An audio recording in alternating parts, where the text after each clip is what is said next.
competition, the drama of the moment.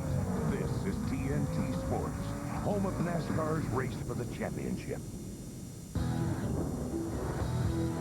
This is the Discover Card Countdown to Green as we get ready to go racing. The 1 mile oval in Loudon, New Hampshire, where this afternoon the Winston Cup Series begins the 10-race countdown to the championship, with one man clearly in command. But behind him, the fight is far from over. Did somebody say fight?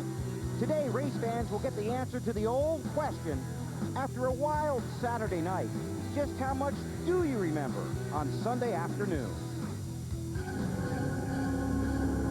Race fans know when the sun goes down, a driver's blood pressure goes up.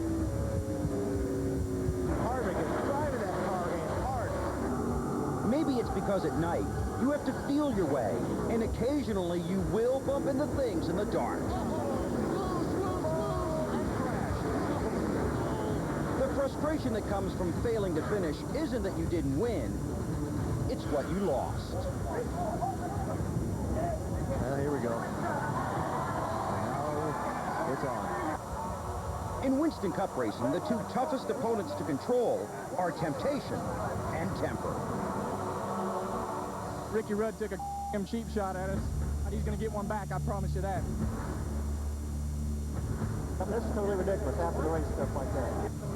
In this sport, where there's smoke, there's desire.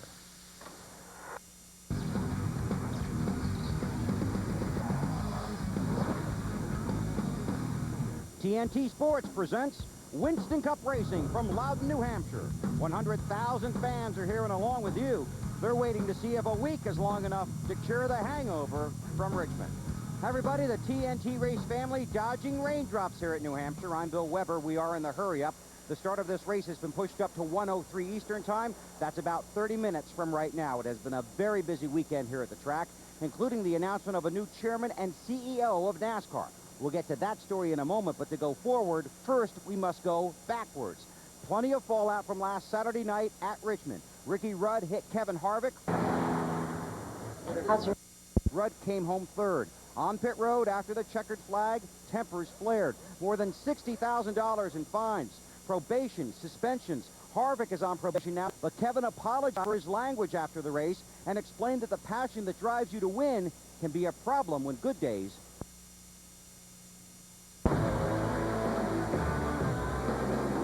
Anytime I'm in a race car, I mean, it means a hell of a lot to me to go out and try to win a race. And when things escalate and you feel you've been done wrong, you're pretty mad. I don't know how many race fans have wrecked their car on the road and felt like it wasn't their fault. Just take that and multiply it times 100. We all want to go and stomp on top of one another's cars, you know, and throw things and all that. But you have to find that level of maturity, of respect, of professionalism, that you draw the line. So there's all kind of frustration after the race. It doesn't have to be a driver towards a driver. It can be a driver towards a crew chief, or it can be one of the crew guys mad at you because we had a great race going on and I messed it up by, you know, killing the engine leaving or something like that.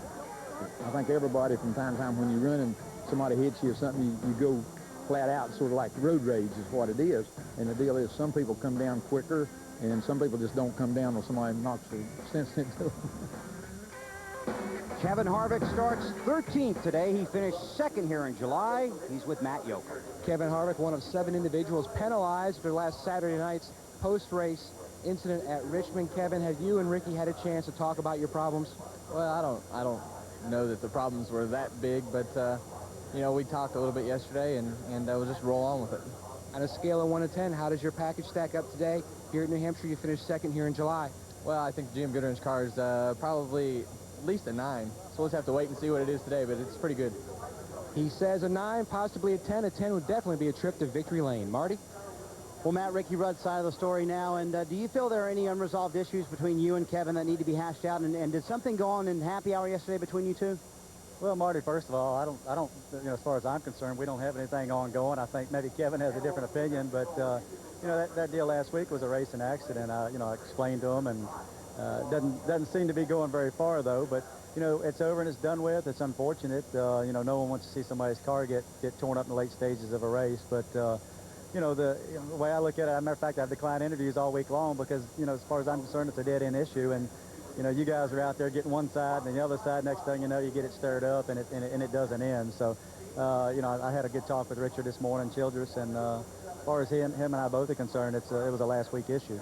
Trying to put last week behind him and trying to get a second New Hampshire win. Dave Burns. And while all that was going on, Matt Kenseth was running to a 7th place finish, padding his points lead in the championship by 29. Matt, can you do that again today and outrun these guys? I hope we can, run that good or a little bit better, I hope, but I don't know. Our dog car was decent in practice yesterday. Our times looked good, but we never had a chance to really make a very long run. So I'm a little unsure about it. We run a little bit different stuff than what we usually run here, which might be a mistake when day's over. I don't know, but it might be a benefit too, so we'll just have to see how it plays out. He'll have some work to do. He starts inside row 10. Bill? Thank you, Dave. Here's a look at the NASCAR top 10. Matt with the 418-point lead, but only 241 points separate second place Dale Earnhardt Jr. and 8th place Kurt Busch. Bobby Labonte starts 37th today. Michael Waltrip, now 10th in the standings, starts 5th. When we come back, the story of a change at the top of NASCAR, where his son follows in his father's footsteps. Jack is searching for his son's athletic talent. The search has proven problematic.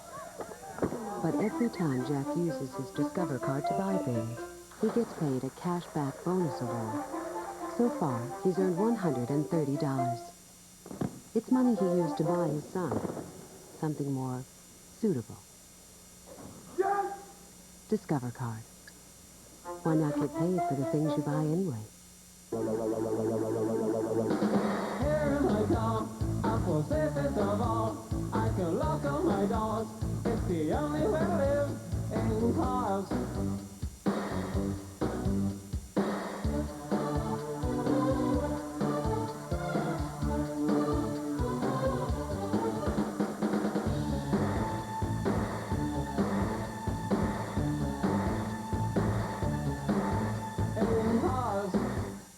I know a little something about making good moves.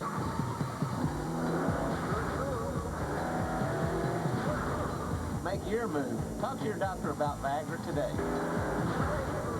To learn more, race over to Viagra.com. Leftovers. There's a better way to eat. Wendy's Junior Bacon Cheeseburger, baked potato, and fresh side salad, just 99 cents each. Trying to save some money. Me too. Wendy's, it's better here. Discover Card Countdown to Green. Brought to you by Discover Card. It pays to discover. And Wendy's late night pickup window where you can eat great, even late. On Saturday, NASCAR announced that 41-year-old Brian France will succeed his father, 70-year-old Bill France Jr., as the chairman and CEO of NASCAR. The change is effective immediately. Brian had been a vice chairman in the NASCAR organization. He has contributed in many areas of the sport, including the development of the Craftsman Truck Series and NASCAR's new Research and Development Center in North Carolina.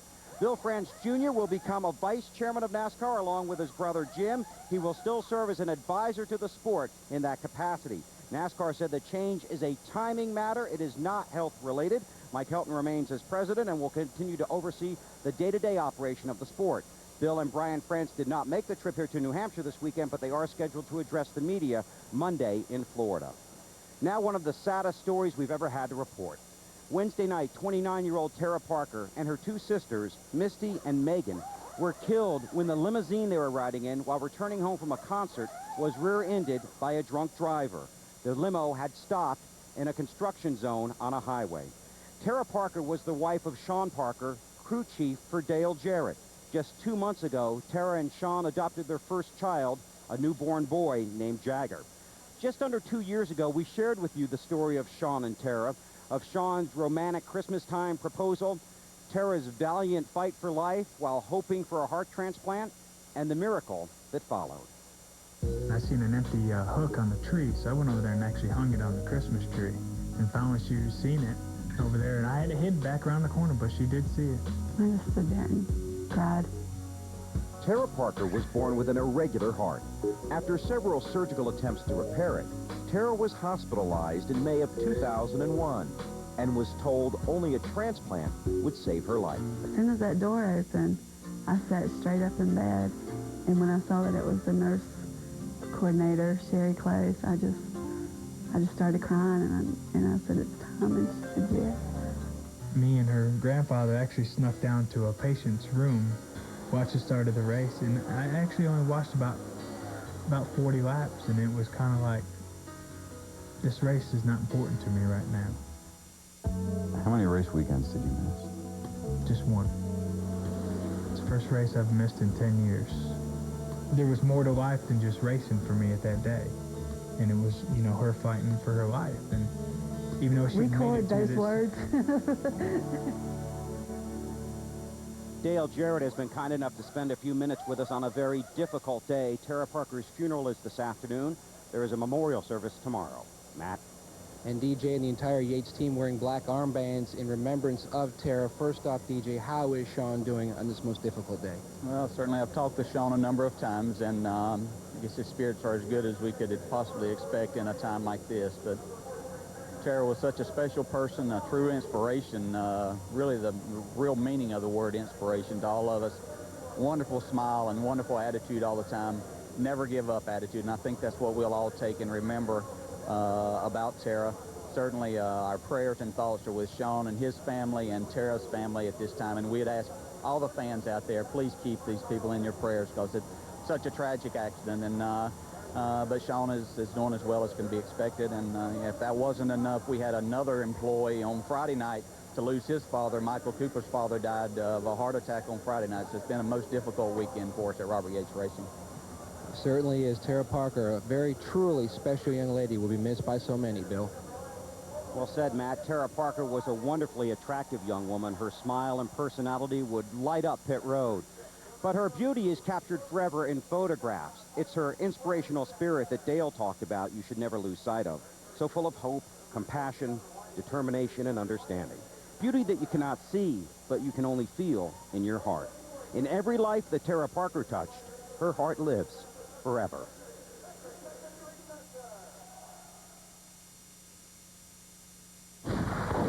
Walt is spending some time with his two uncles. Maybe we should have called first.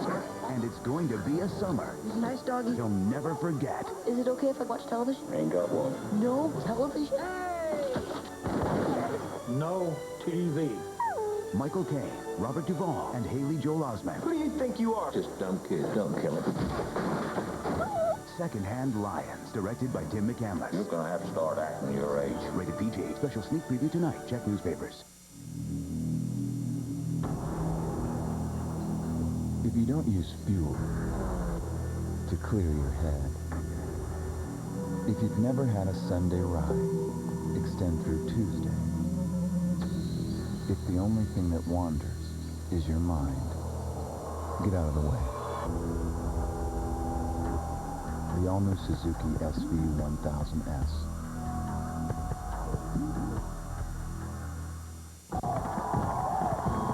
College sports. Steeped in tradition and full of pride.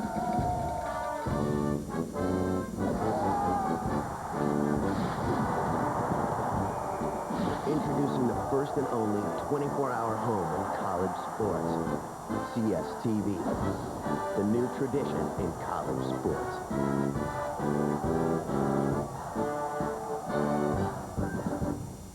Get connected to Total Choice Plus programming from DirecTV and turn on the music you love with VH1 Classic. VH1 Classic has the best pop, rock, and soul from the 60s, 70s, and 80s. 24 hours a day. Classic videos, classic concerts, classic hair. All with your favorite artists. With the Total Choice Plus package, you'll get VH1 Classic and over 125 great channels. So call today or visit DirecTV.com for the unbeatable DirecTV experience.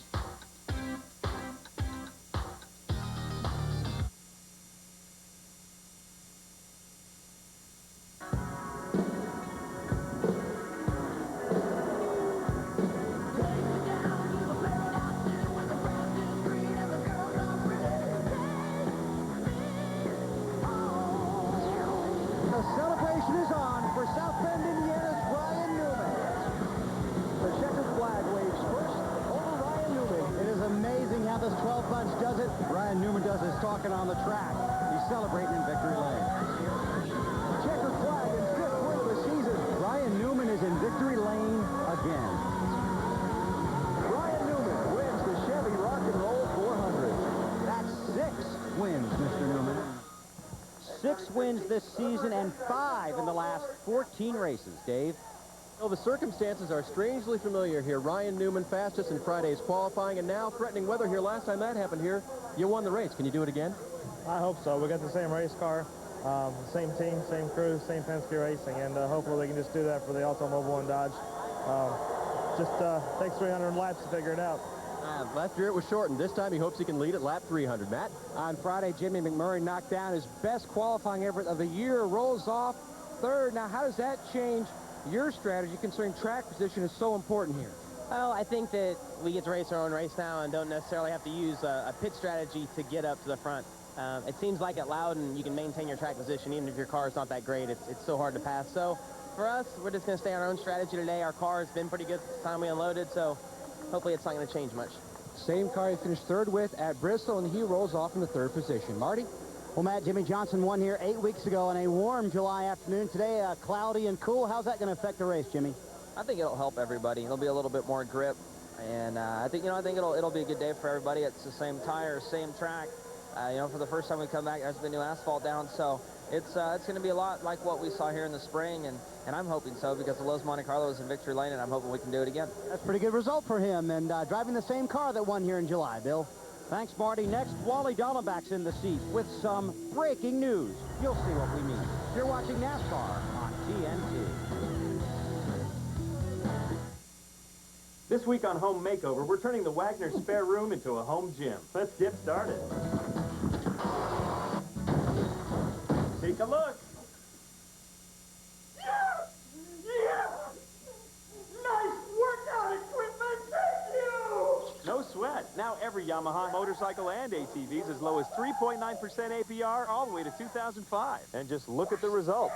Next time, we give new life to an old closet. So long, folks. Don Tony, you wanted to see me? Vincenzo, I've decided it's time for a change. The family is ready to take on a new member.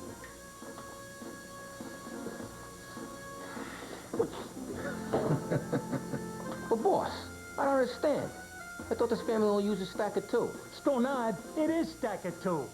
Stacker 2 ephedra-free. It's the world's strongest fat burner and a new ephedra-free formula. Capiche? Welcome to the family. Join the thousands who've switched to Sonic for a better-tasting breakfast. Like our Breakfast Club Toaster Sandwich, made with ham, egg, cheese, tomato, and bacon, and served on thick Texas toast. Drive into Sonic and have a good morning. With new Odor Eaters Plus. Odor Eaters Plus is the only insole with podiatric arch support plus protection on demand against odor and wetness.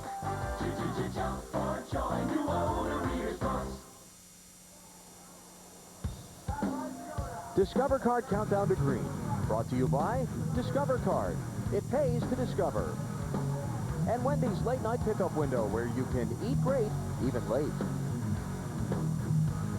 Now it's time for our weekly visit to Wally's World. You know, that fictional place where the driver is always perfect, never makes a mistake, and if anything does go wrong, it's always the fault of the crew chief. Yes, it's a place where it's all about Wally, where he believes he deserves all the headlines.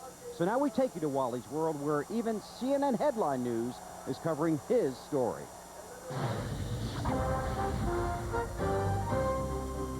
I'm Ray D'Alessio of Headline News. We interrupt this program to bring you a special report. After months of exhaustive efforts, Robin Meade has landed the nation's first ever one-on-one interview with the man and the car that has captivated our country.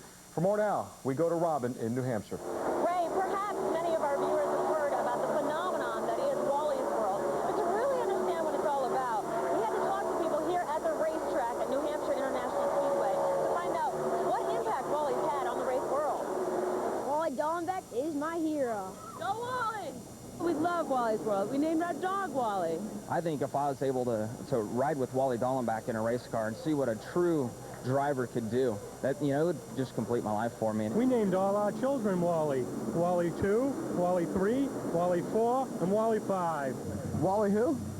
All right, now we are inside Wally Dallenbach's car. I was lucky enough to get a ride with this guy. Let's ask him, how would he describe the impact he's had on NASCAR? Wally.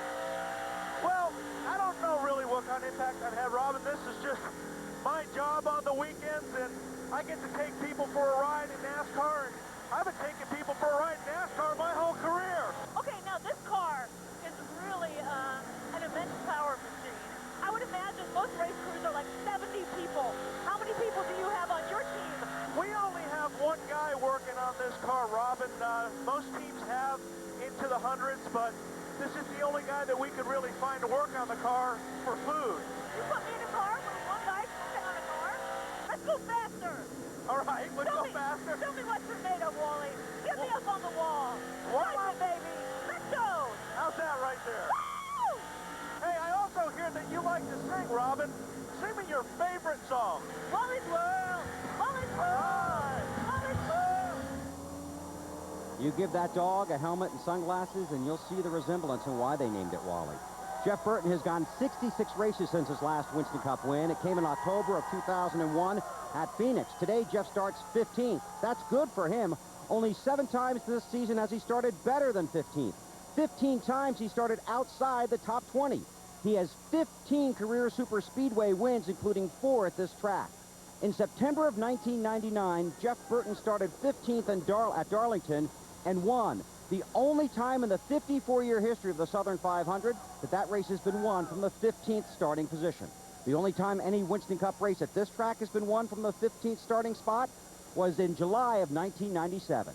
In victory lane that day, Jeff Burton. Now, you don't have to look it up because we already did. No rain yet. We're going racing. The countdown's at 0. The action is next. This has been the Discover Card Countdown to Green. Let's go racing. Judy has a difficult job. It's called 3 Kids. She uses her Discover Card to buy things, like gas, household supplies, and pudding. Because Discover Card pays her a cashback bonus award. So far, she's earned $103. It's money she used to buy herself a little time off. Discover Card. Why not get paid for the things you buy anyway? If you're paying a lot for your acid reflux medication, call this number. My acid reflux medicine copay was pretty steep. It's a lot of money to shell out month after month. I wanted to save money on my prescription, but I needed my medication. Then my pharmacist told me I should talk to my doctor. She said I could save $10 to $25 a month on my copay. That sounded pretty good to me. The doctor said it was all right. Start saving now with a $10 rebate from Kramer's Urban. Call this number for more information. Where do you get your pet's flea, tick, and heartworm medications? I have to get to the vet's office.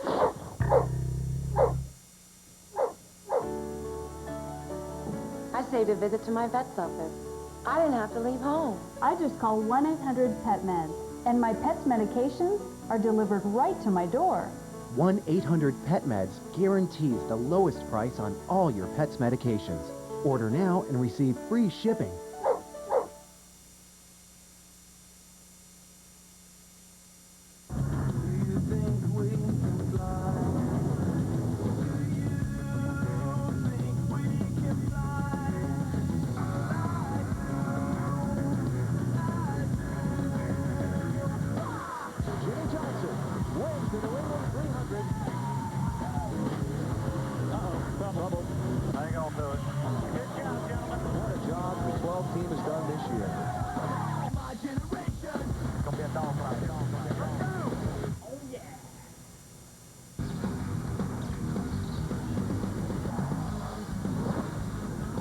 TNT Sports is live at the New Hampshire International Speedway for the 27th race of the Winston Cup season. Today it's 300 laps, 317.4 miles, and for the first time at this track, the Winston Cup Series races with the safer barrier in place.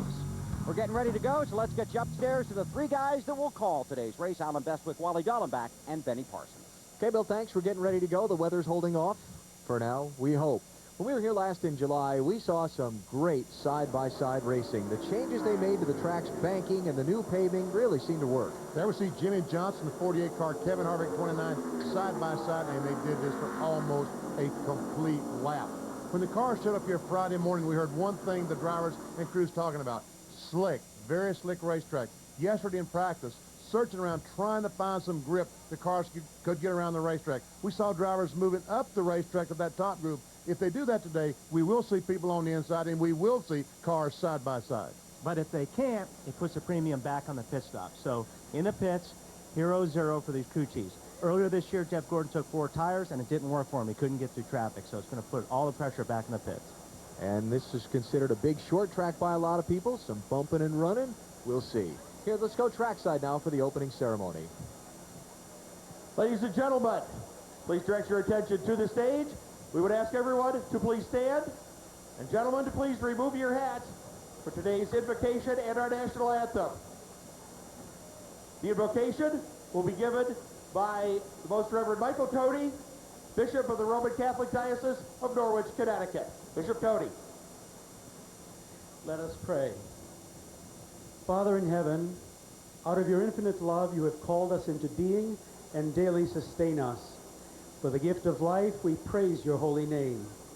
Look kindly upon your people who have gathered for this NASCAR Winston Cup race. Be present in a special way to today's drivers. Bless their families. May they always remain united in your love. We pray this through Christ, your Son, who lives and reigns with you in the Holy Spirit, one God, forever and ever. Our color guard represents all the armed services of the United States. Our national anthem will be sung by Petty Officer Christine Rommel of the United States Coast Guard.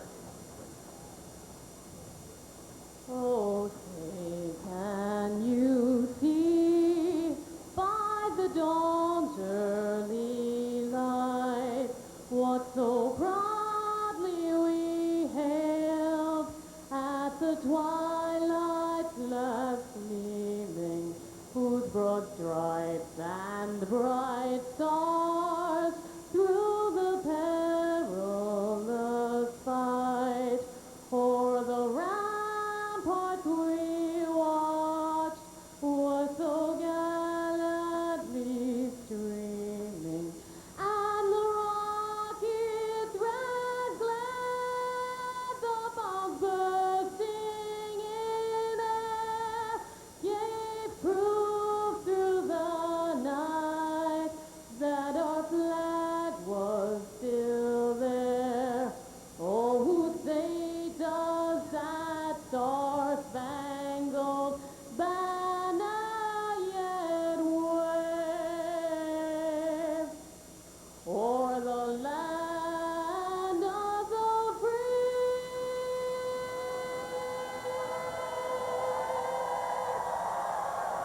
and the home of the brave?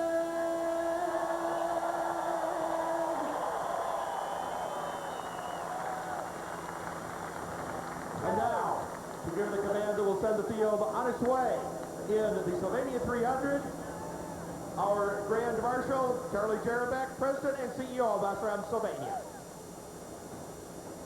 On behalf of Sylvania, gentlemen, start your engines!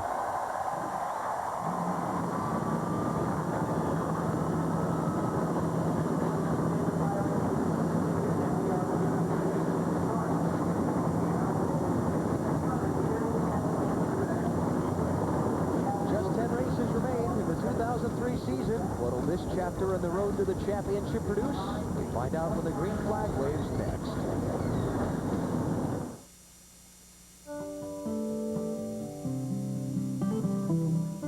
It's more than a sport. It's a club. Members gather on weekends. The meetings get pretty crowded, but everyone's encouraged to voice their opinion. Best of all, joining the club is easy. Just pick a number and say the not-so-secret password. Gentlemen, start your engines.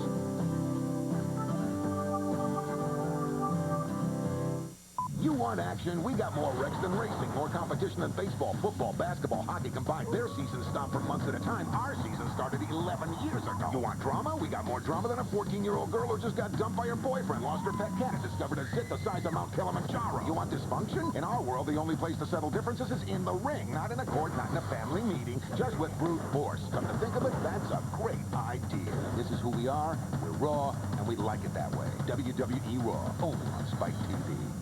Jack is searching for his son's athletic talent. The search has proven problematic. But every time Jack uses his Discover card to buy things, he gets paid a cash-back bonus award. So far, he's earned $130. It's money he used to buy his son something more suitable. Discover card. Why not get paid for the things you buy anyway? It's all about learning to take care of your car the best way you can. Because when you really think about it, putting quality parts on your car is one of the smartest things you can do. That's why I love Napa so much. Every Napa part is made to meet or exceed the industry's highest standards. Take oil filters, for example. Did you know that a Napa Gold oil filter can catch up to 45% more dirt than your typical oil filter? Now let's just analyze those numbers. Or, man, I love restrictor plate. Napa, get the good stuff. Winston Cup Racing from New Hampshire International Speedway on TNT is brought to you by the Home Depot, NASCAR's home improvement warehouse, Napa Auto Parts. Napa, get the good stuff. Discover card, it pays to discover. And Little Debbie single-serve snack cakes, perfect when you're on the go. Unwrap a smile today. TNT Sports live at New Hampshire International Speedway. Some 101,000 fans jamming into New England's largest sports stadium to see their NASCAR racing favorites perform on their fast but frantic stage. And we're just moments away from the waving of the green flag.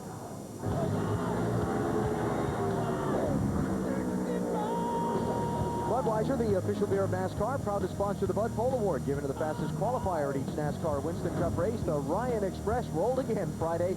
Brian Newman breaking his own track record for a series-leading 7th Bud Pole of the season. Since 1979, Anheuser-Busch has awarded more than $8 million as title sponsor of NASCAR's Pole Award program. And a look at the starting lineup for today's 300-miler. Newman alongside Terry Labonte on the front row. Terry crashing in final practice yesterday, but his crew repaired the car. He stays on the outside of row 1, though there's got to be a little uncertainty going off into that first corner.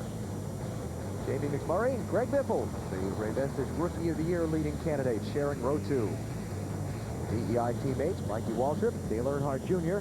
In row number 3, Mikey Waltrip trying to stem the tide of bad luck he's had over the last 3 weeks. Jeff Gordon and the most recent New Hampshire winner, Jimmy Johnson, in row 4.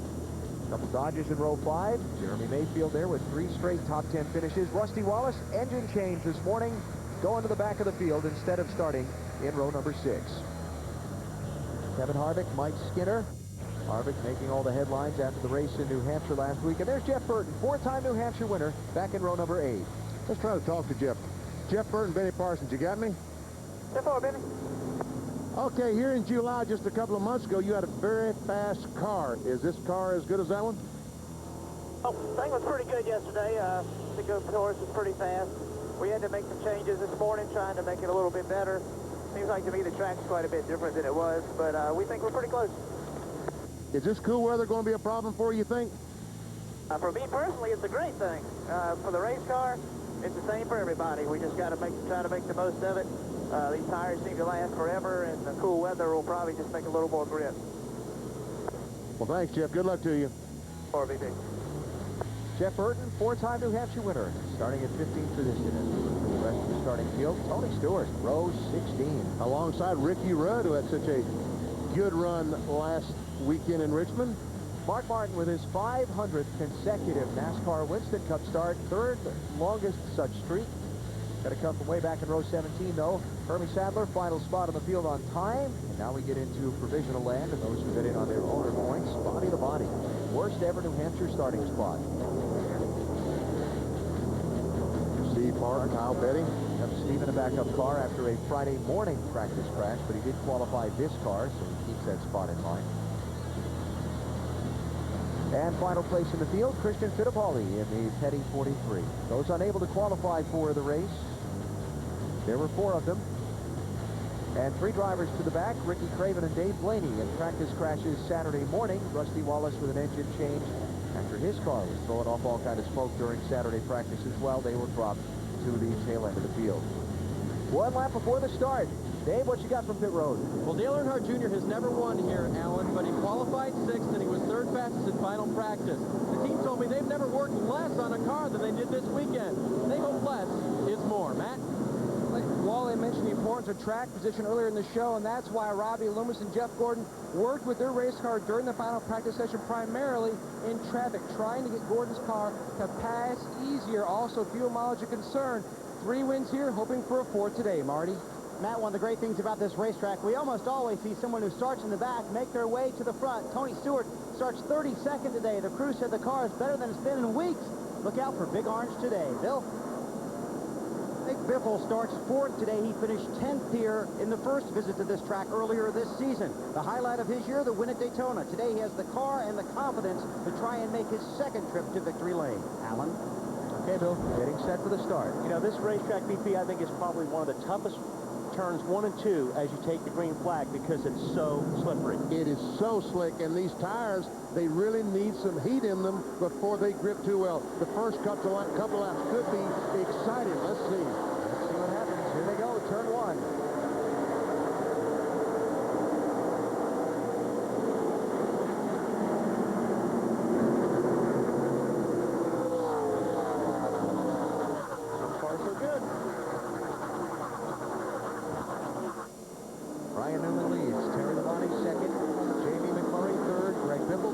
Michael Waltrip 5th.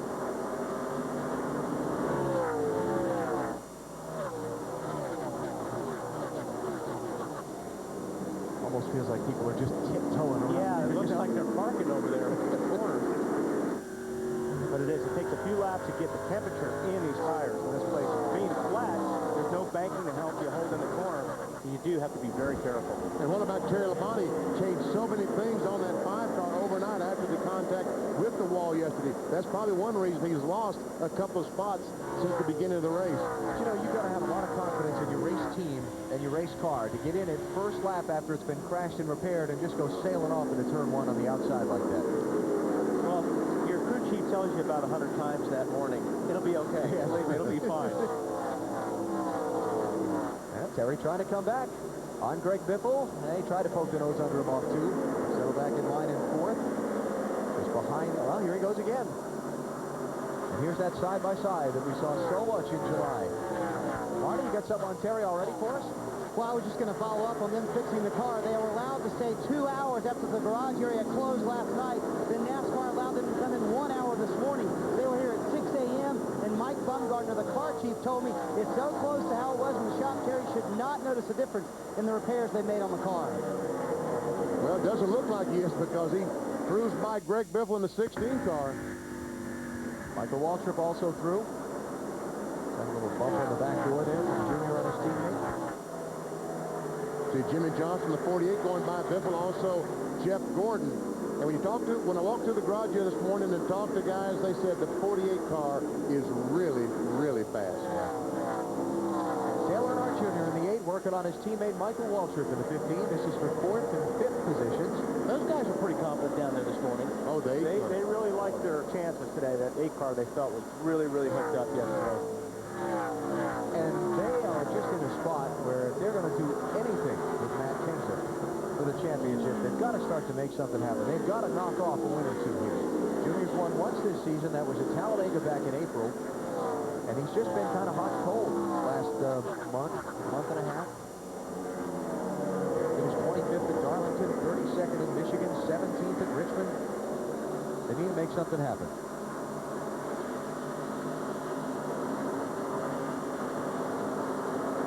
Kurt Busch in the 97, starting 28th. Where he runs right now, though Ricky Rudd is working way around the outside of him. That's another car that those guys were really happy with the car yesterday after final practice and felt that Ricky was going to make his way up through the pack. On the other hand, Kurt Busch, I talked to his crew chief Jimmy Fennig this morning, and I said, how's your race car? He said, we need to help it. And they changed everything there is to change on the car, trying to get some help for Kurt Busch in that 97 car. Hey, you see 5 miles an hour slower on the last lap, 4.5 than leader Ryan Newman. That's not going to help you. These cars now have run 7 laps, so the tires are as hot as they need them to be to get some grip. So if they have a good race car and could go down on the bottom and try to pass cars, now's the time to do it. Exactly. Now they know what kind of race car they have and where it's handling and where it can run.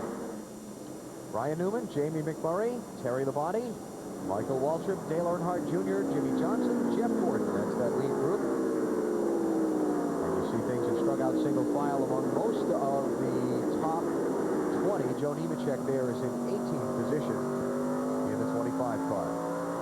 Hey, why don't you pay attention to who's leading this race at lap 50. You could win a trip to New York City to work as a special correspondent at this December's Winston Cup Award ceremony. It's the NASCAR Big Apple Sweepstakes. Remember who's leading at lap 50. 41 car sure slid up there, didn't he? He slid up, and it didn't take Ward Burton 22 long to drive under him and take the spot away. That was 16th place. Ryan Newman out in front by 0.8 of a second over Jamie McMurray, Dave. And Alan, at the start, you talked about the guy outside of him, Terry Labonte, being tentative on the start. Well, how often do you hear clear when at the start-finish line? That's when Ryan heard it because Terry had backed off. So far, it's been good. A little bit tight off the corners. Matt?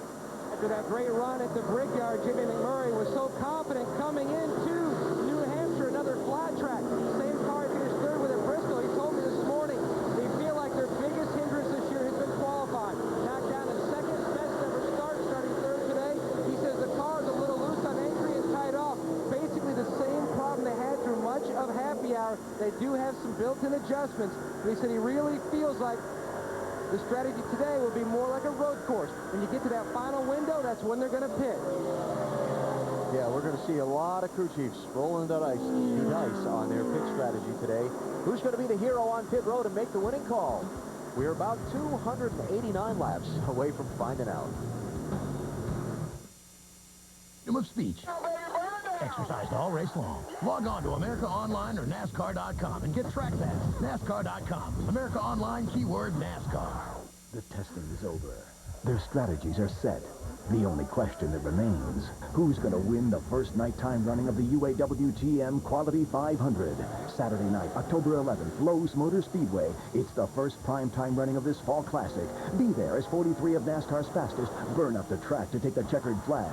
Record crowds will witness record speeds on this historic night. It's NASCAR's newest and most thrilling event. Saturday night, October 11th. It's the UAW GM Quality 500. Don't miss it.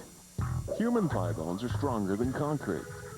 The tallest wave ever surfed was 66 feet tall. Miller Lite has half the carbs of Bud Light. Amazing, huh? Miller Lite, great taste, less filling. Meet rookie Jamie McMurray and this. It's 800 horsepower V8 monster protected by Haviland motor oil. The Haviland can handle this much power. Even if your TV can't. Haviland. Sorry. For years, there's only been one way to go for internet service. The same companies, the same products, at prices that keep going up and up and up, even as technology costs go down. Ready for something new? With People PC Online, you get unlimited internet access for only $10.95 a month, with no banner ads on your welcome page. Call toll-free 1-866-855-8388 now to try our service free for 30 days and compare us with your current ISP. People PC Online has more local access numbers than AOL or MSN. And our smart dialer technology connects you to the highest quality, most available numbers for faster, more reliable connections. That's why so many of our members recommend us to family and friends. People PC Online gives you a better internet experience at a lower price. To compare us free for 30 days, call 1-866-855-8388 or visit peoplepc.com for a 3-minute download of our easy-to-use software. People PC Online, a better way to internet. TNT Sports in New Hampshire International Speedway with live coverage of the Sylvania 300. Ryan Newman is the leader. You know where BP and I had lunch yesterday? Let me think. We had a Frosty, too. Look on the screen. There's your first clue. Yes. Race for the championship as we check the Wendy's race menu. Dover, Talladega, upcoming in the next couple of weeks. The Monster Mile and the world's fastest speedway. Then it's back to Kansas City and a night race Saturday, October 11th at Charlotte. All coming up on NBC, plus some NASCAR Busch Series racing on TNT. Got a lot going for you here as we cruise throughout the rest of the season. Ryan Newman leads. Jamie McMurray is second. Then a couple, about 2.5 seconds behind them. This race for third, fourth, fifth, and sixth, with Terry Labonte trying to fend off Michael Waltrip, Jeff Gordon, and Dale Earnhardt Jr. Catches Terry hanging in there. Although his car almost looks like it wants to stop right in the center of the corner. Yeah, he's having a hard time getting through the center of the corner. And that's where you'll see the 15 of Michael Waltrip and Jeff Gordon and Earnhardt Jr. That's where they make a lot of ground up on Terry right here.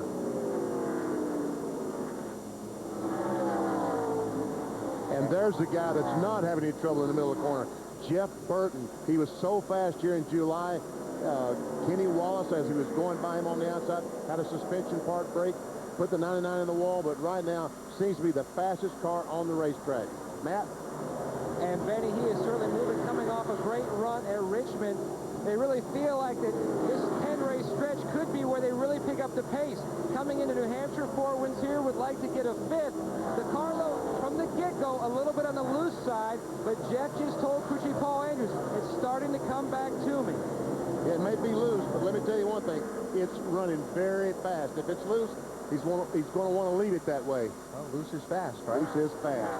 Loose race car being one where the back end is a little happy, a little free in the corner. And there's the key word, little. Yeah, little. Yeah. You don't want a big loose, you want a little loose. So Jeff Burton started 15th. He's up to 8th place now. You saw third change hands. Terry Labonte finally, that middle of the corner thing he was having cost him some spots as Michael Waltrip, Jeff Gordon, and Dale Earnhardt Jr. went by him. Now another car on the move besides Jeff Burton is Dale Jarrett. 88 car started 27th, up to 18. And working on Mike Skinner for more, Dave. And of course, with Sean Parker's absence this weekend and the loss of his wife, this is a crew chief by committee. Team owner Robert Gates is part of that committee. And then as well, Shane Callis, the car setup specialist, Scott Elkins, engineer, and Jason Burdett, who's the car chief, are all working this team together. And no doubt this entire crowd of guys is trying to win this race this weekend in honor of Tara. Right now, DJ said nothing on the radio about the car, but obviously it's good. Yeah, it's very good, Dave. And I think eventually, you know, Mike is having a problem keeping the car down, and eventually Dale Jarrett will get by Mike because Mike's car will just continue to get worse and worse and slide up the racetrack. If you can keep your car down low like Dale Jarrett is right now, that's going to be a good race car later on in the run when you're out of fuel or you're low on fuel and tires. Jeff Burton moving forward. Terry Labonte slipping back a little bit. That was 7th place. Jimmy Johnson had just gone by Terry. And now Jeff Burton slips by him and picks up that number 7 spot. Marty, how about Terry's car? Yeah, you guys kind of pinpointed the problem for the 5 car up there from the booth. A little bit tight off of the corner. They're going to go up on the track bar on the next time. Jim Long asked Terry, how is the car, though? He said it's fine other than that. So really no implications from the wreck that they had yesterday. Car just a little bit tight right now for Terry. All right, Marty, thanks. So Terry Labonte still kind of struggling, but considering he hadn't run a lap after the crash, hanging in there in 8th position so far. Ryan Newman has led all 25 laps that have been completed so far, out in front of Jamie McMurray by 1.2 seconds here in New Hampshire.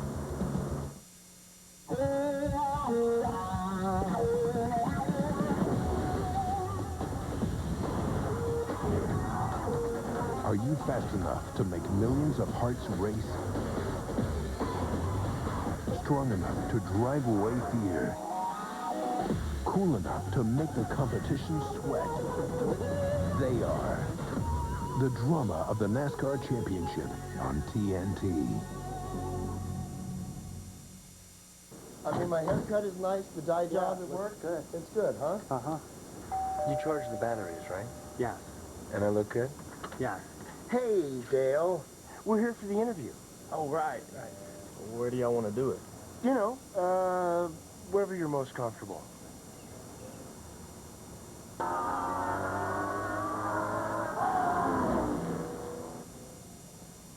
Thanks, guys. We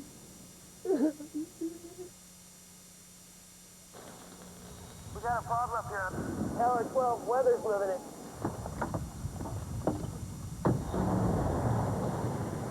I'm heading up. Do you have the right truck? Does your truck have a Duramax diesel? Does it have an Allison transmission? Silverado. It's the right truck from Chevy. The most dependable, longest-lasting trucks on the road. Announcing the Laundry and Refrigerator Spectacular at Sears, where you'll find all washers, dryers, and refrigerators on sale. So whether you need more spin in your spin cycle or more space in your freezer, we've got what you need. We have a better selection than anyone. That's why 2 out of 3 homeowners have an appliance from Sears. We'll match any price, plus give you 10% of the difference. And right now, get 0% financing for 1 whole year, plus free delivery. So shop now at the Laundry and Refrigerator Spectacular. Sears. Good life, great price. Now another NASCAR Winston Cup memory. February 15th, 1976, Richard Petty and David Pearson tango headed to the finish line of the Daytona 500. Petty stalls, but Pearson keeps his foot in the clutch and drives his Mercury across the infield grass to win the Great American Race. On NASCAR's biggest stage, its greatest rivalry enjoys its greatest moment. 33 years of NASCAR Winston Cup racing memories.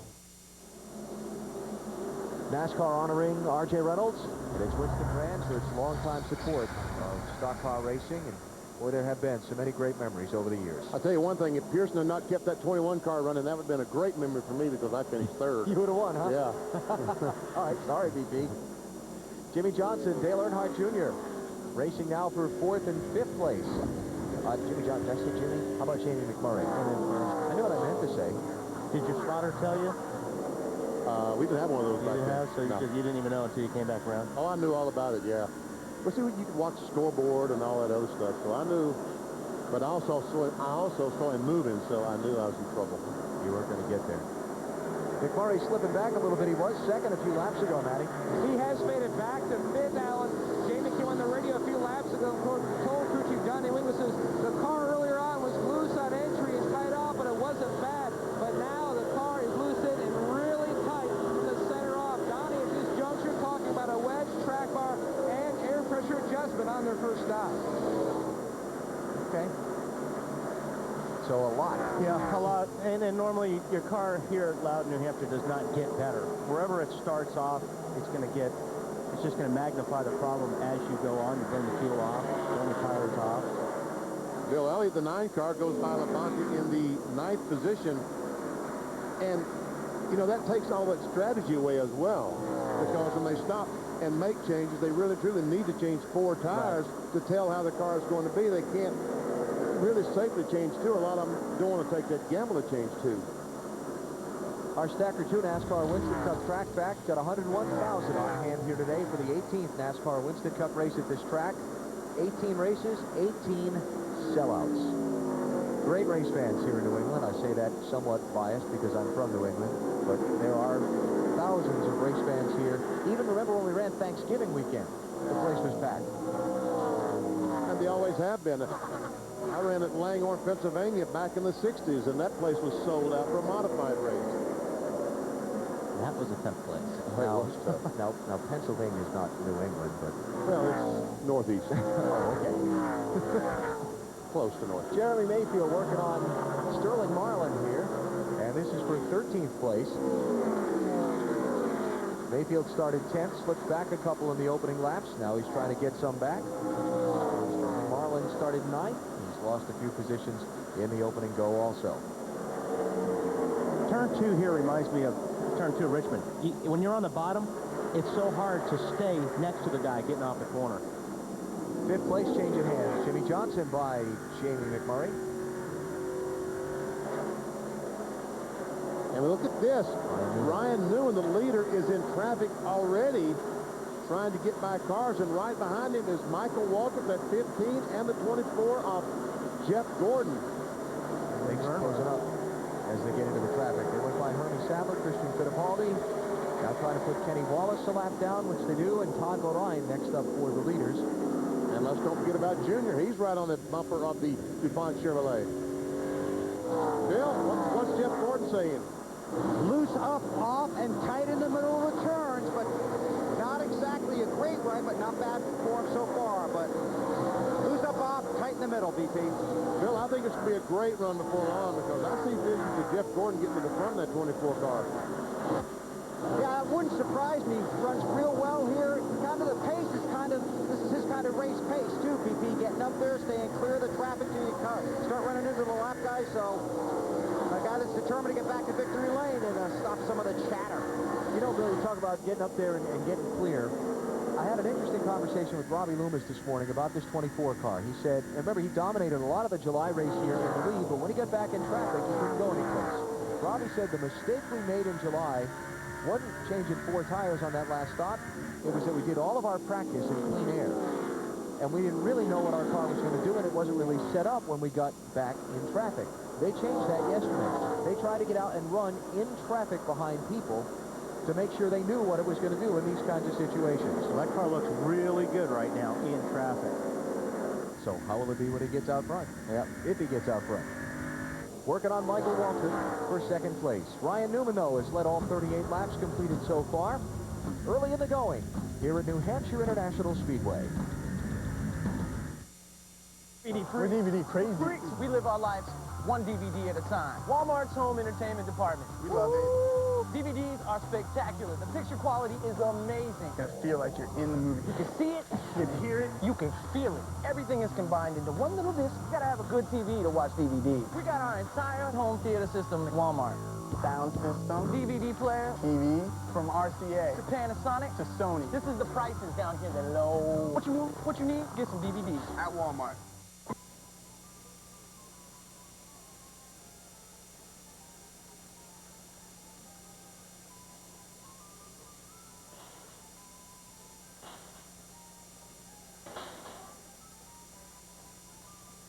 Nice. Oh, that's 3. That's a 3. Stocked up for the season yet? Watch Kevin Garnett and all your favorite players with NBA League Pass from DirecTV. If your premium television service is just movies, you're missing out. Showtime has the biggest hit movies, and you get hot original series. Play the game or get played. Street Time. New episodes this month only on Showtime. Hit movies other premium networks can't get. Original series they don't have. And explosive live events. Why limit yourself? Get Showtime. Part of Showtime Unlimited. Added for $12 or less per month. Call 1-800-DIRECTV to order now. A truck like this isn't built in a factory. It's built in the farms and fields, concrete streets, and crowded construction sites that map the landscape of an entire country.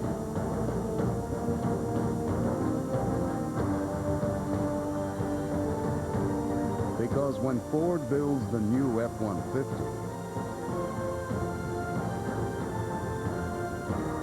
there are promises to keep.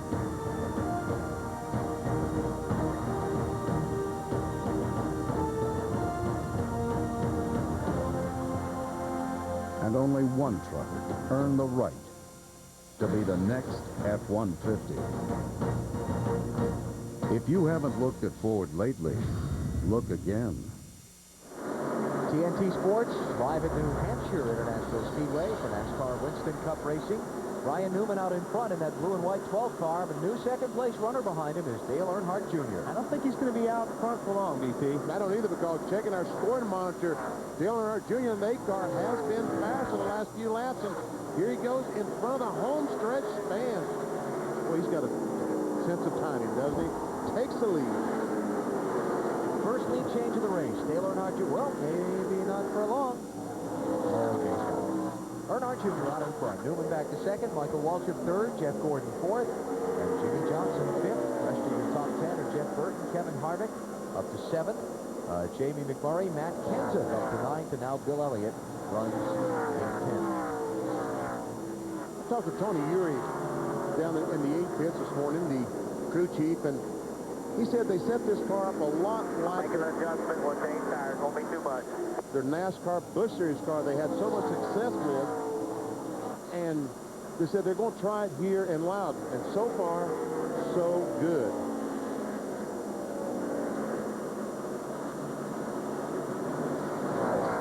get you some updates on the top 10 in running order right now. Matty? We're starting out with Dale Earnhardt Jr. looking for his first top 5 finish here at New Hampshire. The car tight, really tight, but the car is fast. Dave?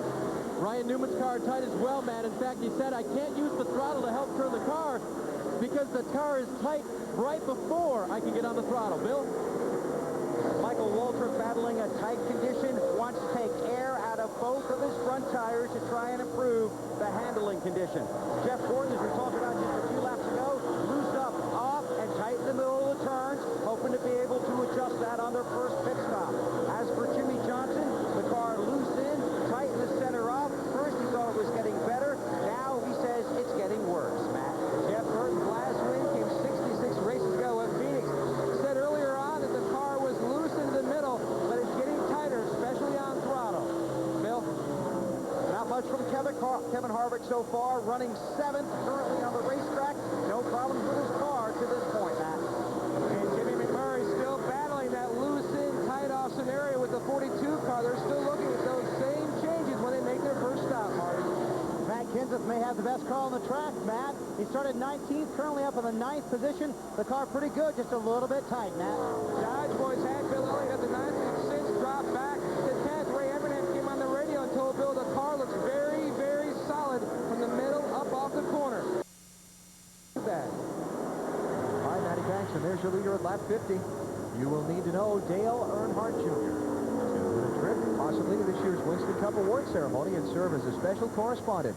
Log on to NASCAR.com, check out the NASCAR Big Apple Sweepstakes for rules and your chance to register every week. Dale Earnhardt Jr., today's leader, at lap 50. So we gave you the top 10 in our Through the Field. And Earnhardt Jr. now putting 37th place. Jason Butler a lap down. Ken Schrader and Tony Raines also overtaken by the leader, Johnny Sauter, next up in that 4 car. We took you through the top 10. Let's continue going through the field. How about 11th place, Terry Labonte? Marty, you got that one. And he started second now, and he's back to the 11th position. We reported early on that his car was tight. It's actually gotten a little bit better now. He's picking up a little bit of speed, still planning a track bar adjustment when they come down pit road. Greg Biffle's car was extremely tight to start with. It's gotten a little bit better now. They are going to put a rubber in the right rear when he makes a stop. Dave? Sterling Marlin has fallen back from his 9th place starting position. His report, tight on exit with a follow. This is not working at all. Matt? And Jeremy Mayfield running in the 19th car in the 14th position. Earlier he said the car was a little tight, but not bad. He says now the car is really bad tight off, Dave. The 88 car of Dale Jarrett, not a word. Remember when he comes in for his first pit stop, Jackman Johnny Bryan is back for the first time since being injured in Indianapolis. 22 of Ward Burton, their crew did a lot of work after half the hour yesterday, and Ward radioed in, it's a lot better, just a little bit tight. Matt? Nemechek runs the 25 car in the 17th position. Remember, he's won here before, would love to add another one to his racing resume. Says the car was great on the get-go, Bill, but has since gone tight from the middle off. Elliott Sadler currently running 18th on the racetrack. His car just not quite up to his liking, trying to battle a slight handling problem that will adjust when he comes in, Dave. All weekend, Mike Skinner's car was loose getting in the corner, better by the end of happy hour, but they might have tightened it just a bit too much. That's his report now. Mike, Marty? Dave Casey Mears having a nice little run back in the 20th position. The only thing he said on the radio was back at lap 17. He said the car's a little bit tight. Pretty smooth on the racetrack for this rookie. Alan? There are your top 20. Dale Earnhardt Jr. still out in front. Ryan Newman led the first 45 laps. Then Jr. went out in front. He's about to complete his 10th circuit in the number 1 spot. Caution-free so far. All 43 starters still on the speedway.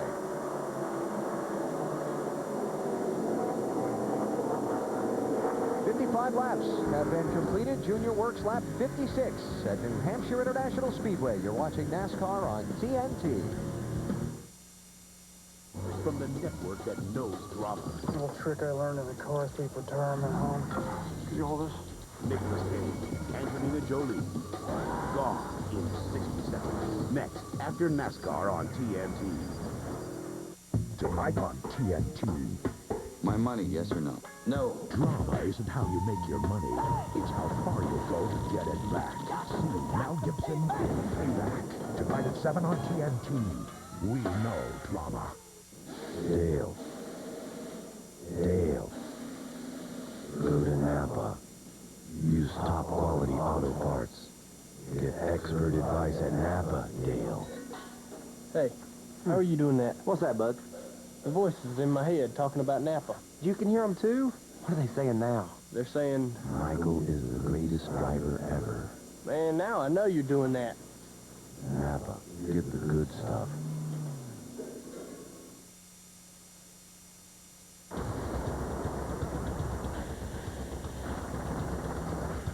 An American soldier serves more than his army.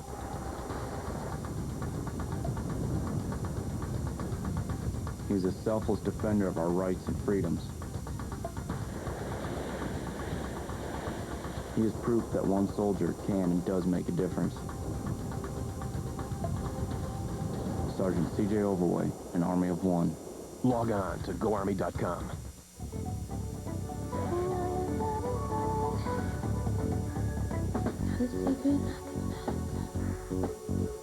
Possibilities are limitless and can't just be left. This is real. Oh, can you feel that? Tell me, can you feel? Tell me, can you feel? We build over 700 engines a year with a staff of 70 people. The biggest problem we face is friction. It robs us of power. We're looking for two things: getting the most available power and keeping the engine alive. One of the simplest ways to reduce friction in the engine is to use Quaker State, engineered to deliver a 10% lower coefficient of friction. In the last 7 years, we've been fortunate enough to win 8 championships, and Quaker State helped us get there. The power to reduce friction. NASCAR's Race for the Championship, live on TNT Sports from the sold-out New Hampshire International Speedway, located in the township of Loudon, just to the north and east of the state capital, Concord. They've watched so far Dale Earnhardt Jr. move away from Ryan Newman after passing him for the top spot at lap 46. Jr.'s opening up now a 2.1 second advantage on second place. Here's the guy that's on the move, speaking of championship, in that black and yellow 17 car, Matt Kenseth. Started 19th, BP. And currently is in the 9th position, and that's 8 right in front of him, the 42 car of Jamie McMurray.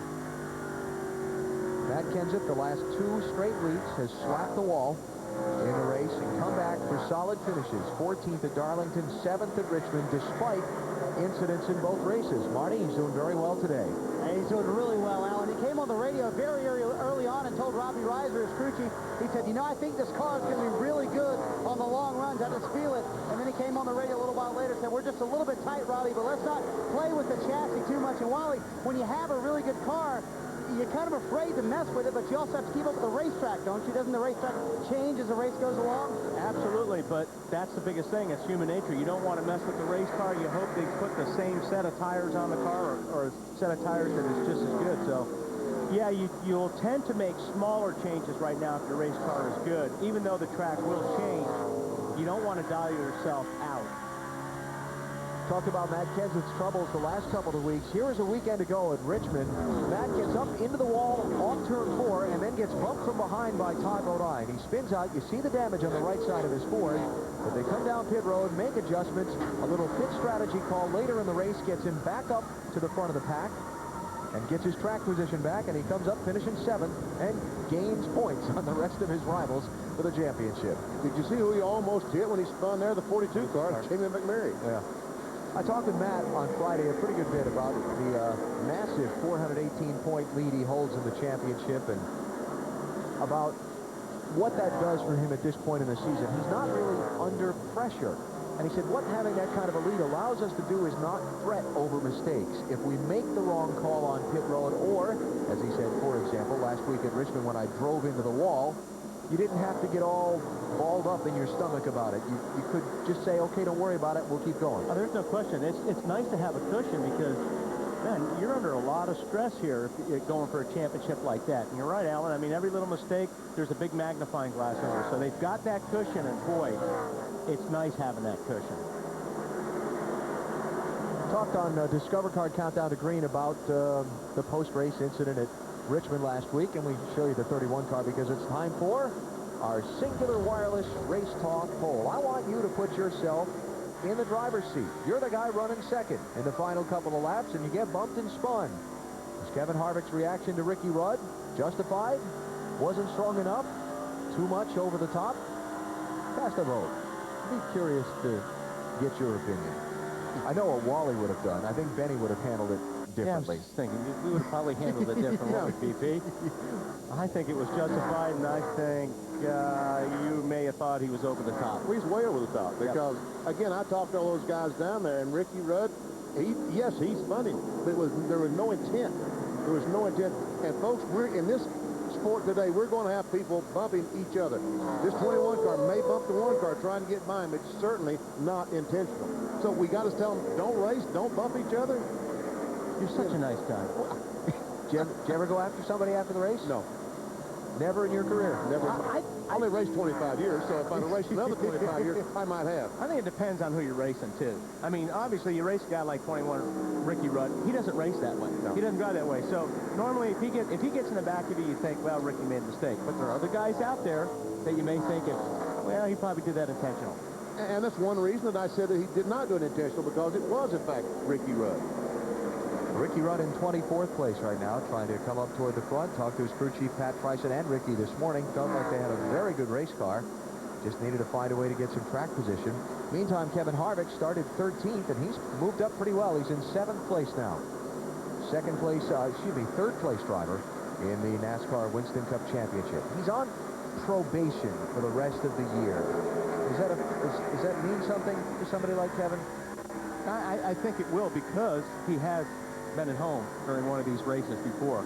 So I believe that before he does anything, maybe he'll think twice about it, because he could be sitting home. Well, that's right. He could, because he certainly can't have a situation like he had last week at Richmond, because he will not race in the next race. He will have to sit home. Bill, what's your opinion? I'm with you there, VP, on that. You got to, they asked him yesterday in the media center what probation means. He just kind of shrugged his shoulders, and then later on, we were talking to Jeff Gordon about it. He goes, you got to mind, you got to pay attention to what you're doing. Right now, he just has a great race car. I talked to his crew chief, Todd Barrier, but Todd didn't talk back. He just smiled, said their car is coming to the front, running good lap times. Good day for Kevin Harvick. We'll have a different Jackman today, though, because he lost the guy after that fiasco you were just polling about. Yeah, a couple of crewmen on suspension for the week, but the replacements brought in from the Richard Childress Racing NASCAR Busch Series teams. Dale Earnhardt Jr. leads at lap 72 complete, working 73. We should start to see some pit stops in another 10-15 laps. We'll be back. Did he do the crime? Right there in black and white. He was murdered. This is the New York City Police Department. Law and Order. You know you love it. Now see it weeknights at 7. Cable's only destination for Law and Order is now TNT. You knew what you did was wrong? That you had committed murder? Defendant will be pleading self-defense. Law and Order. Weeknights with back-to-back episodes Mondays and Tuesdays. Only on TNT. Hey! If we get hurt! Whoa! Good thing we got that insurance. What's that? What? What'd you say? What? Pays you cash if you can't work. Before that. I said I'm glad we got good insurance. Not that. Aflac. Ask about it at work.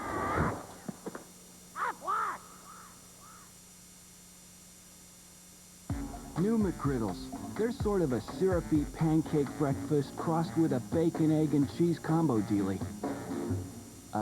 You know what? Just go with us on this one. New McGriddles. Bizarre, but yummy. I know a little something about making good moves.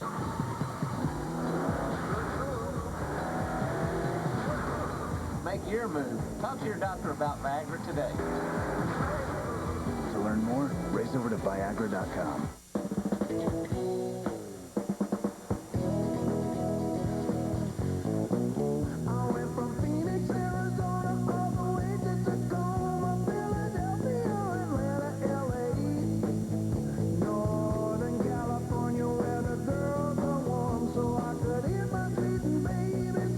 Wrangler 5-star premium quality denim.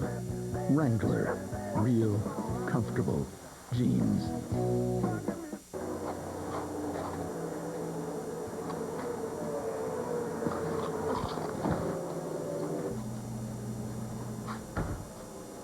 Where'd you go?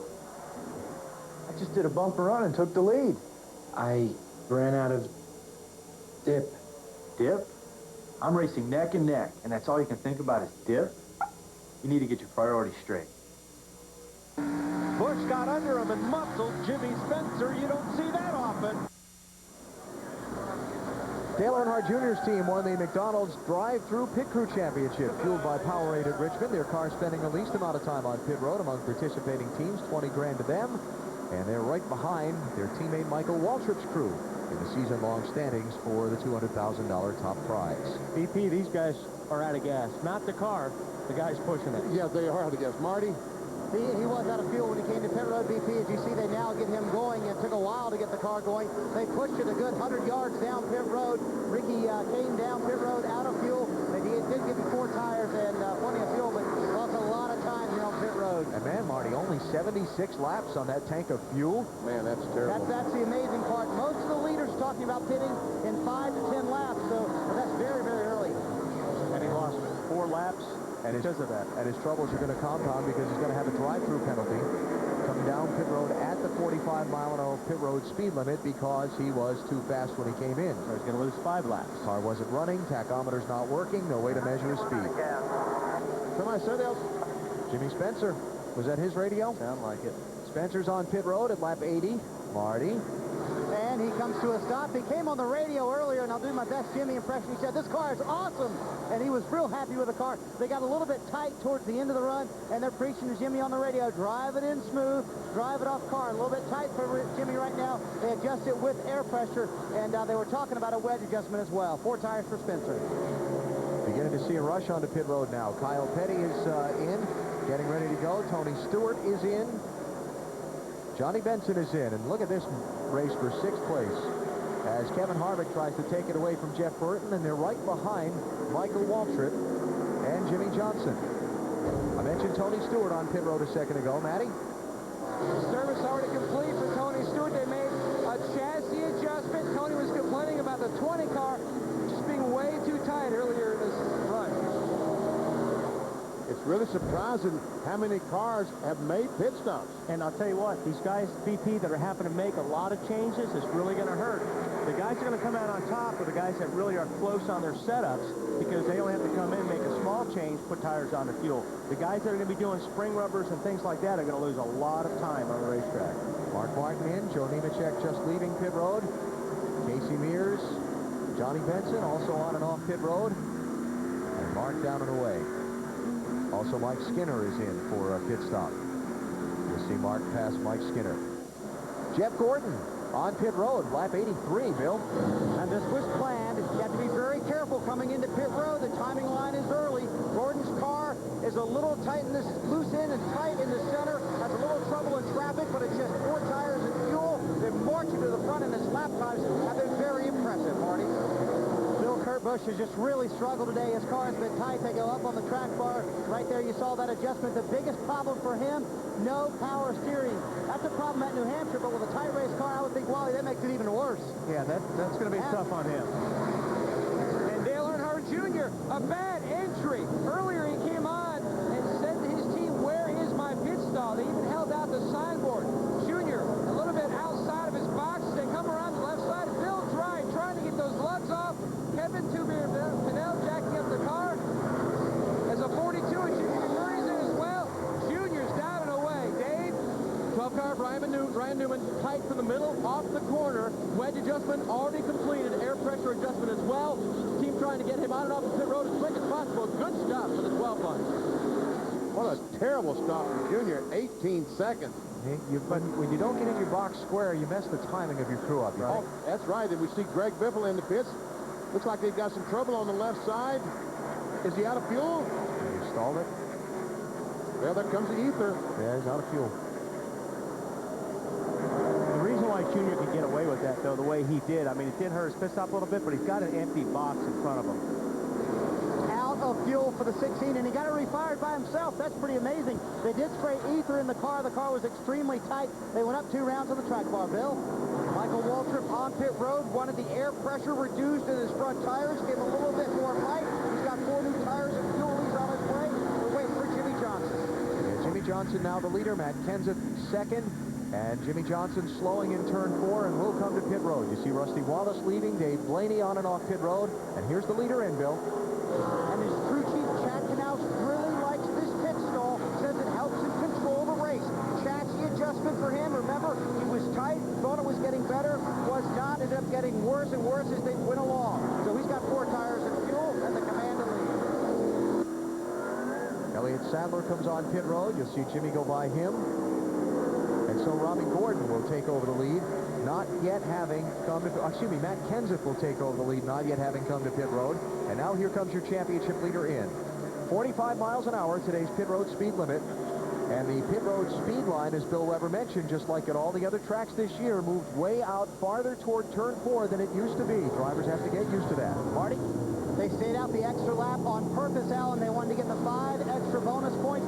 Robbie Reiser told me this morning if it comes down to fuel mileage, I think we have the advantage. They can go as far as 95 laps on fuel. A little bit tight for Matt. A pound out of both left side tires off pit road. Great stop, 13.9. Robbie Gordon is not pitted. Steve Park is not pitted. Then the lead will cycle back around.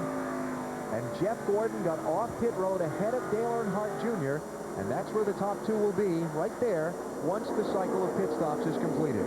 And I said that, and we see Junior going by Jeff Gordon, and I said it was a terrible pit stop by Junior's team, and that's true, but you're right, it was not the fault of the team, it's just the way that he positioned the car on the pit road. Man, what happened? How come Junior come in so crooked?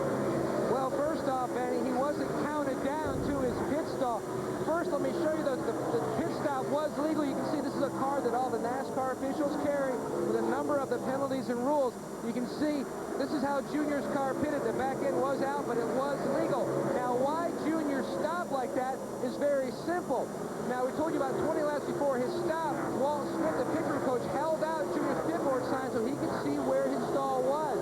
But Tony Eury Jr. didn't count him down. 3 pits away, 2 pits away. There you go. He just told him you are 2 stalls past Jeremy Mayfield. That's why Junior almost missed his stall. Next time, Tony Jr. will count down Dale Earnhardt Jr. And you know what? When you come down pit lane and you see 30 boards hanging out and you see all these different colors, everything just blends in. It's difficult to find your pit. And when I always have my guys say, hey, you're 5, 4, 3, 2, that really helps you. Here you see him diving in his pits, but it's really tough. Just because that sign's hanging out there, it's not that easy to pick up. See, as you come down pit lane, see all those colors? Come on in here, right here, right, whoa, right here. Right there, that's good. You know, you pick that 8 sign up at the last second. That's right, the last second, because everything kind of blends in, all those colors. You'd think a red car would be easy to see. It just kind of blends in with all the rest of them. And so Dale Earnhardt Jr., although having the longer stop, got out past Jeff Gordon, as you saw a couple of laps ago, and now Junior back out in front of Gordon as Steve Park and Robbie Gordon have made pit stops and cycled things completely around. It's Earnhardt Jr., Jeff Gordon, Ryan Newman, Jimmy Johnson, and Michael Waltrip, the top 5 after the stops. Then Jeff Burton, Kevin Harvick, Bill Elliott, Jamie McMurray, and Matt Kenseth into the 10th position.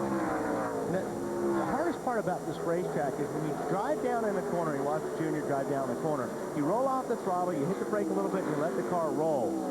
You can't get back on the throttle until the front of the car stops to slide. And that's where most of these guys are going to be battling today, is trying to get some grip in the front of that car so you can get after the throttle early and get off that corner.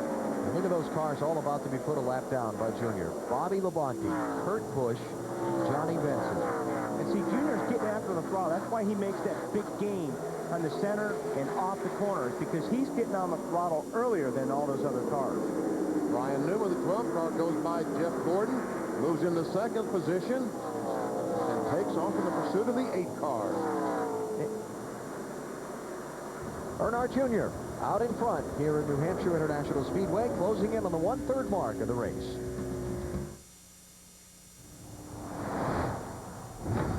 We didn't just give the new Ford F-150 more horsepower. We gave it the most low-end torque. Why did we push farther than anyone else? So you could do more than anyone else. Only this truck Earn the right to be the next F-150. If you haven't looked at Ford lately, look again.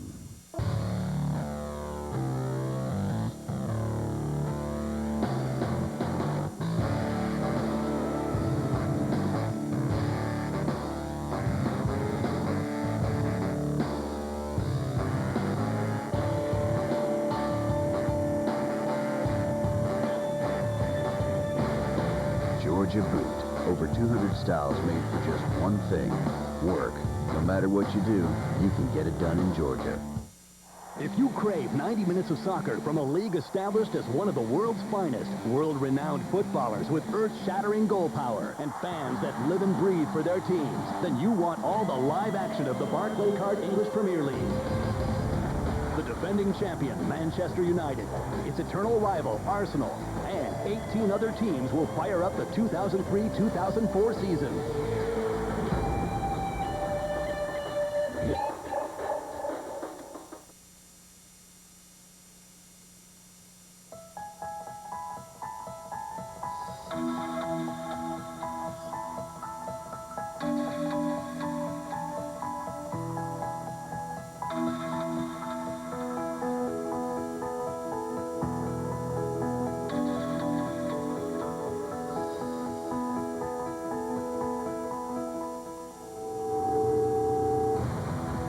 It's no surprise the Home Depot is NASCAR's home improvement warehouse. Get in the zone. Auto Zone. If you're driving around with worn-out brake pads on your car, that's dangerous. Get to AutoZone for a new set of brakes today. Get in the zone. Auto Zone. Leftovers. There's a better way to eat. Wendy's Junior Bacon Cheeseburger, baked potato, and fresh side salad, just 99 cents each. Trying to save some money. Me too. Wendy's, it's better here. At the 1/3 point of today's Sylvania 300, Dale Earnhardt Jr. leads. Now Jeff Gordon back into second. Ryan Newman, Jimmy Johnson, and Michael Waltrip making up the rest of the top five as the leaders come through some heavy traffic. Did you say Ryan Newman, Jimmy Johnson? It just might be Jimmy Johnson, Ryan Newman, and then Michael Waltrip's also in the mix in that 15 car. Ooh, he's going to get blocked. Jimmy Johnson's going to get so fast. Locked in there? No. Casey Mears, 29th place, a lap down. Newman let him off the hook on that one, BP. Now, Michael Waltrip, is he boxed in? No, he's not, and here comes the 99 car trying to get by the Ryan Newman automobile. So Ryan Newman passes Jeff Gordon, and then a couple laps later, his car's handling falls off all of a sudden, and he's sliding back. I'm not sure if his car, if he lost his handling, or he really gave those guys a break, not boxing them in, and I think he lost his momentum in a few spots. Be interesting to see, though, how many changes they did make on that 12 car during the pit stop. Sounded like they were making a lot. All right, ask for your responses to our Singular Wireless Race Talk poll. A little while ago, those who are going to respond have responded and say that Kevin Harvick was over the top. This might be the first time I was in the majority. You win, BP. Appreciate your participation. We'll do it again next week. Matt Kenseth on the move, Winston Cup Championship leader, just took to 9th place from Jamie McMurray.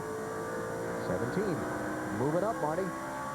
And Alan, we saw the great pit stop by his bunch, 13.9, but Matt came in running in about the 6th position, fell back to 10th when he came off pit road. He came on the radio after the stop, said, guys, that was my fault. I didn't get on pit road as soon as I could, Alan.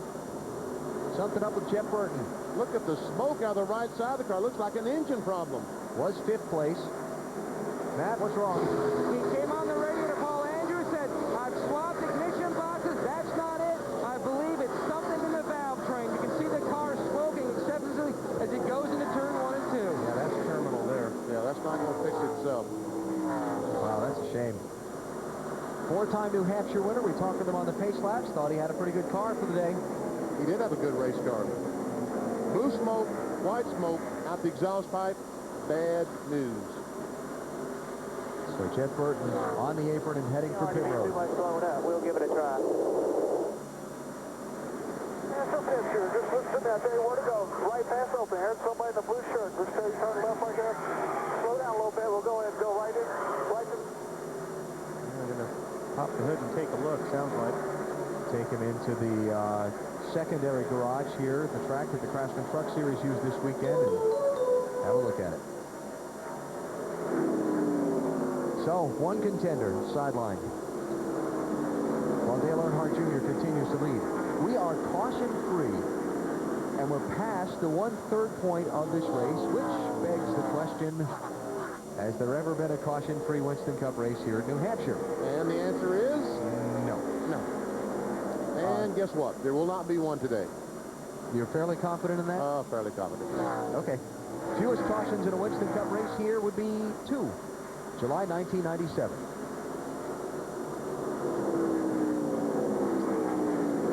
Dale Jarrett up to the 11th position after starting in 27th place today. Very solid run for the Big Brown car.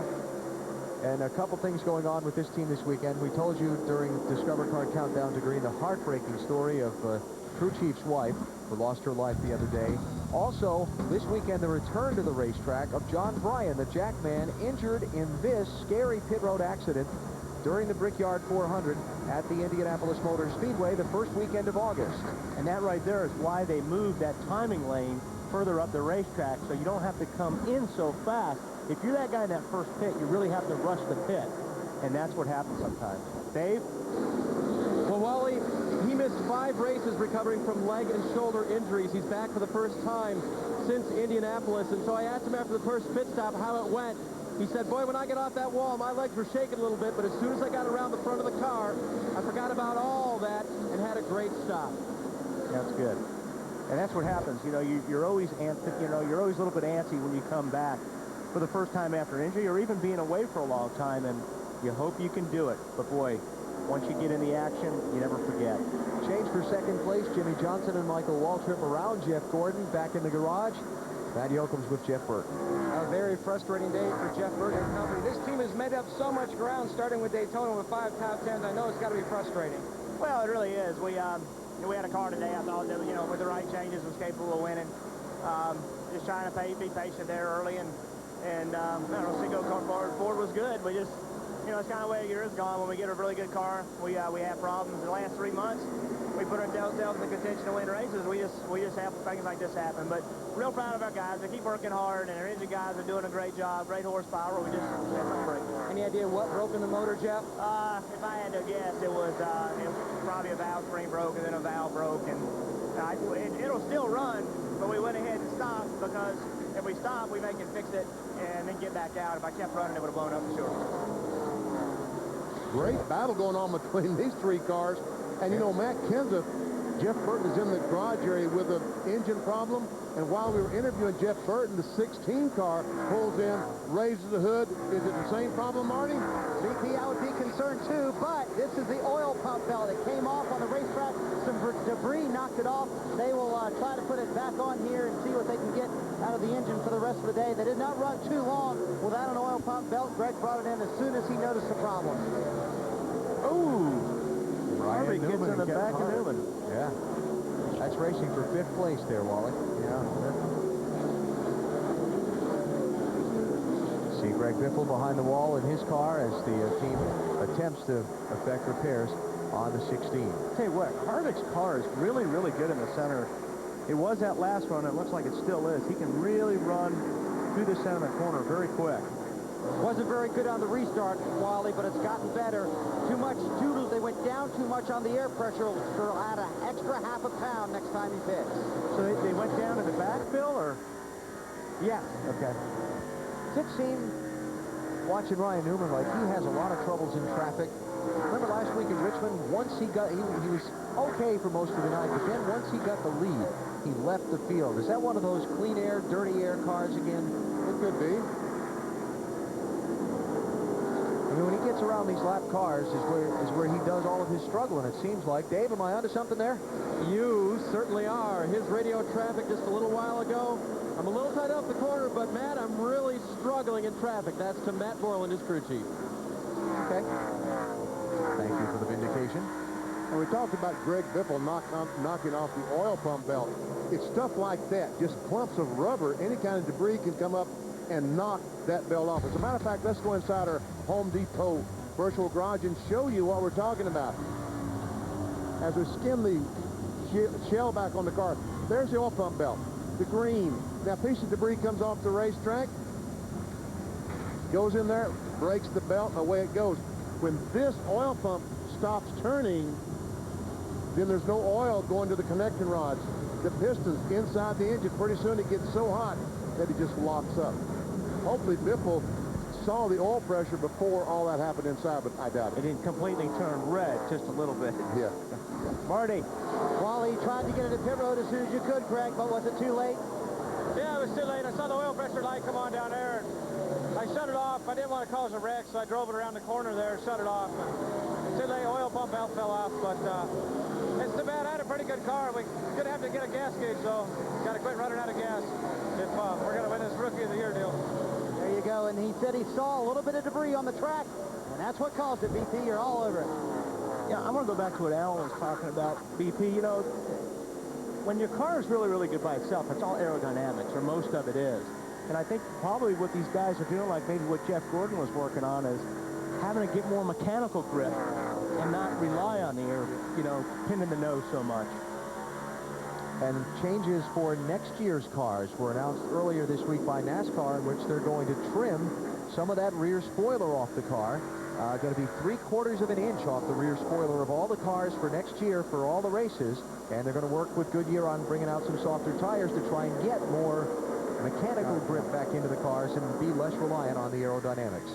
You've got to make these cars where you've got to come in and change tires, I think. I mean, I think you have to make them to where you have to change tires like it used to be. Yeah. When you ran a whole tank of fuel out of these race cars, they were not handling, and you had to come in and change 4 tires. It wasn't even a question of leaving tires on it. These spoilers, these rear wings on these cars now, about 6 inches tall next year. As what Alan said, they're going to reduce them.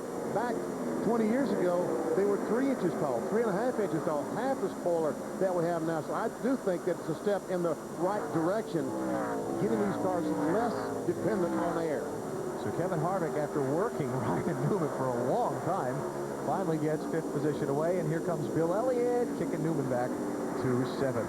Dale Earnhardt Jr. is out in front. We are 120 laps complete in the Sylvania 300 at New Hampshire.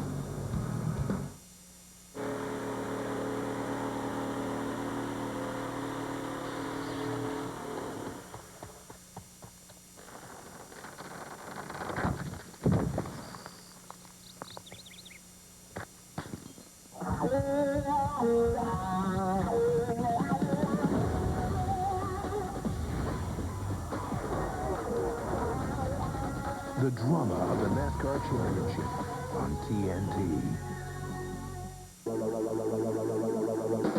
Here I come, I'm for safest of all. I can lock on my doors. It's the only way to live in cars.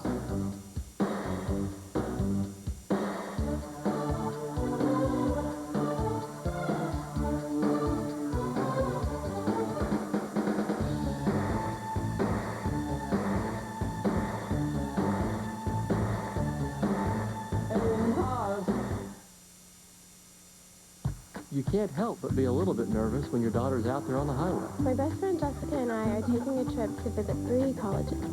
All you can really do is make sure the car is in good shape and then have confidence in the daughter that you've raised. Before we left on our trip, my dad and I took the car to Walmart for new tires and stuff. She's got new Goodyear tires and a new EverStart battery, so her mom and I feel pretty good about it. It's my first time to be on a trip without my parents, and it's going to be a lot of fun. It's her first time to be on a trip without us, and it's no fun at all.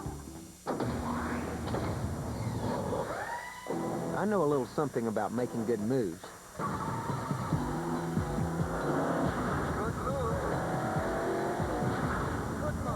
So if you're thinking about Viagra, one of the best moves you can make is a pit stop to see your doctor. Ready to ask your doctor about Viagra for the first time? Find out if a free sample is right for you. Make your move. Talk to your doctor about Viagra today. To learn more, race over to Viagra.com.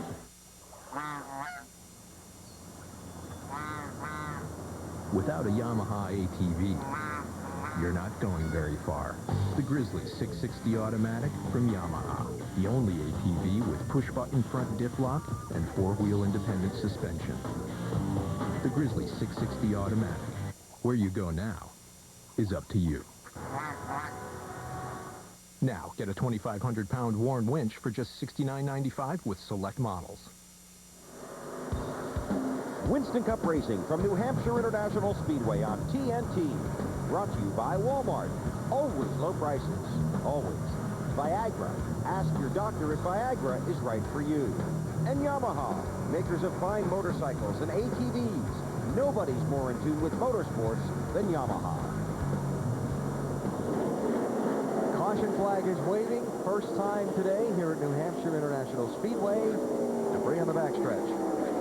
And a huge break for Rusty Wallace, Tony Stewart. Those cars were right in front of the leader, Dale Earnhardt Jr. First yellow of the race. We'll be seeing a lot of pit stops right Yes, here. we will. Now, everybody was just before lap 100. They've run 45 laps. We're going to see any two-tire changes here? Probably. I believe so. Okay. I would agree. But let's see who. Earnhardt Jr., Jimmy Johnson, Michael Waltrip, Jeff Gordon, Kevin Harvick, your top 5 coming in. Oh, trouble! Jeff Gordon! Jeff Gordon and Michael Waltrip tangling. Gordon trying to go through Waltrip's pit to his stall, Bill. Yeah, a lot of confusion down here now. Jeff Gordon trying to back out of the way. This pit stall down here is a very, very tight one. Gordon is away, Waltrip's away. They continue to work on the 48. We thought at the beginning of the race there could be problems with these tight pit stalls in the stopping line. Dave? Loose in, tight off for Ryan Newman, a wedge and track bar adjustment. They were waiting to see what happened on the end of pit road before they decided on 2 or 4, and they only took 2, and not all the crew was ready for that. Yeah, Michael Waltrip only got 2 tires. Jimmy Johnson took 4. I think a lot of guys got 2 tires there. And once again, Jeff Gordon had no choice but take 4 tires because... I had no idea that 15 car was coming in there. Check it out. Michael Waltrip's in front of Jeff Gordon, and his pit is the second one. He's got to go around Jimmy Johnson. And Jeff tried to... Whoa! Oh, man, look at the 48 guys right up on the hood of Jeff Gordon's car. Oh, man. Jackman got it. Quick tire changer and tire carrier up over the hood of the 24.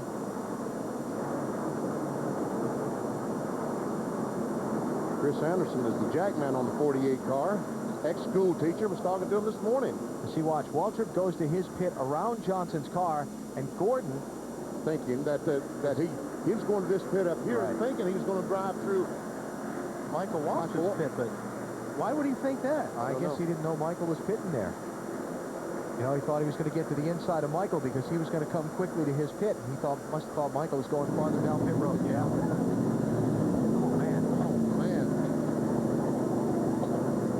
Sitting there with Jimmy Johnson going, man, he just ran over my guys. Bill? Just amazingly calm down here in the 48 pit, the 24 on pit road. They look at his car, but Jimmy Johnson back for left side tires, and now they're going to check the crew. Everybody appears to be okay, but they're going to work with the front tire changer update in a second. All right, Bill, thanks. You keep us posted there. That was Ryan McRae, I think, the front carrier on the 48 car, and Chris Anderson, the jack guy. I want you to watch this. Watch after the accident on the pit road. Okay, the contact. Watch Chad Knaus, the crew chief. Did he get my front fender? Look at Chad. Always thinking.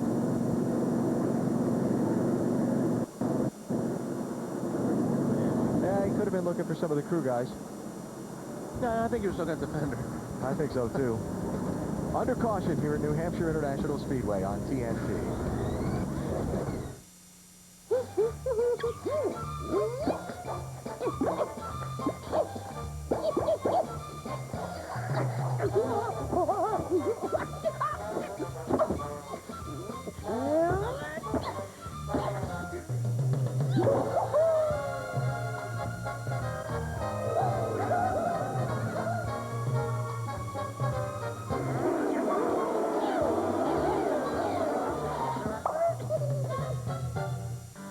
While we were out seeing how people used LTCs, we figured a few things out. Number 1, Darren can't navigate. 2, you should always watch where you park. And 3, When it comes to stuff like digital photography, Dell should bundle the things people use to get the most out of their PC. Back at Dell, our idea was huge. They made up all sorts of bundles that you can check out on our website. They even included some sweet advice on digital photography. And while Darren is still navigationally challenged, thanks to Dell, when it comes to getting the right PC and PC gear, at least you won't have to worry about getting lost. Add a bundle to any new Dell system and get up to a $75 rebate. To learn more, visit us at Dell.com/TV. And right now, a Dimension desktop with an Intel Pentium 4 processor is just $499 after an additional mail-in rebate. Plus, for a limited time, get a free 15-inch flat panel upgrade. Check out our notebooks, too. Your perfect PC and more. Easy as Dell. Dell PCs use Intel Pentium 4 processors.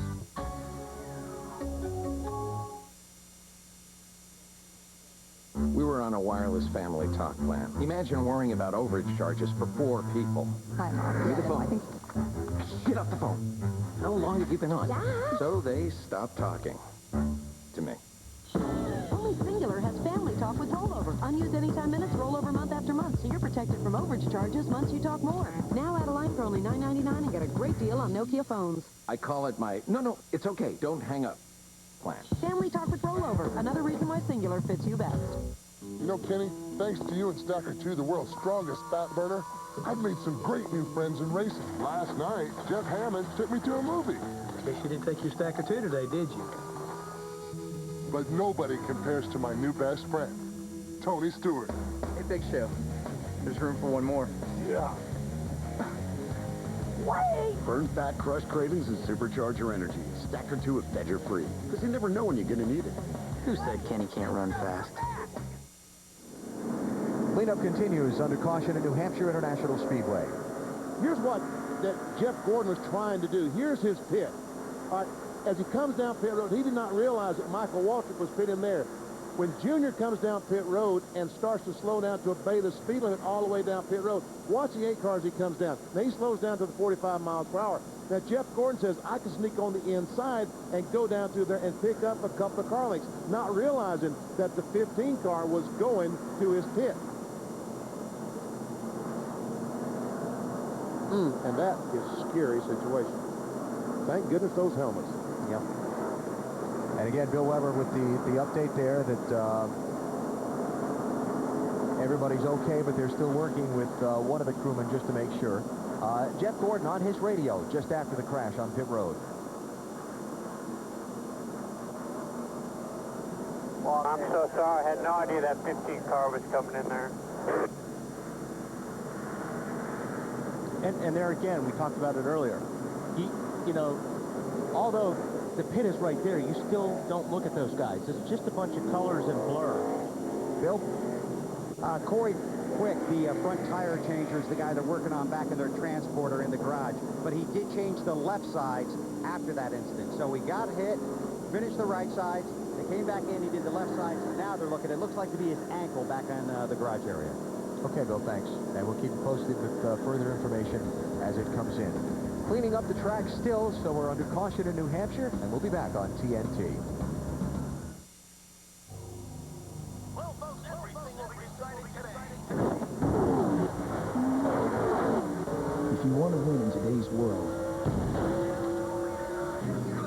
you can't afford to go it alone. It takes teamwork and training to win. Just like the winning team that builds quality cars and trucks on the assembly line. UAWGM, assembly line to finish line, teamwork wins.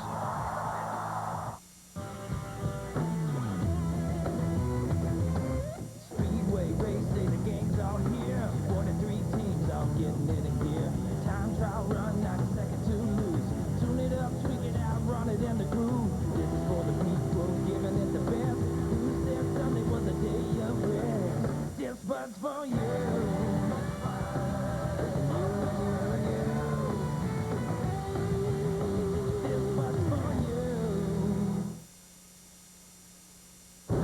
What's great about listening to in-car audio? You run right into me going into 3, just like you did 4 years ago. You're not just inside the car.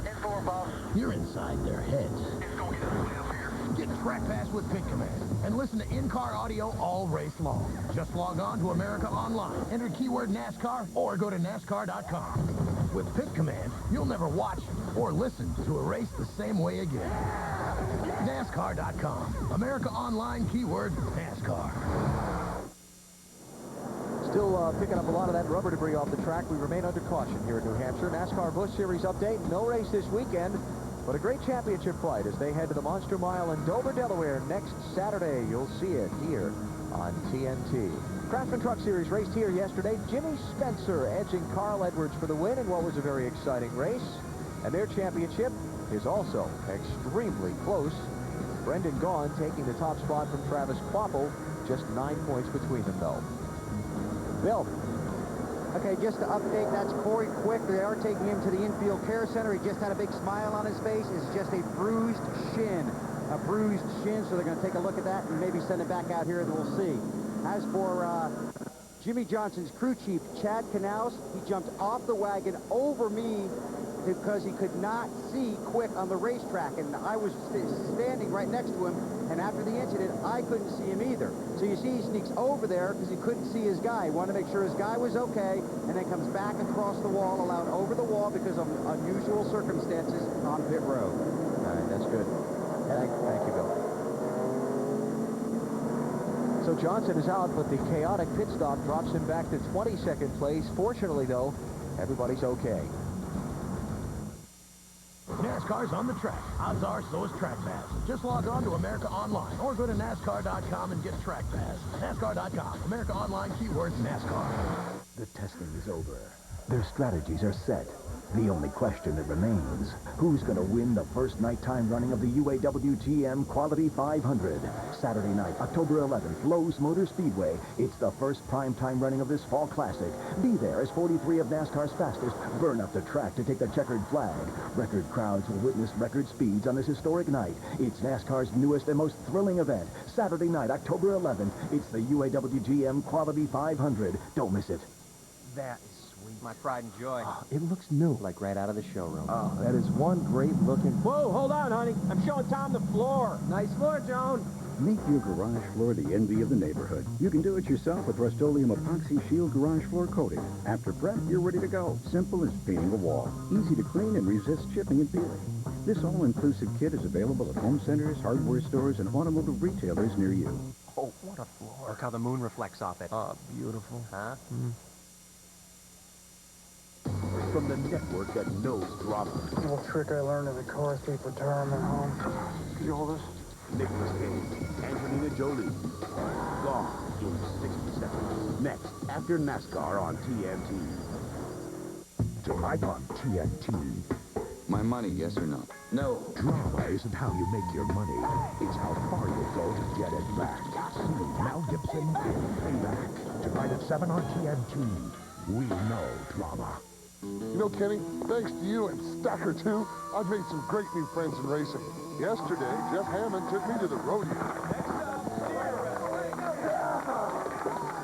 No, Victor, no, not that kind of wrestling, no. But nobody compares to my new best friend, Tony Stewart. Hey, Big Show. There's room for one more. Yeah. Burn fat, crush cravings, and supercharge your energy. Stacker 2 if fed you're free, because you never know when you're going to need it. There's always a Wallace running behind me. A number doesn't have to be on a social security card or on a driver's license to tell people who you are. What's your number?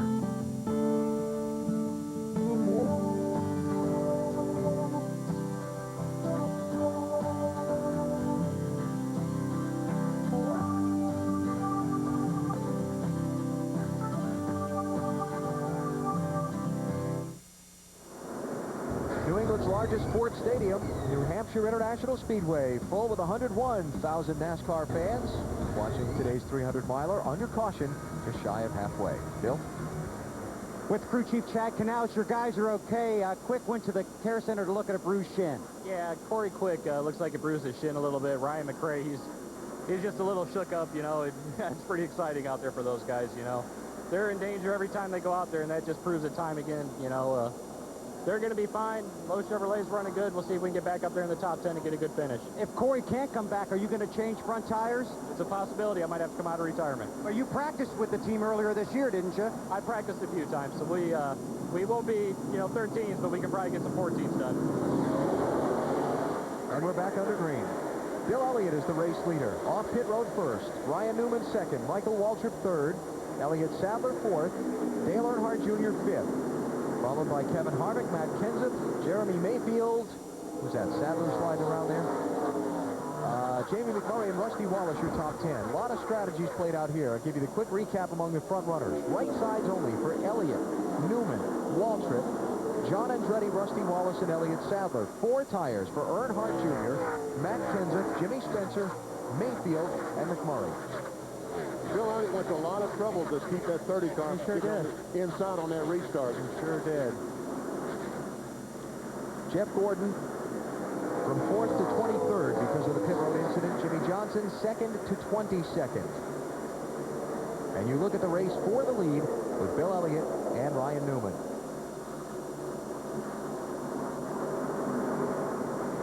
Yeah, stories of this road today, this race today, a lot of green flag racing and some incidents on pit road. Dale Jr. with the troubles getting to his pit box on his first stop, and now the accident here on this second pit stop. Oh, Bill gets a little loose down the corner, leaves the opening for Ryan Newman. Hey, Matt, is Elliott complaining about the car whatsoever? Well, Benny, he liked the race car before that stop. No adjustments when they made that stop, just right side tires only. In fact, Ray Evernham said the car looks great down in turns 1 and 2, and you were killing them down in 3 and 4. That was before that stop.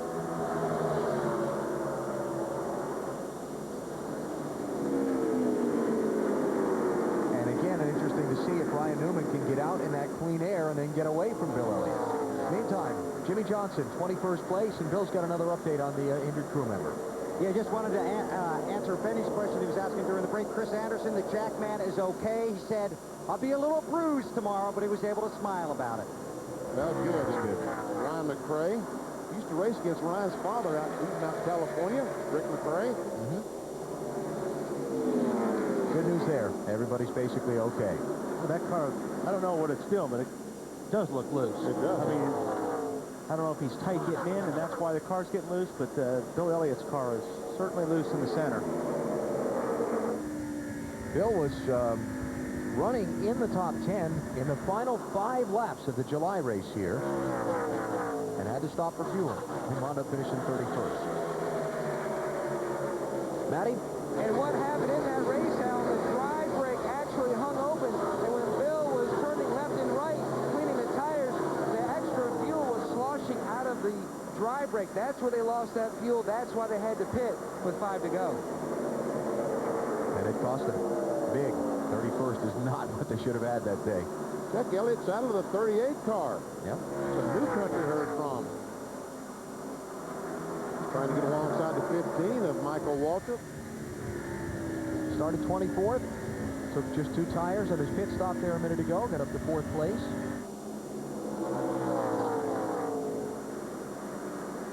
And Michael Waltrip, trying that very, very bottom line. We see most guys, when they're not being challenged, run a lane up from the bottom like Michael is there. But last time down in 1 and 2, he experimented with going all the way to the yellow line. He's searching. Looking for... Yeah, well, he's not really gaining, and he's trying to figure out where, where his car will stick. So if he does get to the back of the 12 car, he can try to make a pass. But it seems like they're all winding up in the center of the corner. Ryan Newman, our pole sitter today, running second right now. Our Walmart NASCAR Winston Cup race fact. The man who started on the pole has won only 2 of the 17 NASCAR Winston Cup races here at New Hampshire. The 2 winners from the pole, Jeff Gordon and Ryan Newman. This race 1 year ago. Jeff Burton, though, started 38th in 1999 and won. They want after they run a few laps. Elliott is starting to put a little distance on Ryan Newman. It's not much. Oh, Ward Burton into the wall. That's turn 2, and the caution flag is out. Ward was running 19th. Wow. What was that? Uh-huh. That wasn't.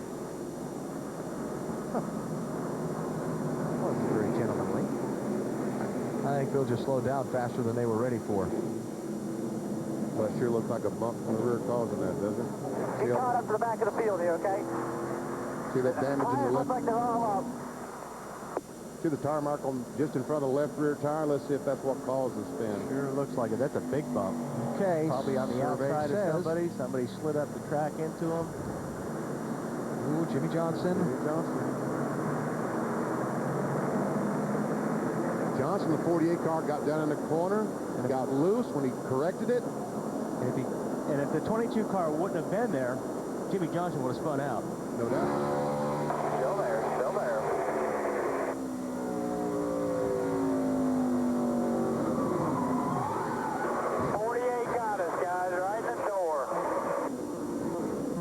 And Ward testing the safer barrier, newly installed here at New Hampshire. Now, Bill Elliott slows up, coming to the caution flag, and Ryan Newman and Michael Waltrip. Oh, wait a minute. I think Newman was trying to keep Waltrip behind him. In the meantime, he passed Elliott. Bill? Jimmy Johnson on pit road with his original pit crew back in place. Corey Quick, the front tire changer, treated and released from the infield care center, working on the left front now. Made a chassis adjustment. They'll send Jimmy back out with a full load of fuel. Tony Stewart, Robbie Gordon, and now Ward Burton on pit road under the caution. Dave? They're going to take a look at it here before they necessarily take it back to the garage. They may not. So let's see if they can pound it out well enough. And they just made a wedge adjustment for the car that actually been running fairly well, but you saw the contact on the track that sent him into the wall. That spoiler's got a serious wedge adjustment right there. It's got a wedge-E. Under caution for the second time here at New Hampshire International Speedway, Dale Earnhardt Jr. hanging in there. I fell into a burning ring of fire. I went down, and the flames went higher. And it burned. The ring of fire. The ring of fire. With savory bacon, eggs, and cheese, all sandwiched between two warm griddle cakes with a taste of maple syrup baked right in. New McGriddles go from bizarre to yummy in 2.3 bites. New McGriddles. Bizarre, but yummy. You taking that for heartburn? Panel of experts recommend it. More doctors recommend Tums. Dose for dose, Tums Ultra neutralizes more acid than Pepsi Complete's antacid. Nothing's faster. Just ask a real panel of experts. Born to the life. All right, y'all know what to do. Let's get it on. Bad to the bone. The big heist. First comes the job. Jackpot, then the complications. I want my stones, Mr. Fig. An early release to pay-per-view. Who are you? Jet Li. DMX. Born to the code. I know him. We can help each other. What is it with these stones? The stones are not what you think they are. Cradle to the grave. Straight to your home on pay-per-view. Where can you see new hit movies with the hottest stars and your Hollywood favorites all for free? Right here on DirecTV programming during the Star Super PAC Free Movie Weekend, September 26th, 27th, and 28th on channels 520 through 533.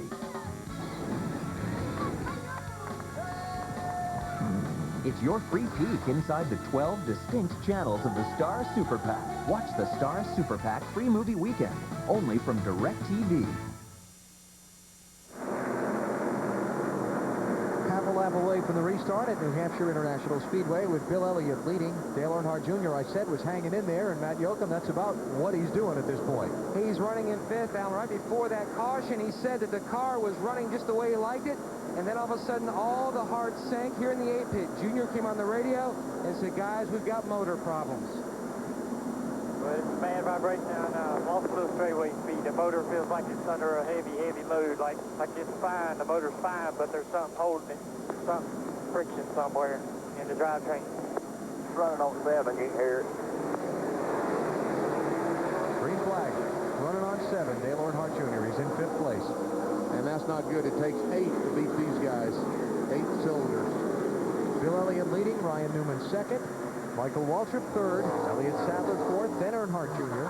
Body to body, the first car, a lap down in 24th place, unsuccessful at getting a lap back from leader Bill Elliott on the restart.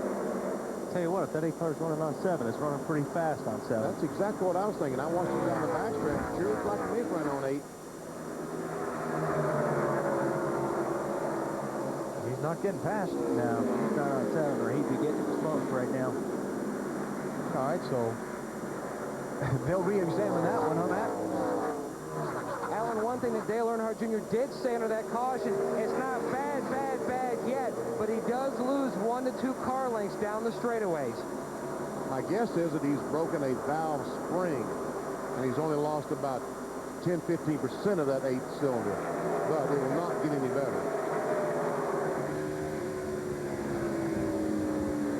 So Junior trying to work his way around the lap traffic and keep in touch with the yellow car up there, Elliott Sadler. That's the next position ahead for him to gain, 4th spot. Matt, you got more? And Benny's exactly right. Tony Eury Jr. and Jeff Clark were consulting about the problem. Tony Jr. said, we believe it's a valve spring. Okay.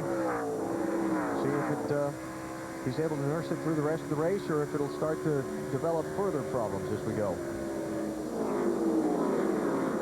But Junior, second place man in the championship, potentially having more problems here today.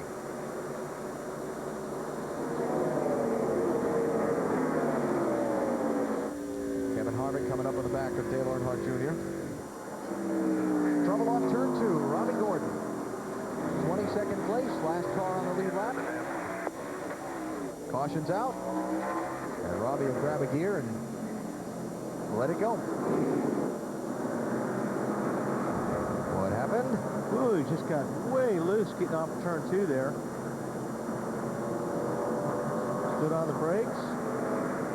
Probably flat spot of the tires pretty good. And look at that.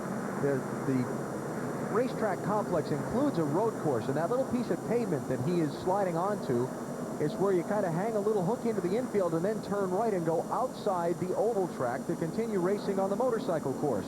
And that probably, the fact that he's not getting the grass might have saved him getting in the inside retaining wall. So no harm, no foul on the 31 car. Grabbed a gear. Oh, he's in a hurry to get back to the pits. That Baja, Robbie.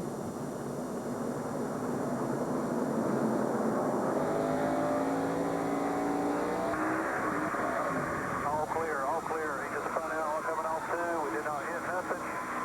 Okay, keep digging. Caution will be out. We didn't hit nothing.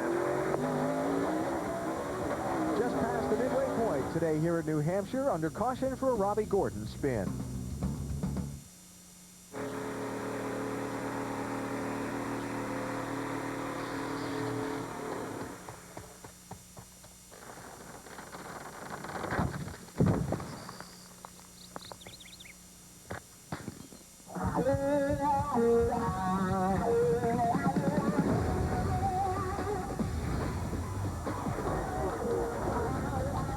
The drama of the NASCAR Championship on TNT.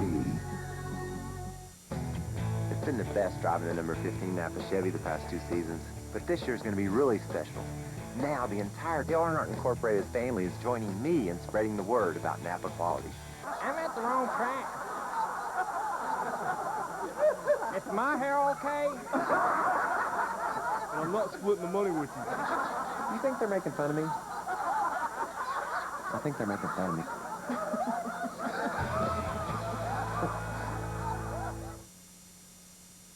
To a driver, fear isn't going full wide into a turn.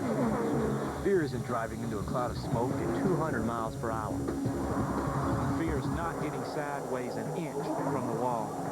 That's because Ford dominated last year's Cup Series with 7 Fords finishing in the top 10. Top 10, 7 Fords. So fear in the racing world is looking in the rearview mirror and seeing one of us. If you haven't looked at Ford lately, look again. Pancakes. Okay. No. Eggs and bacon. And sausage. Ham. No, make it the country fried steak. And coffee. Oh, coffee. Choosing is half the fun. Try one of Denny's 3 new complete breakfasts. The hearty smoked sausage breakfast, the tasty meat lovers, and the country fried steak and biscuits breakfast. Your choice just $4.99. Denny's 3 complete breakfasts. I was born on the back. Denny's, a good place to sit and eat. Day or night, we're always open, so come in and have a real meal at Denny's. Tonight on the WB Sunday, one night only, someone may win $1 billion. That's right, $1 billion. From Orlando, Florida, Drew Carey, Holly Robinson Peete, Jamie Kennedy, and Mr. Moneybags host. I'd like to make a withdrawal. What could be the largest cash payout in television history. But the real star of the show? The dough. The team is in place. Be there when history happens. Pepsi's Play for $1 billion. Tonight, 8/7 Central on the WB. USA Today is the place for a comprehensive look at motorsports. Get all the latest results, standings, and features to keep you up to date with your favorite teams and drivers. Getting set for the restart, we're talking about Dale Earnhardt Jr.'s car and what problems he might be falling prey to, BP. Let's go inside our engine and talk about valve springs for just a second. As we turn around and we turn the engine over, see the valve spring? It keeps the valve pressed against the cylinder head. This engine goes up and down about 75 times per second. This spring is going up and down. I don't know how they stay together at all races, but that's what happens. They get so hot, it breaks this spring. When that happens, the valve starts bouncing against the cylinder head. So far, Junior hanging in there in 5th place, and we'll see if, like I said, he falls suspect to any of those further problems as this race goes on.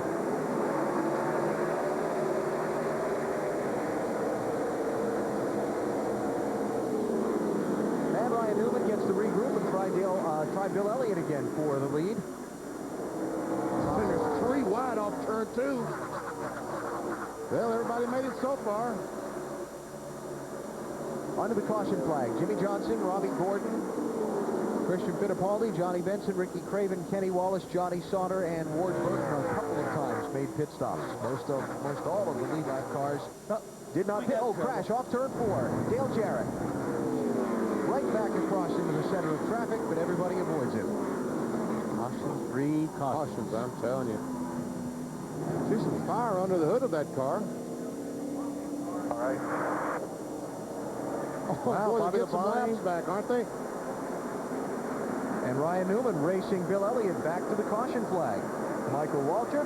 Ooh, here's the bad deal. You got a car sitting in the racetrack right now, and these guys are racing back in yellow. Yeah. That is just, oh, I hate to see that.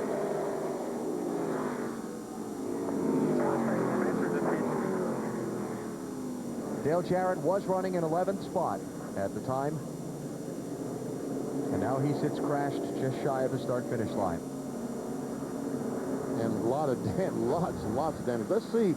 Here we see Spencer coming off the corner. The 7 gets loose just like Jimmy Johnson did. He goes up, gets in the side of the 88 car, and the brown truck goes around. He's knocked an oil line off with the fuel pump off the left side. That's where the fire was coming from.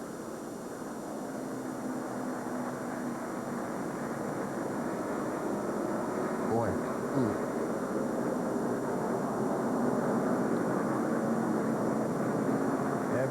Heavy with the back and the front end contact.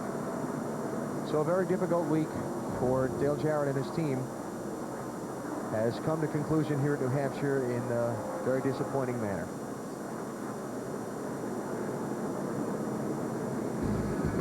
And the yellow flag is out again. 4th one of the Sylvania 300. Dale Jarrett and Jimmy Spencer tangle in turn 4. With Jarrett getting the worst of it.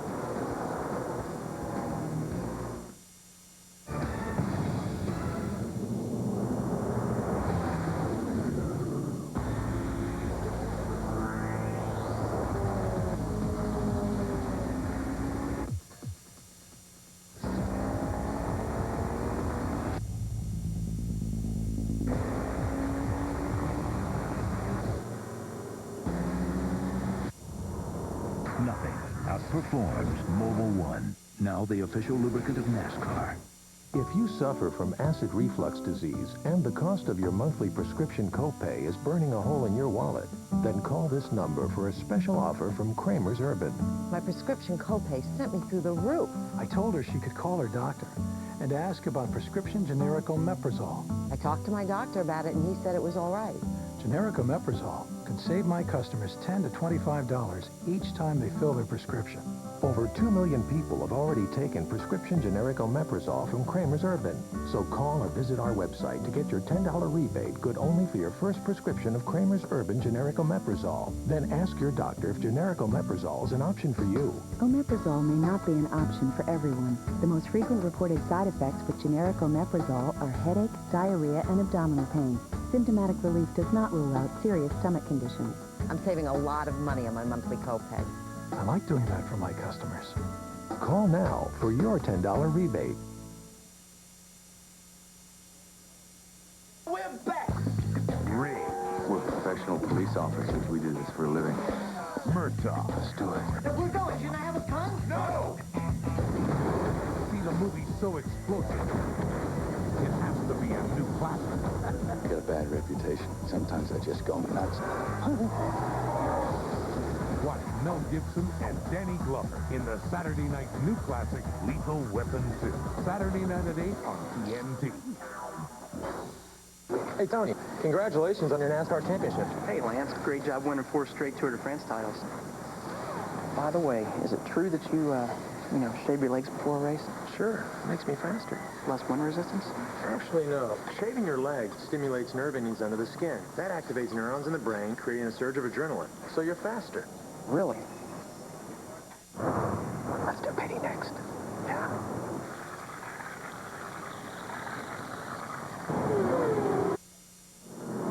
Back in New Hampshire, cleanup continuing on the front stretch after Dale Jarrett's car was crashed off turn 4. Though Dale has climbed from the machine and taken the ride to the infield care center. Want to talk about the racing back to the caution flag issue. Okay, this is what I'm concerned about. Here you got Dale Jarrett sitting there. He's already has the steering wheel off. Now these guys are racing back. He's sitting in the middle of the racetrack, and these guys are coming racing back. Now, if he were to get hit, you'd want that steering wheel on, first of all, because that steering wheel plugs on. It's like a big old axle sitting there. It doesn't look like... It looks to me like that Jarrett realized that he was in trouble there, reached up, maybe I should put this wheel back on. Now, he's actually talking on the radio. That's what he's doing, yeah. But I don't think he unbuckled, which, of course, was definitely a smart move on his part. The drivers are told in their pre-race meeting 2 hours before race time, let the leader be the one to race cars back to the start-finish line. Let him be the one to decide who to keep a lap down and who not to. Right. Bill Elliott, that was his prerogative there to decide whether to let those cars have a lap back or not, but it seemed like the guys racing with him, Newman and Waltrip, had other ideas in mind. Yeah. I mean, you're right. It's the leader. He makes a decision. Now, when those guys start racing you back to the line, it forces your hand if you're the leader. So it's just a scary situation. Bill? And I'm told by Bobby Labonte's crew that Bill Elliott had told Bobby's team that I will let him get a lap back if the caution comes out. That's why Elliott slowed down, and then everything went crazy. But see, another problem you got the 41, and you've got the 30, you've got the 77. All these guys are trying to hurry up, too, and get their lap back. They're trying to beat the leader back. In the meantime, like I said, you've got a car sitting right in the middle of the racetrack. It's the worst situation you can have when it comes to racing back to yellow. And you've got oil on the racetrack. And the 41 car, all of a sudden, whoops, there says the 88. I better try to dodge it. Yeah. I got a lot to clean up still here in the front straightaway. So we'll take a break. 135 laps to go. None of the leaders have pitted. Bill Elliott out in front here in New Hampshire. Join the thousands who've switched to Sonic for a better tasting breakfast. Like our Breakfast Club Toaster Sandwich, made with ham, egg, cheese, tomato, and bacon, and served on thick Texas toast. Drive into Sonic and have a good morning. Here in Chicago, internet users are taking the Net Zero High-Speed Challenge. 2 computers connected to the internet through ordinary phone jacks. One using standard dial-up, the other Net Zero High-Speed dial-up. Net Zero is way faster than the standard dial-up. It's awesome. I'd much rather go with Net Zero. You can surf the web up to 5 times faster for only $14.95 a month. So I would say Net Zero is a good deal. Net Zero High Speed is a must-have. Net Zero High Speed. Get it at netzero.com. Some people say that their car is a form of self-expression.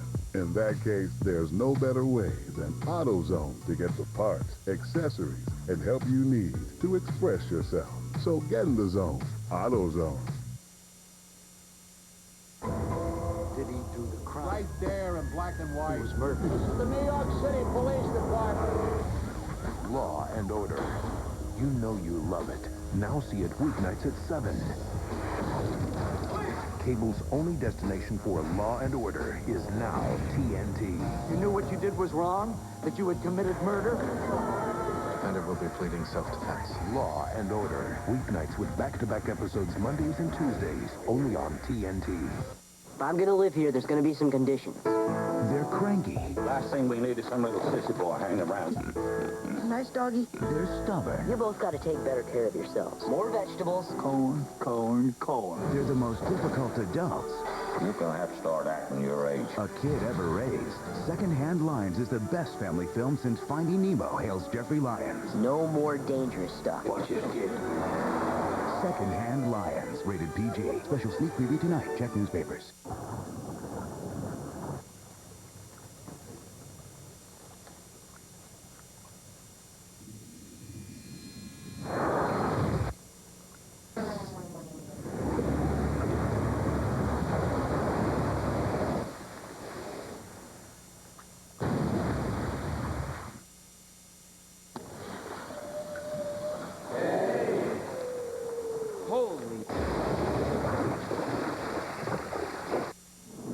Back at the New Hampshire International Speedway, we continue under caution after the wreck by Dale Jarrett. And everybody racing back to the caution flag. Bill Elliott was the race leader. Some guys trying to get their lap back, including the 18 of Bobby Labonte. Michael Waltrip was running 15th, had a ringside seat for the whole thing, and here are his thoughts. It was stupid on one driver's part, Bill Elliott. All he's got to do is run wide open back to the scene of the crime, slow down, and then you got one guy going at full speed. Instead, he slows down, and there's 20 guys thinking they're going to fly through a wreck. How dumb is that? When one guy could have just prevented every bit of that. Now that conversation continued. Michael asked his crew, if you're sitting out there in Dale Jarrett's spot, do you want one guy flying by you at a time, or do you want 20 going by you? And his crew chief Slugger Labby shot back to him, maybe that's something NASCAR should look at and change the rule. Maybe we shouldn't race back to the yellow. We shouldn't race back to the flag. I've been around this business since 1970. We've said that ever since then. Do not race back to the line. But, you know, it's got to be a rule. It can't exist the way it is. Still cleaning up here on the front straightaway. With 131 laps to go, we'll take a break. Bill Elliott is leader here in New Hampshire.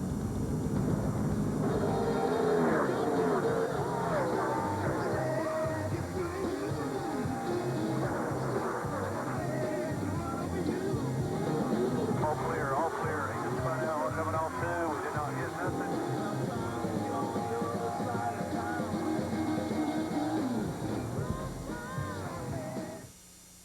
Do you have the right truck? Introducing the 2004 Chevy Silverado, available with new Power Pack savings.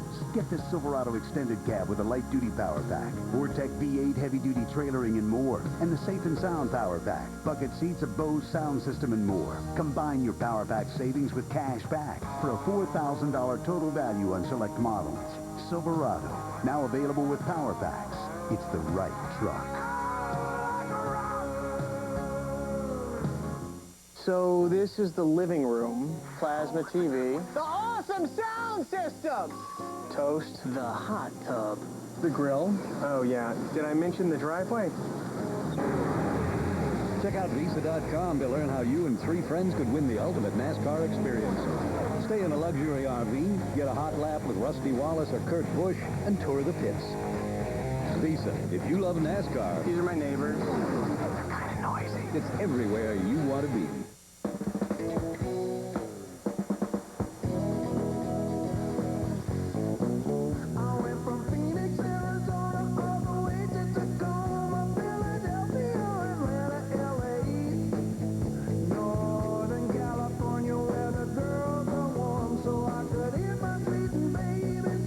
Wrangler 5-star premium quality denim. Wrangler, real, comfortable jeans. Winston Cup Racing from New Hampshire International Speedway on TNT. Brought to you by Chevy Trucks, the most dependable, longest-lasting trucks on the road. Visa, proud sponsor of NASCAR. Visa. It's everywhere you want to be. And Wrangler, real, comfortable jeans. And the green flag is waving here at New Hampshire International Speedway in the Sylvania 300. Bill Elliott leads, Ryan Newman is second, Michael Waltrip third, Elliott Sadler fourth, Dale Earnhardt Jr. fifth. Rest of the top 10 are Kevin Harvick, Matt Kenseth, Jamie McMurray, Jeremy Mayfield, and Rusty Wallace. Getting back, just about missed off VP, getting back on the lead lap, coming to that last caution, were Bobby Labonte, Dave Blaney, and Kurt Busch. See some damage to the rear of the 6 car. Kind of aluminum strip. And we see the 41 car, Casey Mears, in front of the second place car of Ryan Newman. Marty. Dale Jarrett coming from the infield care center. First of all, you okay? And what happened to cause the wreck? Yeah, I'm okay. Just on the restart, and 7 car, I don't know where he thought he was going, but just ran all over me. About all you can say about it. Were you aware of the guys racing back to the caution, and you had a unique perspective on that, DJ? Yeah, not a good place to be. Knew they'd be coming back. I started to get unbuckled, and I buckled back up, and yeah, that wasn't a very good sight to be looking in your mirror seeing that. I know what they're doing, what they got to do, but not a fun place to be. But we had a really good car, shouldn't have been in that position anyway. Few people learn to use their heads. We're not even halfway in the race. Dale Jarrett does have a bruised right knee and just a tough end to what was a very difficult week for this 88 bunch. Yeah, to say the least. And Marty, just to button up the story on racing back to the caution flag, just before the restart, NASCAR race director David Hoots, across the NASCAR Race Control channel, said the 12 and the 15, Ryan Newman and Michael Waltrip, had no business trying to race the 9, Bill Elliott, back to that caution flag. Let the leader be the one to decide who gets a lap back and who doesn't. And I agree. We talked about this during the break, is that if they would have just stayed in line behind Bill Elliott and let the cars that were lapped down try to get their lap back, they wouldn't have been all boxed in 3 abreast getting off of 4. That's what created the dangerous situation. But instead, those guys started juking around for position, and if they would have just lined up behind Elliott and gave those guys room, I think it would have been a safer deal. See Junior working on Michael Walter, trying to get that spot. The problem is these cars would have still come off the corner at 140 miles per hour. Leaving the pistless car sitting there. Right. But they wouldn't have been 3 abreast, maybe. No, they would have been, single file. The big picture issue is still the same. Racing back to the caution is... Yeah. Nobody likes it. Watch some of the bumping and banging here in the restart. Oh, man. Matt Kenseth, the 17 car, gets in the back of Harvick. Rusty Wallace over into Mark Martin. That's where Mark got the damage. Yeah, Jeremy Mayfield, I think, got the back of McMurray. There's a little accordion effect there. All it takes is one guy to miss a shift in that pack, and about 10 other guys pay for it. Tell you what, Junior's hanging right in there with that engine issue. I know Matt Yoakum's keeping an eye on that for us, but he's still running in 4th place. That's pretty impressive. Right now working on his teammate Michael Waltrip for 3rd. Matty, any more? Well, one thing, Alan, coming back to the caution, Dale Jr. said, man, this is just crazy out here, but he hasn't really commented much about the engine. It's holding steady, but he is trying to make what he says is a very boring situation kind of a little bit humorous for he and his crew. He came on the radio at one point and said, let's have some fun here. They toss them a deal, see if I can catch them in my mouth every time I go by on 7 cylinders. All right, we got some red ones in the truck. Oh, it's not that slow going by that he could reach out and, what was it, the M&M's? Is that what he was talking about? Yeah. Kevin Harvick working on Junior now for 4th place.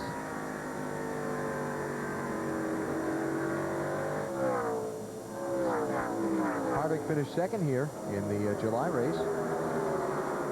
And currently sitting 441 points behind Matt Kenseth in the race for the NASCAR Winston Cup Championship. 3 top 10s in 5 New Hampshire Winston Cup starts for Kevin Harvick. He's got around Elliott Sadler and put Elliott back to 6th place. But look at the gap up to the front 2. Talk about clean air. Bill Elliott is gone. That is 1.2 seconds to Ryan Newman, the 2nd place car, 3.7 seconds to Michael Waltrip, the 3rd place car. Now, a lot of that had to do with those guys getting boxed up with the cars that were lapped down, like Steve Park, Casey Mears. Yeah. 21 car, yeah. Dirty air, traffic.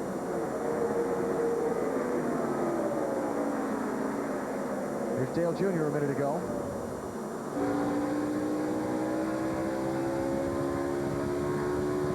Why you? Stop doing that. But that's his teammate. But now Junior can't catch Michael. Teammate or no teammate, you don't really think of him as a teammate. You may be a little gentler on the bumper, but you're still going to get just as mad at your teammate as you would anybody else out on the racetrack. Look at Harvick there, try to go in underneath him and slide up a little bit. I don't know if this engine is getting weaker in the 8 car, but it seems to me like he doesn't have the speed right now that he had 50 laps ago. And Matt Kenseth creeping into the back of that group. 2 yellow car. Oh, front straightaway. Got a car going up in smoke. Up over here in the front straightaway. Hermie Sadler. Cox is going to be out. Cox is out. Yellow flag number 5. Boy, we went from 0 to 5 in a hurry. All right, now let's think about this. 117 laps to go. There'll be 116 to go when they come back around. And 4 tires. Top off the fuel. Yep. Yeah. Set yourself up for a splash and dash later on.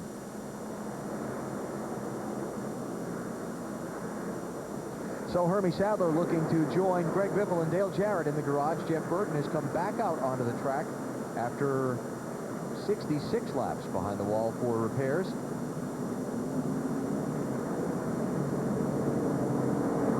Though he has since pulled it back in behind the wall and would appear to be getting set to call it a day. Now, the couple of times they've been on pit road today have been fairly exciting. Let's see. Elliott, Newman, Waltrip, Earnhardt Jr., Harvick the first 5. Michael Waltrip all of a sudden decided late to make a pit stop. And so did Jimmy Johnson, Matt. And Bill Elliott decided to pit. They're not going to make any adjustments to the 9 car. Remember, on his last stop, they only took on right side tires. So Mike Ford called for 4, but they are still going to have to pit one more time, Marty. Last second decision here for Matt Kenseth. Matt, they take 4 tires. It'll be no changes on the stop just outside their fuel window and trouble on the left front, Dave. 4 tires and fuel for Ryan Newman. He's happy with the balance. He just can't catch the 9 car. He said, boy, that Bill's got a real hot rod, doesn't he? Michael Waltrip, another last second decision to come down pit road. That actually talked about staying out another 20 to 25 laps, and their conversation was virtually over. And turn around, he's on pit road. So we're under caution, 184 laps on the board at the New Hampshire International Speedway. You're watching NASCAR on TNT. A man in Austria survived without food or water for 18 days. The largest bicep is 30 inches around. Miller Lite has a third less carbs than Coors Light. Amazing, huh? Miller Lite. Great taste, less filling. Leftovers. There's a better way to eat. Wendy's Junior Bacon Cheeseburger, baked potato, and fresh side salad, just 99 cents each. Trying to save some money. Me too. Wendy's, it's better here. TLC's bringing together new beginnings and old flames with 2 new daytime shows. On Perfect Proposal, clever fiancés-to-be dream up ideal ways to pop the question. Will she say yes? And on Second Chance, we're reuniting people with their long-lost loves. Definitely stole my heart. It's just going to be like it was years ago. Will old flames spark? Don't miss TLC's new daytime series, weekdays only on TLC Daytime. Is not having your high school diploma keeping you from making the kind of money you want? With PCDI, you can earn a nationally accredited diploma, not just a GED, and you can study at home at your own pace. Earn your high school diploma or choose from any of PCDI's exciting career opportunities. Call now to get free literature on the one career of your choice. Call 1-800-814-2700 for your free literature. There's no obligation, so call now. 1-800-814-2700. You want action? We got more wrecks than racing, more competition than baseball, football, basketball, hockey combined. Their seasons stop for months at a time. Our season started 11 years ago. You want drama? We got more drama than a 14-year-old girl who just got dumped by her boyfriend, lost her pet cat, and discovered a zit the size of Mount Kilimanjaro. You want dysfunction? In our world, the only place to settle differences is in the ring, not in a court, not in a family meeting, just with brute force. Come to think of it, that's a great idea. This is who we are. We're Raw, and we like it that way. WWE Raw, only on Spike TV.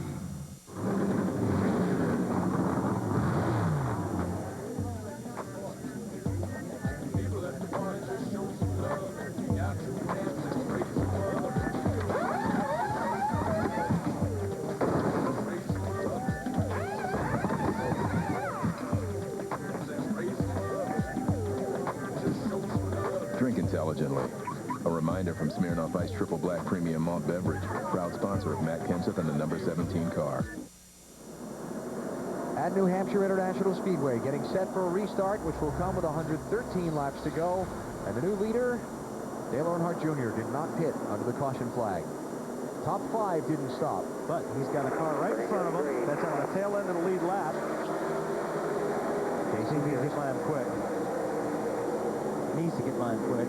And he gets by the 0 car of Jason Leffler now. Can he catch Mears, or is Mears going to hold him up, or is Mears going to drive away from him? I just going to set the picture for you real quick, BP. Earnhardt Jr., Ricky Rudd, Joe Nemechek, Sterling Marlin, Dave Blaney. Top 5 did not pit under this caution flag. Fuel only for Kevin Harvick and Jimmy Johnson and a few others. They're first in line off of pit road in 6th and 7th on down. Ryan Newman got 4 tires. He's in 10th. Bill Elliott, 13th. They were the previous leaders. Okay. Looked like the Casey Mears, the 41 car, had a pretty decent car before the caution flag. Sterling Marlin, the 40 car, is 4th place automobile. They're 3 wide, up in 3 and 4. Kevin Harvick, Ken Schrader, Jimmy Johnson. Harvick and Johnson racing for 6th and 7th. Jamie McMurray, 42, trying to go by on the outside. I don't think it's going to work. No, Schrader's there. And going to get blocked in. Hasn't yet. Wow. Who's that? Ryan Newman. Contact somewhere there. Slide job there. Newman and Tony Stewart racing for 10th and 11th. And Bill Elliott in the red Dodge there trying to come through the traffic also.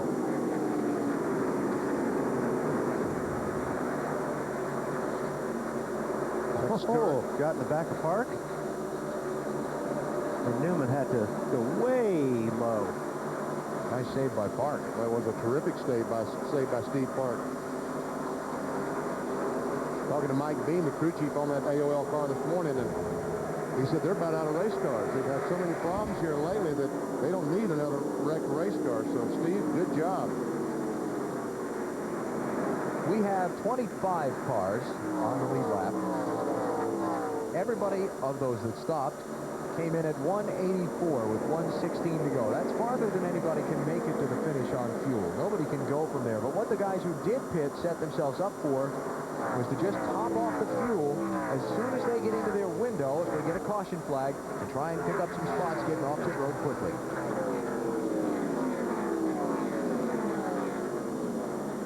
Newman and Tony Stewart still at it for 10th and 11th. Jeff Gordon behind him in 12th. Gordon also got just fuel on his pit stop. 17 car Matt Kenseth all the way back to 19th place, Marty. And he hit pit road last time. Allen running in the 7th position. They had a lug nut hang on the left front tire. They had to thread it back by hand, and they fell back to 19th when they came off pit road. They talked about coming back down pit road and topping off with fuel, but they're still 20 to 25 laps short. Okay, thanks, Marty. So your championship leader with some ground to make up to get back to where he was before the pit stops. 41 Casey Mears, last on the lead lap, 25th place, basically a mile behind the leader, Dale Earnhardt Jr. Our Little Debbie lap leaders today. Earnhardt Earnhardt Jr. has led the most laps. Before today, Tony Stewart in the wall. Turn 2. Was Mr. Newman involved? They were racing for that spot. And Casey Mears, that 41 car persistence has paid off. He gets to make up that entire mile he's behind. It's a good job. Tony Stewart drives away. Rather unhappily. I was thinking exactly the same thing. Up, Gabe. Let's see. Yep. Oh, yeah.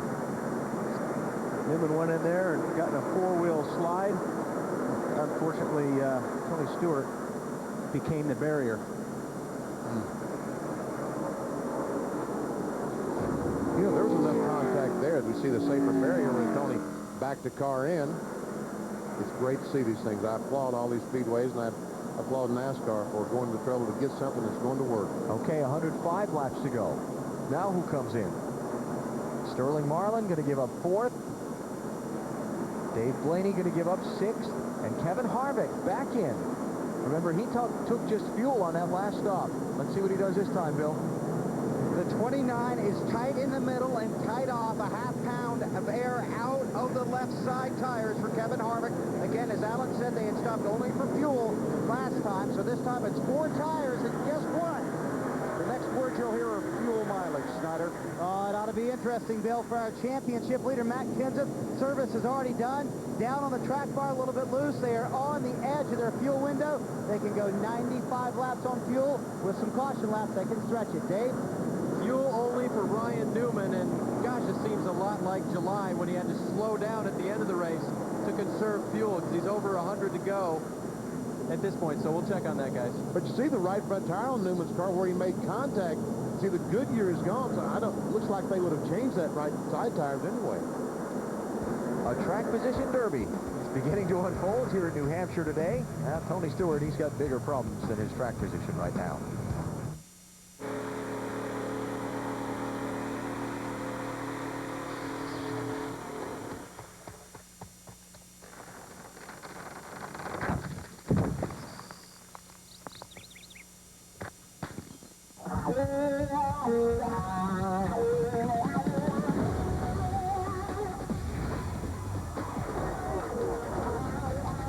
The drama of the NASCAR Championship on TNT.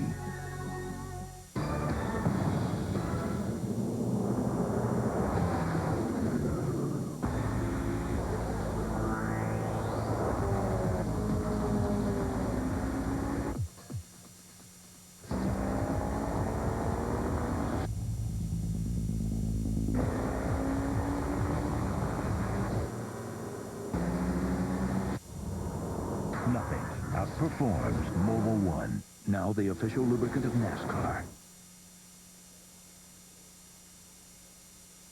Freedom of speech. Exercised all race long. Log on to America Online or NASCAR.com and get track pads. NASCAR.com. America Online, keyword NASCAR. The Home Depot is more than a store. It's an all-night diner, an indoor playground. It's kitchen possibilities you never thought were possible, with more unbelievable styles and options to choose from. And now get a free sink base when you purchase 9 or more special order cabinets through November 5th. It's the perfect time to let a little know-how become your inspiration. The Home Depot. You can do it. We can help. There was one envelope I really hated to open every month. My wireless bill. Bad news either way. I mean, if I talked too much, I got slammed with overages. And if I talked too little, I wasted all those minutes I paid for. But those days are over, thanks to rollover. Only Singular lets you roll over unused anytime minutes so you avoid paying overages months you talk more. They're your minutes. Keep them. Singular has rollover on national plans and your choice of cool phones. I call it my look at that cute little bill plan. Come in to find out how Singular fits you best. Coming to the restart at New Hampshire International Speedway, NASCAR on TNT, getting to the final one-third of today's Sylvania 300. Dale Earnhardt Jr. leads, Ricky Rudd second, Joe Nemechek third, Jimmy Johnson fourth, Jamie McMurray fifth, None of those drivers pitted under this caution flag. First who did under this yellow, Sterling Marlin, 15th place.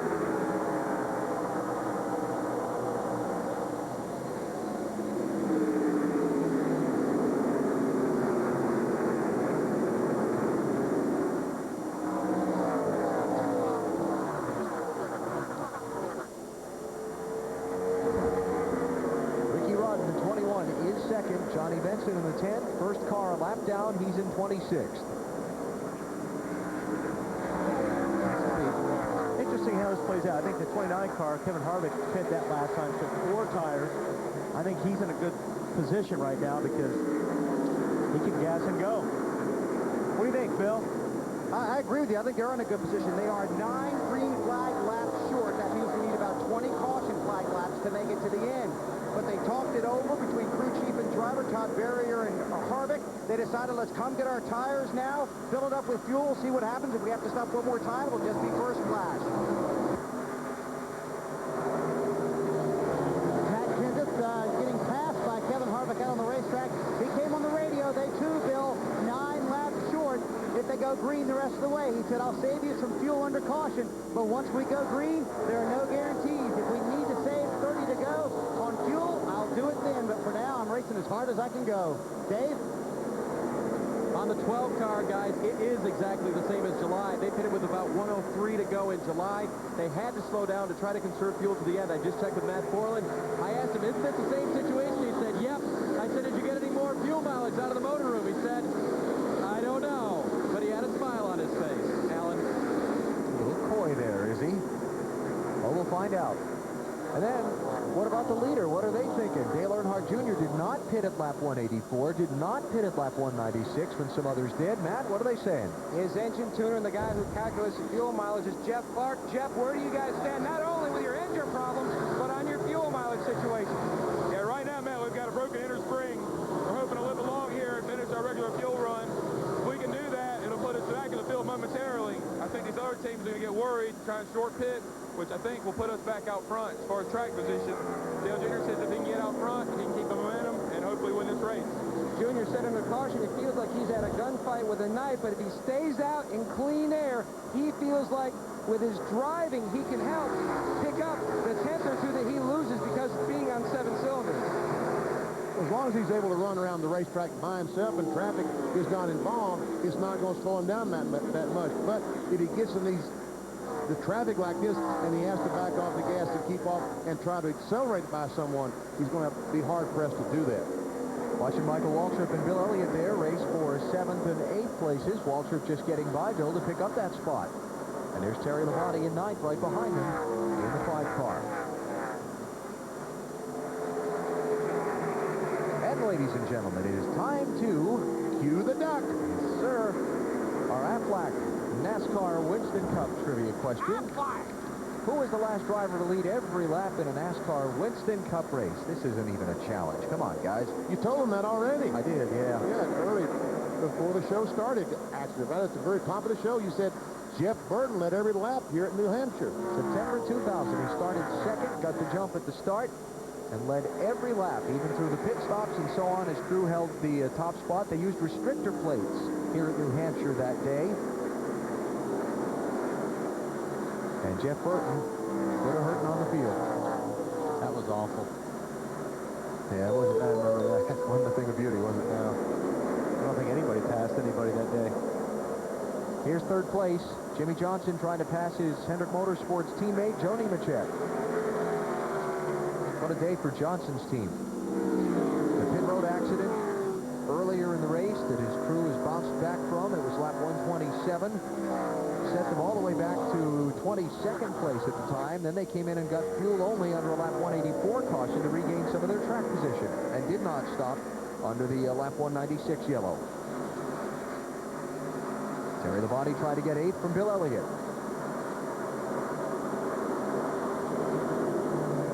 Tell you what, for a car that was wrecked in final practice yesterday, it hasn't been spectacular, but it's been a decent day for Terry and that 5 crew.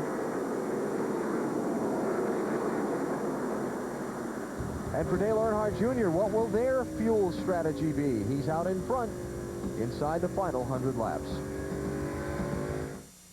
When I'm watching good drama, I know it because I'm not aware of it. I've been sucked into the story. Whether it makes me cry or laugh, I understand life in a different way. I think a great drama gives you all of the emotions.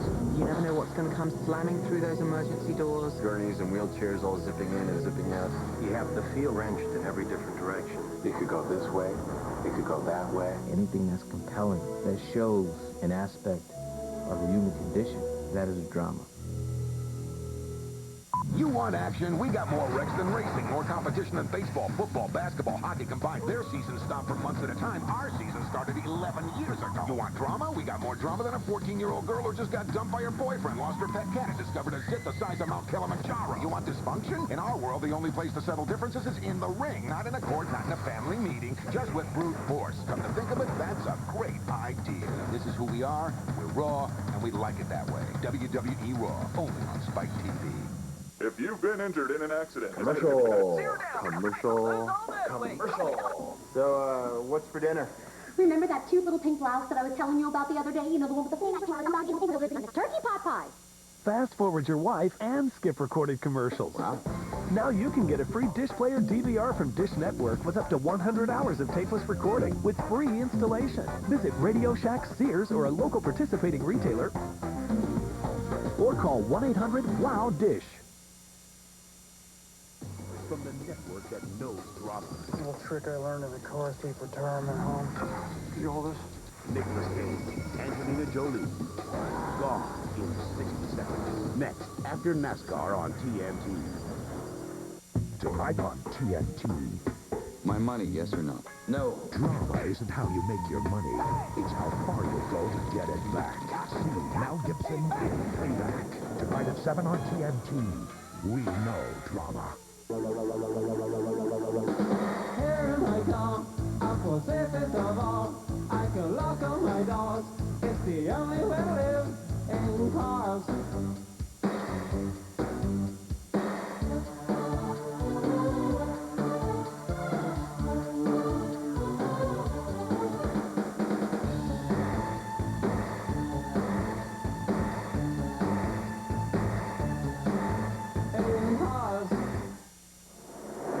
86 laps to go here at New Hampshire International Speedway. Dale Earnhardt Jr. leading Ricky Rudd by about a second, 1.051 seconds to be specific.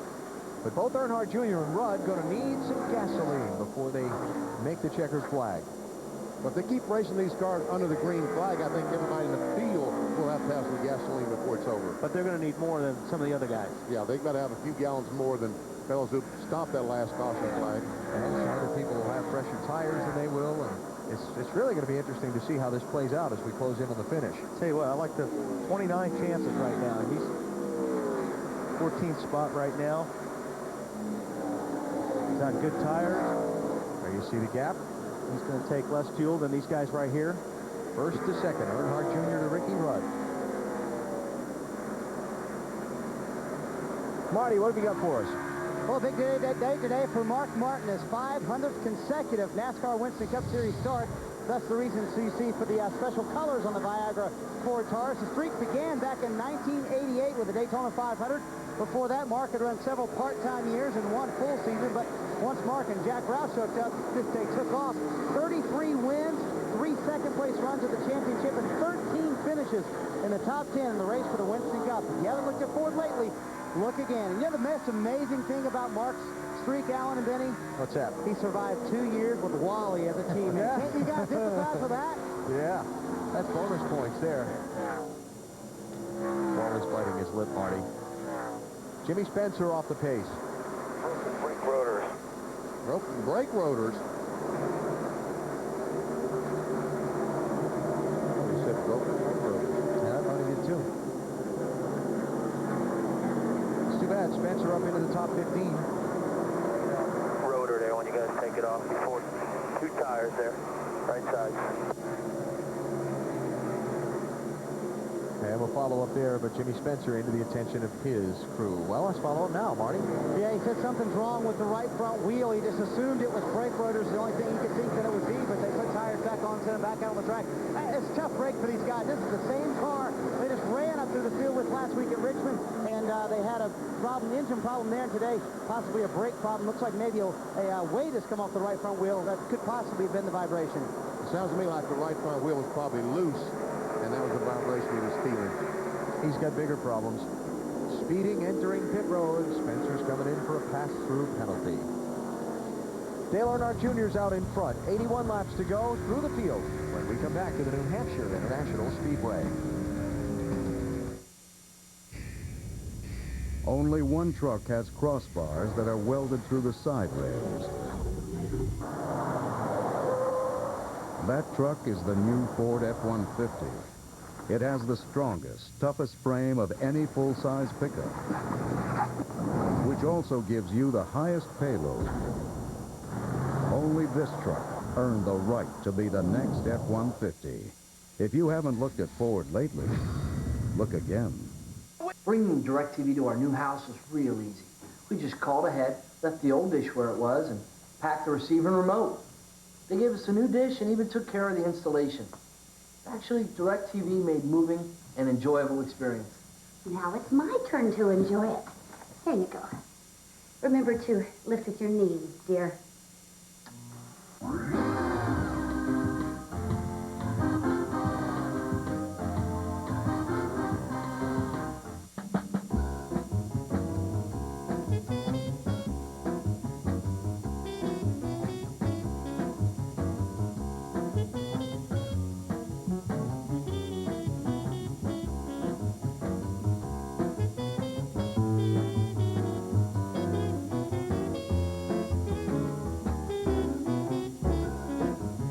If you haven't been watching, then you don't know what you've been missing.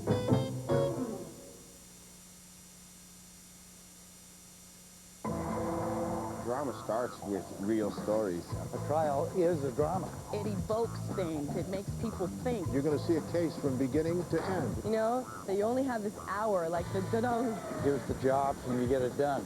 Fast, fast, fast. And that's life. Now, cable's only destination for Law & Order. TNT. TNT. Drama is Law & Order on TNT. See it every Monday and Tuesday night on TNT. We know drama. Tonight on the WB Sunday, one night only, someone may win $1 billion. That's right, $1 billion. From Orlando, Florida, Drew Carey, Holly Robinson Peete, Jamie Kennedy, and Mr. Moneybags host. I'd like to make a withdrawal. What could be the largest cash payout in television history. But the real star of the show? The dough. The team is in place. Be there when history happens. Pepsi's Play for $1 billion. Tonight, 8/7 Central on the WB. The sun is shining on the New Hampshire International Speedway as we put 225 laps on the board of this 300-lap race. Some guys are going to try and make it on fuel. Most everybody will have to stop. Everybody right now is chasing Dale Earnhardt Jr. We take you through the field, starting with Matt Yoder. Jr. trying to keep that clean air and momentum, but he did say the motor is starting to get worse. They are going to pit in about 5 laps. Meanwhile, Ricky Rudd, no tires on his last stop. They're looking at possibly 2 tires pitting somewhere around lap 265, Bill. Jimmy Johnson can make it to lap 277, loose in, tied off, with the car getting better, Matt. The 25 of Joe Nemechek, a former winner here, runs in 4th, stayed out in the last caution for track position. No change is expected on the next stop. Should hit around lap 55. Meanwhile, the 42 having a great day. They have finally got that car where he wants it. They're not expecting too many adjustments on the next stop around lap 250, Bill. Michael Waltrip took 4 tires on lap 183. This will probably be 2 tires and fuel when he pits. As for the 24 of Jeff Gordon, loose getting in, but for a track bar adjustment and some fuel when he pits. Matt? And Bill Elliott running in the 8th position. Remember, they took on 4 tires in their last stop. Could pit sometime in about 30 laps, looking for 2 tires, Marty. Matt, the man who started second today, Terry Labonte, has fallen back to the 9th position. He's going to actually come back up to the 9th position. Car a little bit tight, 20 laps short on the fuel. For Rusty Wallace back in 10th, his car is tight too. They are 12 laps short on fuel, but their car has gotten a lot better the longer they've run. Alan? So there are your top 10 with 71 laps to go. And Dale Earnhardt Jr. out in front of Ricky Rudd by just under 0.7 of a second. 24 cars on the lead lap. Let's keep going through the field, Dave. Ryan Newman again close on fuel, fighting with Mike Skinner. This battle's been going on for about 5 laps. Newman now clear of Skinner. Newman believing he can go to the end on fuel. Car good. Bill? Kevin Harvick in the 29, 9 green flag lap short of making it to the end, but his car is good. His strategy may be better, Dave. Mike Skinner will have to stop again. They came in on lap 182, made no changes to the car. A little bit tight. They'll have to stop around lap 260 as Elliott Sadler gets by, Bill. And Elliott Sadler having an outstanding run, a little free in. They took 2 tires on lap 127. The car's been consistent. They did pit around lap 200. They will probably go to the end. Now the leader on pit road, Matt. And Dale Earnhardt Jr., they've got the signboard out waving. He sees it. He comes to a stop. Jeff Clark, the gas man's going to make the chassis adjustment to try to work on Junior's car a little more. Make what supposedly right now is a good car even better as Jay Guarneri hits those lots to the left rear. Jeff Clark says, yes, he's got all the gas in, and Junior's down and away. But by the time he gets up to speed off of pit road, he's going to be a lap down. There goes Ricky Rudd, the new leader, by Dale Jr. Jr. last stopped at lap 127. Didn't take advantage of any of those other caution opportunities to come in and get some fuel. 104 laps. I double-checked and triple-checked those numbers before I said it, just to make sure, because it didn't sound right to me, but wow, they've been pouring over it behind me here, and it's right. 40 laps since that lap 127 have been under caution. Well, but the point is not taking advantage of the opportunity to pit under the yellow has now cost them by having to stop under the green. Now, all they can hope for is that everyone else has to stop under the green. Junior a lap down in 24th place. Meantime, this is the race for 5th and 6th. Jamie McMurray in the 42 trying to hold off Jeff Gordon. And up front, Michael Waltrip just passed Joni Nemechek for 3rd. Michael Waltrip has a very, very good race car in that 15 today. He just passed Jeff Gordon a few moments ago. McMurray drove by all these cars. Yep. Mikey Waltrip with a best finish here at New Hampshire of 8th, which he did in this race 1 year ago. And now Jeff Gordon trying to work on Jamie McMurray.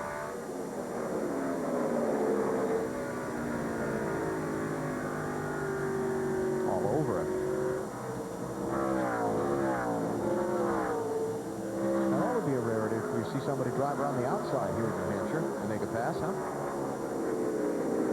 Yeah. That too. Yeah, it would be very rare. McMurray kind of protecting that bottom lane, so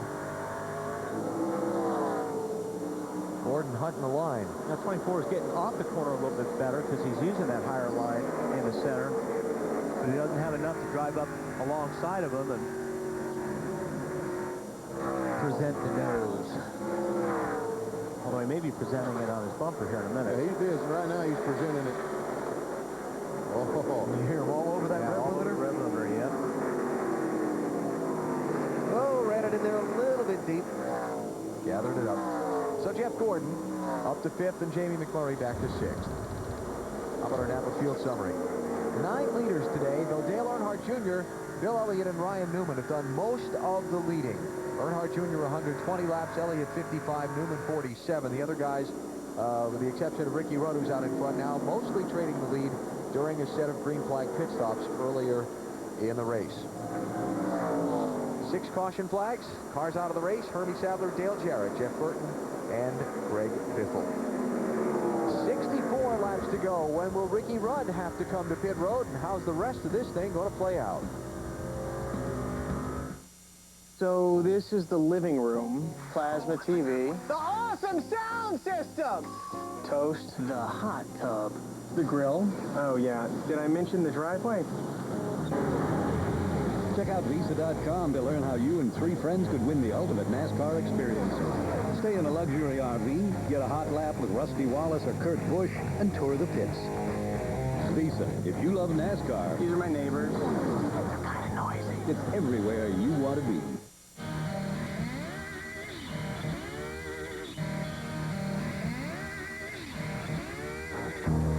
If you've never seen a sunset through muddy goggles, if you've never had to remind yourself to stop for lunch, If you don't use adventure as a compass, get out of the way. From the makers of the Z400 comes some powerful companions. The Eiger 400 series from Suzuki. Hello, ladies. Trying to eat smarter? Well, Wendy's has a better way. That looks good. It is. Rich and meaty chili, a fresh side salad with fat-free French, and a plain baked potato, each just 99 cents. Lunch? Yeah, and it only has 8 grams of fat. Super. Now do you tell them your lunch has only 5 grams of fat? Sure, speak up. Wendy's 99-cent super value menu. It's better here. And remember, you can eat great even late. So I got tickets to the game tomorrow night. I wasn't sure if you wanted to go. Well, it doesn't sound like you want me to go. What? Of course I want you to go. I just thought maybe, you know, with the crowd and all that. You'd probably have a better time with Gary. Gary? No. Why don't you ask Gary? And we'll hook up on Saturday. Okay. If you're sure. I'm sure.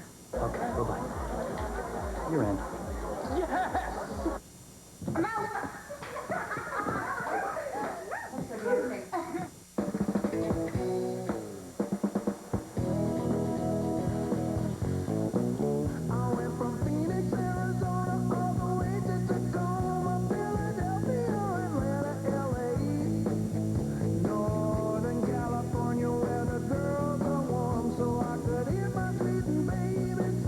Wrangler 5-star premium quality denim.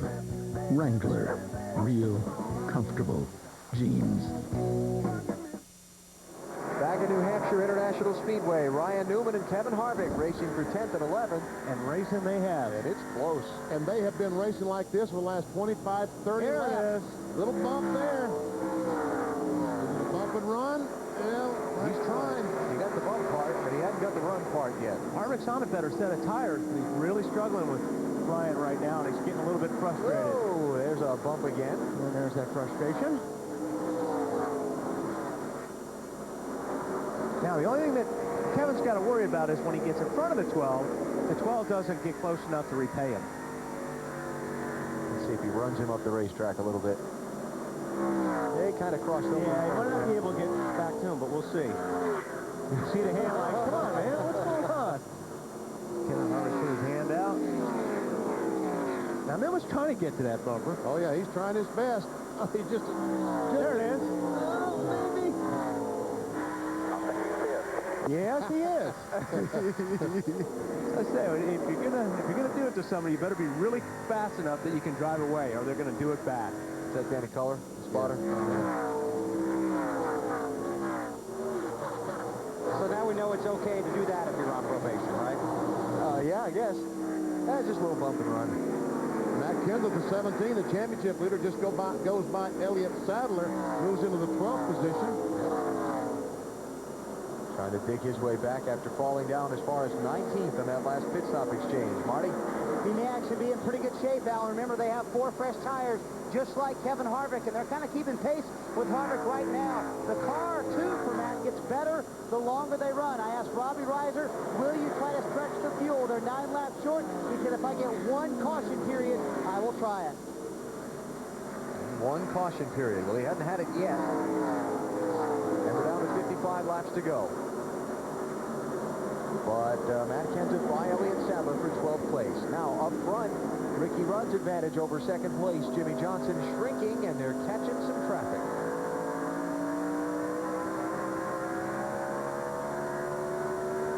Rudd last pitted at lap 162. Johnson and Michael Waltrip, the 2 cars behind him, at lap 184. 48 cars working a little bit better than Ricky Rudd's car right now, for sure. Looks like he gets in the corner a little bit better than Ricky. Certainly getting through the center better. And Michael, the 15 car, might be better than both of them. He's been running better lap times, BP. Last lap by, he was about 0.3 of a second quicker than the both of them. And here he comes. I tell you what, if Michael Waltrip in his 15 car keeps running the way he is running right now, Slugger Lavish Bus is going by the wayside. You know, he got a new motor coach. He started spending some time at the racetrack, and they fell out of 3 races in a row. Yeah. This weekend, he doesn't have the coach. You're right. Yeah, He's back to the hotel. He's back to the hotel. And racers are immensely superstitious. Oh, yeah. We know something about that, Wally? We won't go into that story? You know about it, don't you? Yeah. Damage off that right rear. Did that just happen on that 48 car? It's falling back off of Ricky Rudd a little bit. And by the way, folks, it just has to do with peanuts. It's an old story that has to do with the Indianapolis 500 and peanuts in a race car being bad luck. And Wally's sponsor used to be Mr. Peanut. Planters Peanuts, and they attempted to have Mr. Peanut have a photograph taken in one of Wally's race cars one time, and the driver protested vehemently. Wouldn't let it happen. Superstition. Here comes Michael. Right there.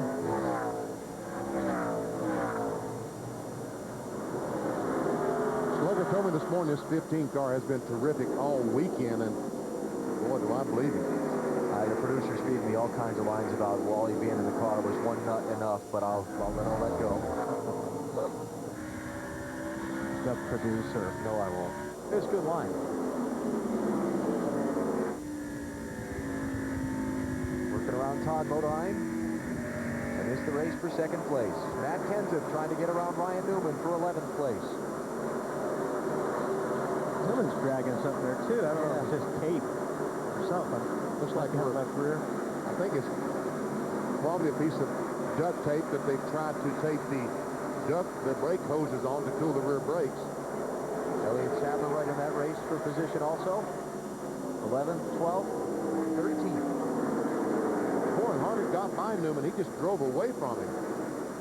Probably why he was a little agitated that he couldn't get by him. And Newman's car looks like it's a little bit better early than it is later. Like he falls off quite a bit later in the run. Dave, what's going on with the 12 car? Well, Ryan radioed to his crew that the car was tight from the middle and off the corner, and then he repeated that about 15 laps later, so it's a condition that persists with the 12. And up there again, we talked about that earlier. If you're really, really tight here, you can't get back on the gas. It takes forever to get back on the throttle because the front of the car just keeps sliding. Weather's changed here, too. Heavy overcast at the start of the day. Rain threatening, very heavy humidity. Now the skies have broken. Some blue skies showing through and sunlight coming out. Weather affect the handling on this racetrack a bunch? I think it does everywhere. Very much so, because all of a sudden these cars, the warmer this racetrack gets, the more they'll slide across the racetrack when they get to the corner. And here's the battle for the lead. All three cars, nose to tail practically. Jimmy Johnson, a little wiggle off turn 4. Here comes Michael Waltrip. Second place. Mikey on the move. Now just a couple of car lengths behind leader Ricky Rudd, and they're in some traffic. Ricky Rudd led a total of 3 laps this season prior to today. He's been out in front for 25 now. And this is the same car, the 21 car that he used last Saturday night. Had such a terrific run at Richmond. Started 31st today. Had his 47th birthday on Friday. Here in New Hampshire, for the lead, Michael Waltrip. Man, look at that car cut. Oh, man, that's amazing. So nice. Michael Waltrip just turned that wheel hard left underneath Ricky Rudd in the middle of the corner. And boy, if you get a car that does that, you're really good. Ricky Rudd might be coming to the pits. Stayed out as long as he could. Now that he's lost the lead. Rudd last pitted at lap 162, so at 2:56. He comes down pit road, Matt. And the 94 winner looking for another New Hampshire win. Henry Benfield, the gas man.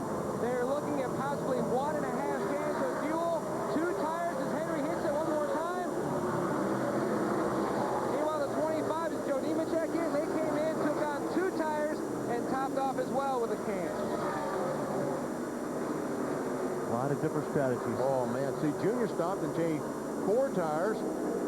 Rudd stopped and changed 2. So we'll find out where that puts the 21 and 8 car once he gets back on the track.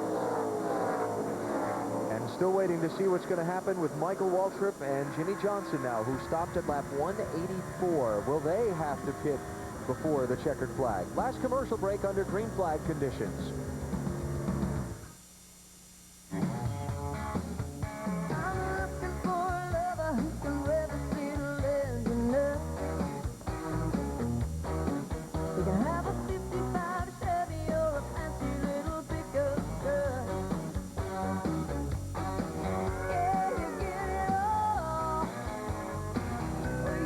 Why do more champions drive Chevys? Motivation. Chevy. Wherever there's a winner's circle, we'll be there. What you got there? It's a McGriddle sandwich from McDonald's. What's in it? It's good. It's like a bacon, egg, and cheese sandwich. Except, it's got these 2 griddle cakes with the taste of maple syrup inside. That's bizarre.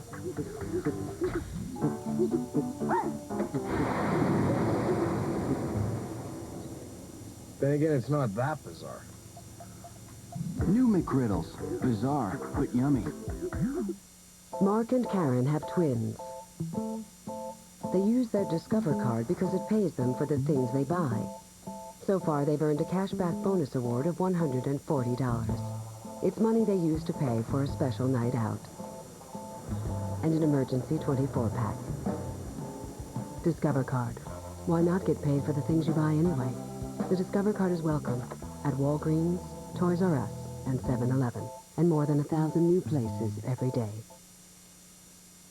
We're back! Great. We're professional police officers. We do this for a living. Murtaugh. Let's do it. If we're going, shouldn't I have a gun? No! See the movie so explosive. It has to be a new classic. I got a bad reputation. Sometimes I just go nuts. Watch Mel Gibson and Danny Glover in the Saturday night new classic, Lethal Weapon 2. Saturday night at 8 on TNT. So, Mikey, why can't I drive the Dream Machine? Well, Daryl, it's your age. My age? Yeah, let's face it, we've done the math. You are retired. You're never too old to save money, so do the math. Own the furniture, electronics, and appliances of your dreams faster and for less when you shop at Aaron's. This retiree has 84 wins and 3 championships. What do you say? I say boogity, boogity, boogity. Hey, I'm supposed to say that. Winston Cup Racing from New Hampshire International Speedway on TNT. Brought to you by Chevrolet. Wherever there's a winner's circle, we'll be there. McDonald's. And Budweiser. The best things in life are the things that are true. Budweiser. New Hampshire International Speedway and Michael Waltrip leading with 37 laps to go, needing another pit stop before the checkered flag. But if we stay under green, everybody's going to need another splash except for Dale Jr. and Ricky Rudd, who've just been in a moment ago, and they're both a lap down. This one is going to be a nail-biter. If it goes green, it's going to be a nail-biter. You need to figure out just how much gas you need to put in. When to stop, how many tires to take, and where that cycles you out against guys like Rudd and Jr., who came in and took 4 and a full fuel load earlier, and are going to be out there at full speed. How about the leader's strategy, Bill? Just talked to Slaughter Lobby a few minutes ago. It's going to be fuel only. He's been calling out the lap times to Michael, really encouraging him. Tell him that's the fastest car on the racetrack. You're doing a good job, driver. It'll be fuel only. Some of the other crew chiefs are asking their drivers, do you need tires, or is the car good enough we can just give you a splash? You know what the drivers are going to say. You know what the crew chief is going to do. Yeah. Well, the driver's going to want tires. The crew chief is going to want to give them a splash of fuel, Bill. Michael Waltrip started today in 5th position. I still think Harvick is in the best position right now if they do what they need to do in the pits. Harvick is 6th, 9.7 seconds behind Michael Waltrip. But talking about Kevin Harvick, and he is 6th, but the last time by, he was the fastest car on the racetrack by about 0.15 of a second. You saw the racetrack between he and the leader. We know Harvick's going to get just fuel only on his stop, and not much of it. That's right. They're going to put the can up there and count to about 2, and he's going to be gone. Bill? You know, that bunch really wanted the caution to come out. They just told Kevin your laps are faster than anybody else, so they're battling that out with the 15, but they are 9 laps short last time we checked. And then you've got, if some of these front runners start pitting, and then the caution comes out, and then, I mean, it's this whole thing is setting up to be a real twister here at the end. I think you need to stay out as long as you can. Bill Elliott's got to come in now. Gives up 7th place for a stop with 32 laps to go. Matt? Last 3 wins have all come on flat tracks at Homestead, Pocono, and Indy. Rodney Rhodes will tip up that can of fuel. They're going to go just right side tires only. No adjustments for Bill Elliott. Rodney signals, yes, we are good, and Elliott's gone. 7 seconds. See where it puts him now after things cycle out. There's your leader, Michael Waltrip, so Elliott's gone a lap down. Jamie McMurray in. Giving up a top 5 spot for his final pit stop. Matty? And he's been battling both a loose and tight race car chassis adjustment. It's going to be a gas and go only for Jamie McMurray. A couple seconds quicker than Elliott. Mike Skinner is on pit road, coming in for a final stop. And Michael Waltrip putting McMurray a lap down.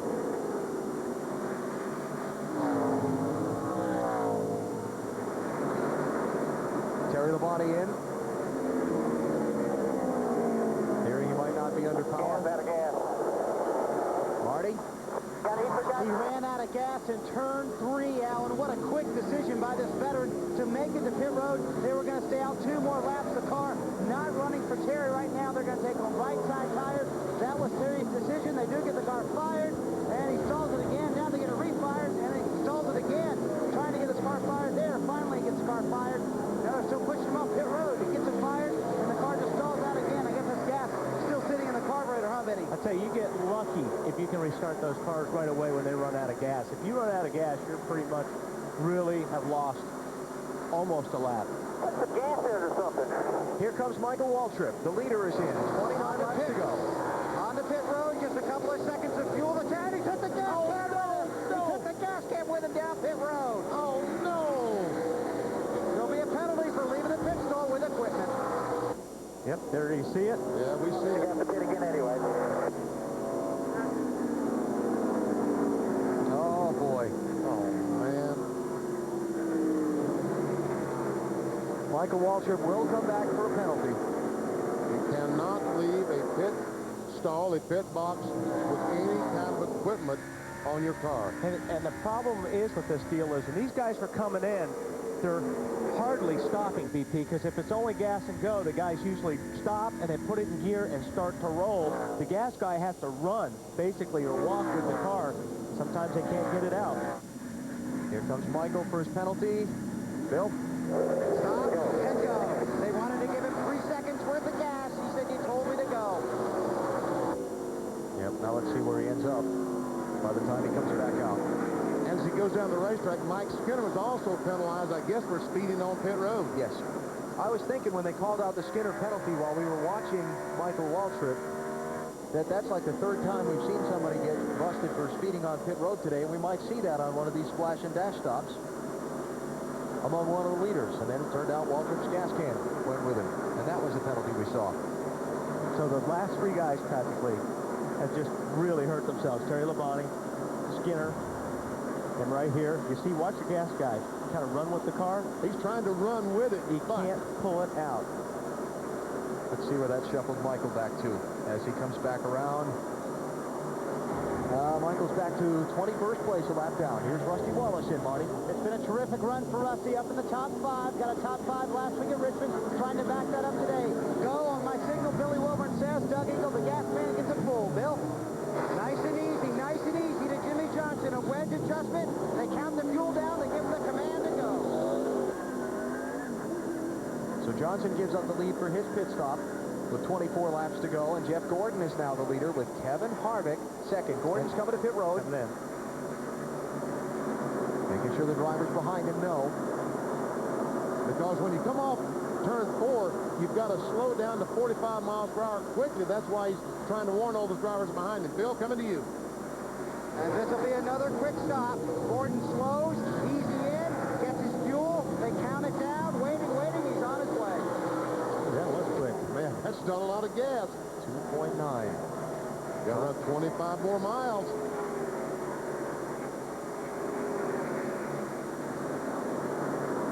And while this is happening, Kevin Harvick goes to the lead, and I'm thinking back on Ricky Rudd and Dale Earnhardt Jr. They're getting the cycle of pit stops that they needed, and Rudd got out ahead of Jr., so Rudd is up to 11th place now. There's Kevin Harvick, the leader.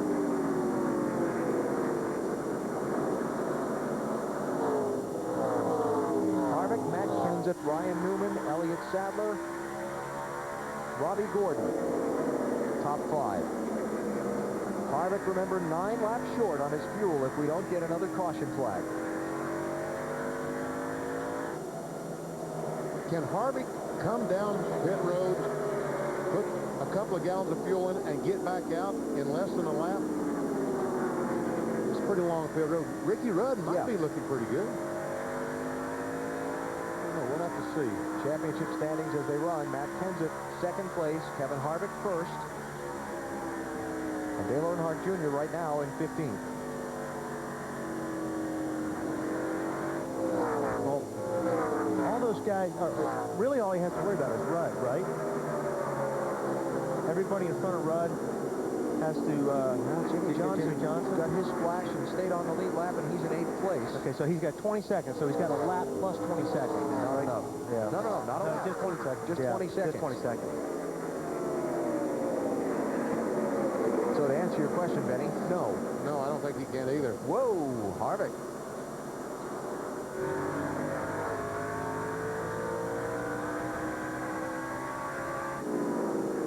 Laps to go.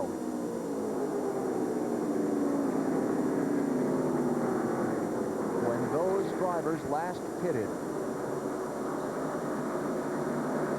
84 laps to go. Harvick might be able to run a few more laps, but this is for 3rd place. Elliott Sadler trying to get it away from Ryan Newman. 38 car moving up. Splash and go for Bobby Labonte. He rejoins the race. While Sadler takes 3rd away from Ryan Newman. Jimmy Johnson appears to be in the driver's seat on this one. That splash of fuel has hidden the first car who's got fuel to the finish, and he's in 6th place. He got out ahead of Jeff Gordon, who's also fueled up. And Ricky Rudd is still behind him by, what, 4 seconds. Question is if they've got enough. Yeah, do they have enough? And how fast can Kevin Harvick come down pit road, get a couple of gallons of fuel, and get back on the racetrack? Ryan Newman is bringing the 12 car down pit road for his last pit stop. Dave, coming to you. In July, they told him to conserve fuel, and they waited until the end. They got to the end and faded to 4th. Today, no talk of saving fuel. They let him race all day long, and now they have to come in for a splash and go. They'll also make a track car adjustment because Ryan's car was so tight. They get that 2.5 seconds of fuel that crew chief Matt Moreland told them they needed, and he's gone. Well, maybe they got 2 seconds worth of fuel that he needed. Some of these guys run out of fuel. Yeah, because like I said earlier, you watch the gas can guy. He's got to get that thing in there while the car is moving most of the time. It's hard to do. You think you're getting 2 seconds in or 3 seconds in, and you don't get it all in. Looking back from Kevin Harvick to Matt Kenseth, a little bit better than 6 seconds. Marty? And he just had a long radio conversation with his crew chief, Robbie Reiser. He said, what are we going to do? What's the 29 going to do? He said, right now, we're going to stick with our plan. We are going to stay out and try and win this thing. How's he going to stay out? Really? They're going to not stop? Be 104 laps. Here he comes. Leaders in, Bill. He must have had a fuel stumble or something. They told him a few more laps. He gets dove on the pit road, got caught in traffic, gets his fuel now. He's stalled. Now they'll have to push him. This is very costly. Pushing him down pit road. Cars going by. The clock ticking. Kevin Harvick's chances of winning disappearing on pit road. When you stall these things, I'm telling you, just can't refire them that easy. And now it's going. So we'll check where Harvick comes out as Dave Blaney comes in for his final splash of fuel. Now 3 cars yet to make the pit stop. And one of them coming in now, Elliott Sadler. So that'll leave Matt Kenseth and Robbie Gordon. There's Elliott Sadler and Dave. Blaney gave up a top 10 position. They changed 2 right side tires back on lap 196. And now he's splashed and gone. Check out Kevin Harvick trying to get to pit road. Casey Mears and Sterling Marlin are also in. I believe he ran out of gas. Oh, I believe he ran out of gas. He did run out of gas. He told him I ran out right then, and Todd said we were going to bring you in the next lap. The harder you run it, the more gas you use. Todd Berrier said, we're sorry.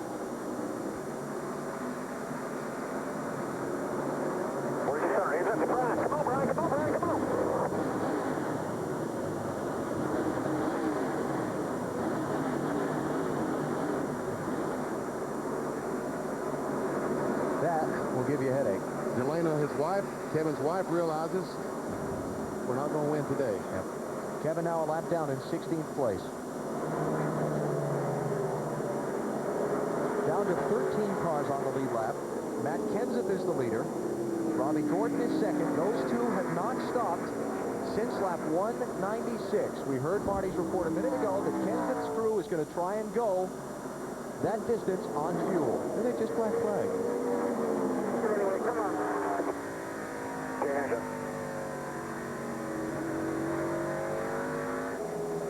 That was Sterling Marlin for pitting out of his box. Okay, so much for trying to go to the finish on fuel. Here comes Kenseth. Uh-huh. Giving up $270,000 plus the win, plus the purse. Shall we reconsider, Marty? Yes, we shall, and that was actually Matt Kenseth's decision. He vetoed his crew chief, Robbie Reiser. He said, I don't want to run out of fuel right now. There's no need and a chance to get... I hate coming down pit road because I've got great fuel pressure, but I think we need to be a little conservative. Okay. And Sterling Marlin is going to be held one lap for pitting out of his box. That's the penalty if you do service the car while it's outside the box. So he'll be sitting there for a little bit. Cool off, hang on, he'll be here for a while. One lap. Before you go all that way and then get held for a lap. So there's your leader, Robbie Gordon. 2 seconds in front of Jimmy Johnson. Does he have enough fuel to go to the finish? No. That's fairly assertive. I can tell you right now. They'll be pulling apart a fuel cell. I have no idea. He might be able to make it. Jimmy Johnson 2 seconds behind him. Then it's a long way back. It's 5.5 seconds to Jeff Gordon, the third place car. So if there's any question on Jimmy Johnson's team's mind whether they have the fuel to go to the finish, he's got some room behind him to pedal it a little bit. Jimmy Johnson's pit stop looked like he got enough fuel. Very efficient. Very efficient, yes. Robbie Gordon, winner here at New Hampshire. November 2001. Remember bumping Jeff Gordon out of the way to get his first NASCAR Winston Cup win. Now he's inside of 10 laps to go at this racetrack again. The question is, can he stretch the gasoline to see the checkers? And can he stay in front of you? We're out. We're out, he said. Okay, there it is. Ready for you. See, but he ran out. Now the car's going to stall, and he's going to lose a whole bunch of time. So there's the pass for the lead right there as Robbie Gordon comes to pit road. 6 laps to go. Jimmy Johnson out in front, Bill. They were coaching him on the radio, save what you can, save what you can. He slides to his stop, he's shoving the gas can, keeps it running for now. Now he's snowing now. Strollers are going to push him, push him, push him. Good call, Wally. They always want to come in one lap earlier after they run out, huh? Yeah. And Michael Waltrip just on pit road for right side tires. So something not right there with the 15 car. And so Jimmy Johnson completes lap 295 with a 3.6 second advantage on Jeff Gordon, hoping he has enough fuel to the finish. And he's got enough of a margin where he can try and save it now.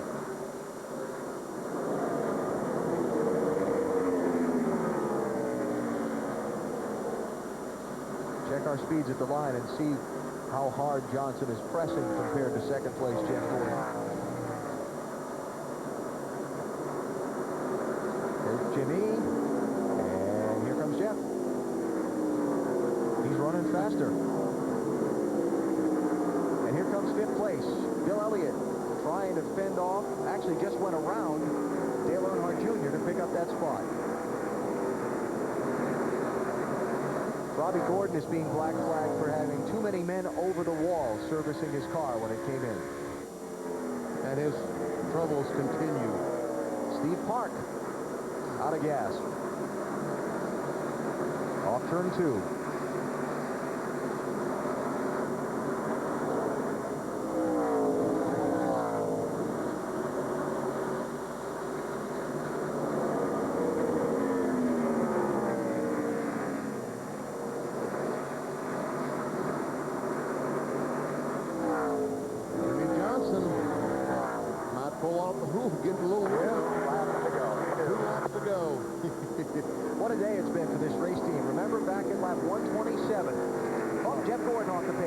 of fuel? That would be my guess. Ken Schrader going to give him a hand. You can get pushed until you start the last lap of the race. Once the white flag waves, you cannot get assistance from another car. Bill? Yeah, it's obvious he's out of fuel. They were talking about it on the radio, but they didn't get enough in there. And the white flag is out. So Schrader is legal to push Gordon back around the pit road, but it's not going to matter for the win. Now it's just a question, does this guy have enough fuel to see the checkered flag? Oh, yeah. As we talked about, a great pit stop by the entire crew. Yep, they took their time, and they got in there what they needed, and that was all the difference. At lap 127, the crew cleaned out in a pit road crash. 3 of the members getting hit by another car. They came back to do their job and make the crucial stop when it counted. Jimmy Johnson sweeping New Hampshire International Speedway races in 2003. That was the battle for second spot between Ricky Rudd, Joe Nemechek. Here comes Elliott Jr. Jr. got away with it, broken downspring. You know that? Okay, that'll make those bumps and bruises they're going to feel the next couple days feel a lot better, won't it? Jimmy Johnson with his 3rd win of 2003. His 6th NASCAR Winston Cup win overall, and the first ever sweep of a season's races here at this racetrack. Let's hear from his crew chief. And what a day they pull off the first sweep here in New Hampshire, and what a day for this team to really bounce back. What did your driver tell you on the radio? At one point, we had a lot of radio conversation, but, you know, after we had that accident there on pit road, I hated it for those guys, and Jimmy said, don't worry, boys, we got a good race car, we'll battle back. It was looking pretty bleak because everybody plays about the same fuel strategy game, and, you know, we did the best we could, got ourselves in position. He drove one heck of a race, I'll tell you what. I'm just so happy for Team Lowe's. Ryan McCrae, Corey Quick, I'll tell you, you know, those guys getting hit out there, bouncing back, and coming back and doing those pit stop works is great. You know, I just want to say hi to Sean. You know, Sean's been a friend of mine for a long, long time. Tara was a good friend of mine, and I hate that loss for him, but, you know, we can't wait to have him back. I think everybody echoes that sentiment, Alan. Okay, Matty, thanks. The Victory Donuts, or burnouts as it might be, our Chevy winning moment. Jimmy Johnson, winner today in the number 48 Monte Carlo. Jimmy will tell you the only thing that comes close to Monte Carlo's reputation on the track is its reputation on the street. More champions depend on Chevy. We'll be there. We'll be there in Victory Lane to talk with our race winner today in a minute. This is what Jimmy Johnson said as he crossed the finish line just a minute ago. No way. If you don't keep a good team down, way to go, guys. Battle back from getting hit on pit road to do this. Awesome job, boys. Awesome job.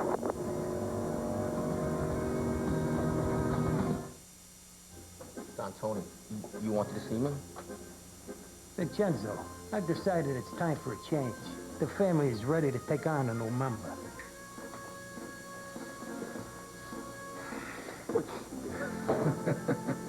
But boss, I don't understand. I thought this family only uses Stacker 2. Stonard, it is Stacker 2. Stacker 2 ephedra-free. It's the world's strongest fat burner and a new ephedra-free formula. Capiche? Welcome to the family.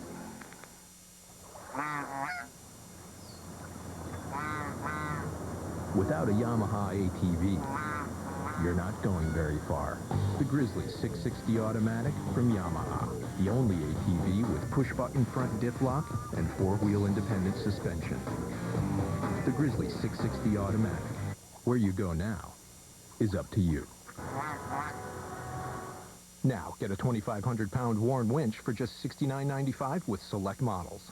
Announcing the Laundry and Refrigerator Spectacular at Sears, where you'll find all washers, dryers, and refrigerators on sale. So whether you need more spin in your spin cycle or more space in your freezer, we've got what you need. We have a better selection than anyone. That's why 2 out of 3 homeowners have an appliance from Sears. We'll match any price, plus give you 10% of the difference. And right now, get 0% financing for 1 whole year, plus free delivery. So shop now at the Laundry and Refrigerator Spectacular. Sears. Good life, great price. From the network that knows drama. Little trick I learned in the car thief retirement home. You hold this? Nicholas Cage, Angelina Jolie. Gone in 60 seconds. Next, after NASCAR on TNT. Tonight on TNT, My money, yes or no? No. Drama isn't how you make your money. It's how far you'll go to get it back. See Mel Gibson in Payback. Tonight at 7 on TNT. We know drama. Want to start a family? Right now? I just got supplemental insurance. What's that? Aflac. Well, if we get sick, our health insurance won't cover things like lost pay or other expenses. This does. What's it called? Aflac. I don't know. Aflac. Ask about it at work. Back at New Hampshire International Speedway, where Jimmy Johnson climbs out in victory lane for the second time this season. A big win for him after an emotional day on the track and on pit road. And he is really thanking his crew members today. Have a towel. Congratulations. Nothing like winning a race and you can't see the camera. You know, you look like an idiot on TV, but what a great day. I mean, first of all, just thankful that no one was hurt on pit road. The 15 and 24 looked like they got together and came through. And when I looked up, I saw two of my guys on the hood of the 24 going for a ride. And these guys came back, changed tires the rest of the day. Chad from there had a big feat ahead of him to get things worked out on strategy. And he did it. You know, he got it worked out, and we had a fast race car, and he came for us. How good was this car, Jimmy? Because you had to fight your way back through there. I had to fight my way back through there, and we made some changes versus our spring setup that helped us in clean air and when we were by ourselves, I should say. But inside of people, I needed all the racetrack. I was just too loose, and I thought our spring car was a little better, but we still got the same result. And just so happy. I want to thank all the employee owners at Lowe's, everybody at Lowe's, Hendrick Motorsports. This is a great day for us. You ran hard with Michael Waltrip. Yeah. I mean, Michael, you know, he was coming on newer tires, and I knew that I probably, you know, I needed to try to let him beat his stuff up getting by me. But once he got next to me, I needed to let him go and not lose any more time because we had to pit also. So our pit stop was coming up, and it worked out. Did you get together with Ward out there today? Yeah, I did, and I feel sorry for that, and he's upset and took 5 or 6 shots at me when I was lapping him trying to wreck me. And, you know, I don't crash people. I never do. You never see me caught up in this stuff. And he crowded me getting into one. We were racing real hard, and I got loose and got into him and turned him around, so I hate it for him. Okay, how about these 3 guys here that took one for the team on pit road? Introduce them. Yeah, Ryan McRae, Corey Quick, these guys, you guys all right? Oh, Jack, man, Chris, I didn't see you. I saw you two on the hood of the car going for a ride. Thanks, boys. All right? You guys okay? Going to be a little sore tomorrow, but this will take some of the sting away, won't it? Congratulations to all of you. The Lowe's team in victory lane at New Hampshire. They sweep, Dave. The guy who was following along in second place, Ricky Rudd, getting congratulations for another crew chief there, Peter Suspenzo. Okay, so you pit on lap 256. You come out in 22nd. Did you have any idea you'd get all the way toward the front? Well, Pat and all the guys on the Motorcraft team, they knew it. They knew how the strategy was to shake out on the fuel situation. You know, that's a strange thing, you know, with this way you run these short tracks. You just haven't got a clue. You can be dead last, and next thing you know, you find yourself leading. But we knew on a stopwatch we were very fast. You know, we ran with Jimmy, had Jimmy behind us until we pitted on that last pit stop. And, you know, he was a good car. You know, I'm glad he won. He's a good guy and drove a good, hard, clean race. And we just come up a little short, and really where we came up short, we needed more fuel than Jimmy did on that pit stop. We had to sit on pit road longer, so they might as well change tires while they did it. So, you know, that was just the difference, the way the fuel windows worked out. And but it was a good race for us. Second this week, third last week. So Dover's coming up maybe first the following week. And no one made contact with you on pit road after the race, Ricky. How glad are you to have this be about racing this week? Yeah, it was really good. I actually got a handshake from the guy that ran third today, so from the crew chief, so that was good. That's a much better situation. And if you're a trend watcher, like you said, third last week, second this week, maybe first next week. Matt? Track never owes anybody anything, but Joe Nemechek, for what happened here in July, this is a really good finish for you and this team. Oh, absolutely. This whole UAW Delphi team, you know, we were going to have a top 5 here the first race, and we run out of gas there at the end, didn't get it full of gas. So got to thank Peter Suspenzo, the engine shop, Ed Guzzo, all these guys on this crew for getting this thing set up right. And we mashed the fender in there when Dale Jarrett got wrecked. I hit the back of Spencer, and we had to pit out of sequence, and it kind of got us messed up. But there at the end, it didn't hurt us because everybody had to pit under green. And I got to say, congratulations, Jimmy Johnson. Great run. Great to see Hendrick Motorsports back in there. And, heck, I thought we were going to have a 1-2-3 finish and had a heck of a battle going there with Ricky Rudd. Now, what about this guy next to you? What were you telling me about his car? Oh, Dale, he was flying up in front, and he said he only had 7 cylinders. And then when I got 2 tires, it's like his motor started giving up a little bit more, and mine just kept on booking. What about that 7-cylinder? Well, it wasn't no fun, I'll tell you that. We just had to try to make up in the corner what I lost on the straightaway, and you know, you're already going through the corner hard as you can, but you know, it's just tough. We really shouldn't have finished 5th. We just did some pit strategy and stuff and we didn't get any cautions at the end, and it really worked in our favor. And we'll take it, but we had a real good car on 8 cylinders. Just we broke a valve spring, I think, on the car. We don't normally do that, but had the same thing happened to us at Homestead last year. And trying to keep the humor going with the team, what about the M&Ms? I told them I was going by so slow they could toss them at the car. I tried to catch them in my mouth, so we had something. You weren't going that slow. Yeah, well, I felt like it was. Thanks, Marty. Well, Matt, Michael Waltrip had by far the most interesting day. You raced really hard with a 48 there at the end, Michael. You had a terrific car, but do you fault your guys for that last pit stop? Well, you hate to have a mistake cost you a win, but, you know, I've made tons, and we're all human. And so we just deal with it, live with it. I did what I was told, and it didn't all go down smoothly, but I'm just proud of my team that prepared me this car to run as well as we did here today. By far the best I've ever been here, and I'm thankful to them for that. Take me through the contact on the pit road very early on with the 24 car. He just made a mistake. I guess he didn't know that I was pitted in front of the 48. He was a stall ahead of us. He made a mental error. NASCAR could fix this problem easily by not allowing. See, I've got to obviously, is it fair for me to pit? I think so. My pit's right there. So what he's doing inside of me and when this is ahead of me, it's hard to figure. He just messed up mentally and got himself in a bad spot. NASCAR could fix this problem by making no passing on pit road once you cross the speed limit line. That's why you see good cars like the 15 and the 48 and the 24 down at the end of pit road, because they know they can speed to their pit. They can shoot right to their pit while everybody else is waiting in line. They need to address it. Today was a good warning for them to say, hey, maybe he's got a point there. I've said it before. You were also very adamant on the radio about racing back to the caution, Michael. Well, Bill just slowed down. You got 20 guys that are going to come flying by you. And you know, it's wrong. If the leader just keeps his speed up to the accident scene, that takes 20 other fellas out of the mix, you know. When you slow down and you're the leader and you got half a straightaway on a bunch of guys, you're going to have 10, 12, 15 cars racing to the scene of the accident. Bill could have solved that problem by keeping the speed up to the place where the car was wrecked and then slowed down and made it safe where only one car ran fast, not the whole field. May have had the best car, but he finished 26th today. Alan? Okay, Marty, thanks. It was an adventurous day for Michael, wasn't it? And all those questions and all those different things that happened. Jimmy Johnson, your winner here at New Hampshire International Speedway today. More post-race coverage when we come back to New England. You know, being teammates is about more than just helping each other win races every week. It's also about helping each other learn. That's right. Michael has taught me that Napa parts are as good or better than the parts that came on your own car, and that Napa parts professionals can always help you get the job done right the first time. Yeah, and Junior taught me how to do this. I'm not taking credit for that. That needs just a little work there, bud. Over 1 million understand its strength.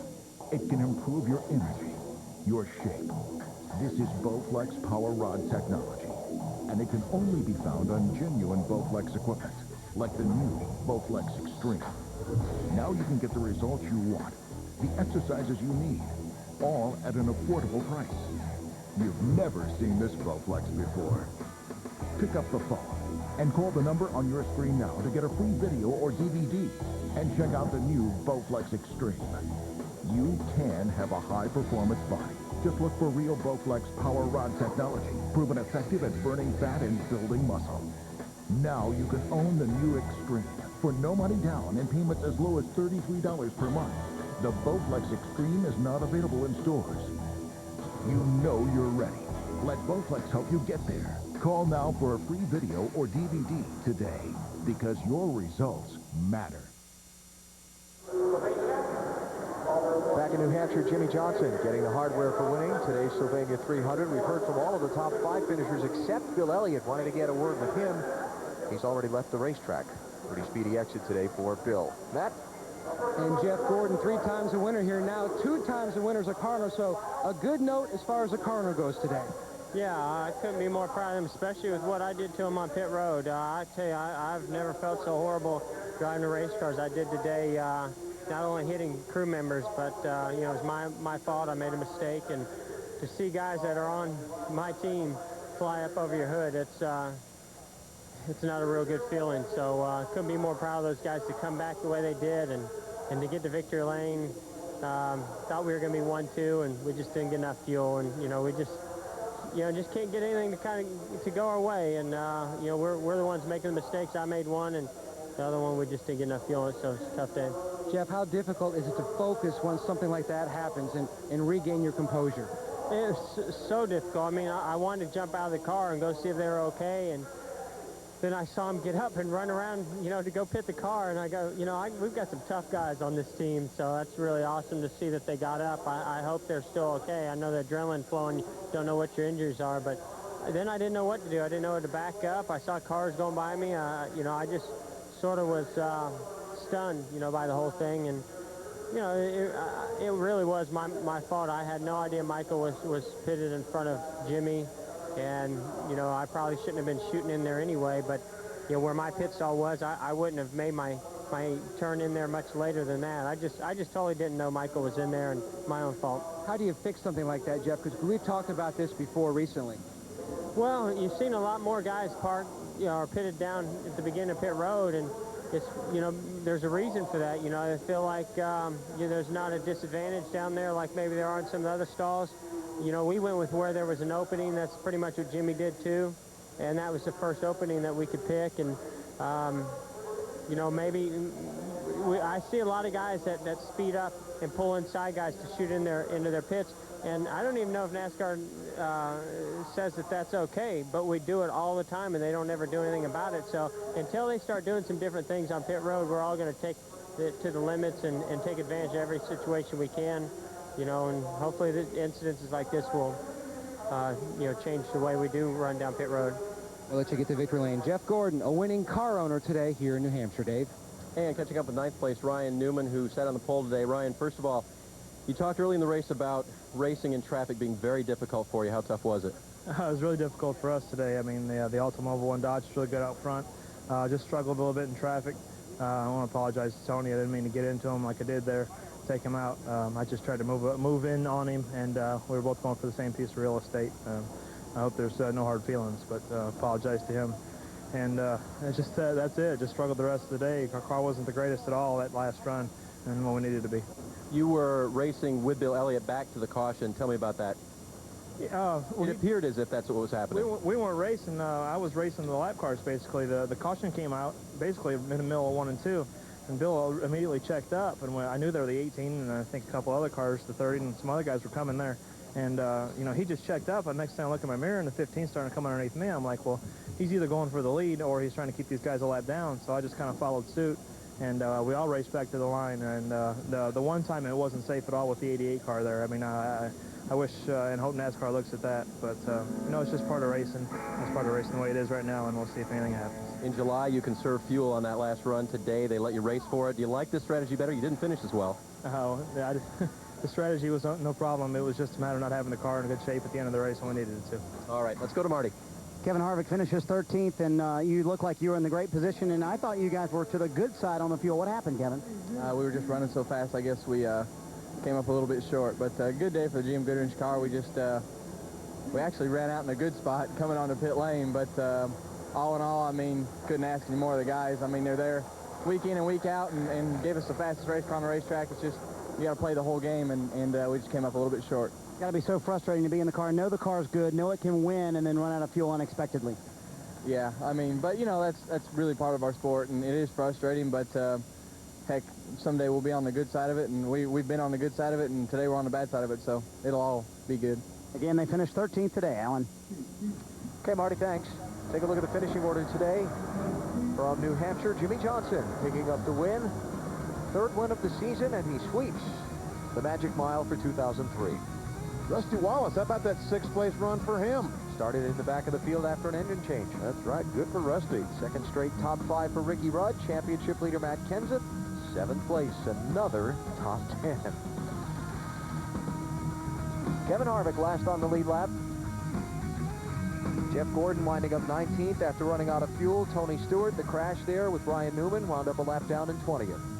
I was surprised how well Stewart's car ran after he got the car back on the racetrack. Michael Waltrip after the pit stop problem and then the extra pit stop for the right side tires. 26th place. Very disappointing for him. Day that looked so promising. And the drivers more than 2 laps down toward the end of the field. Only 5 drivers failed to finish. Dale Jarrett, of course, in the accident. Jeff Burton, Greg Biffle with differing engine problems that put them out early after both were running fairly well.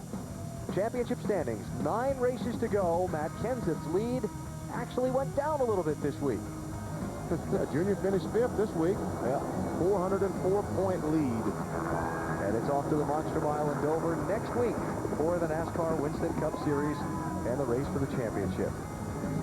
Jeff Gordon, when he got to victory lane, first thing he did was apologize to the team members for the accident. You could hear how much it bothered him in our interview with Matt there a few minutes ago. Back to New Hampshire in a minute on TNT.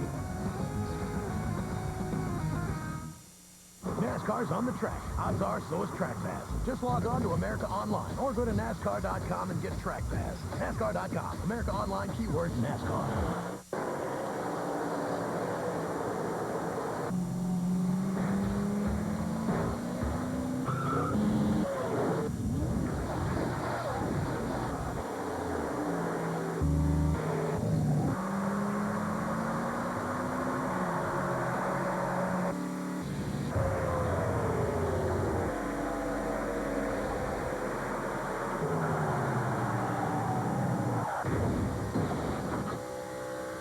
Why don't we run a gun double right, flip zebra, scat left, wide drag, X-hook, F-trail. Just go long.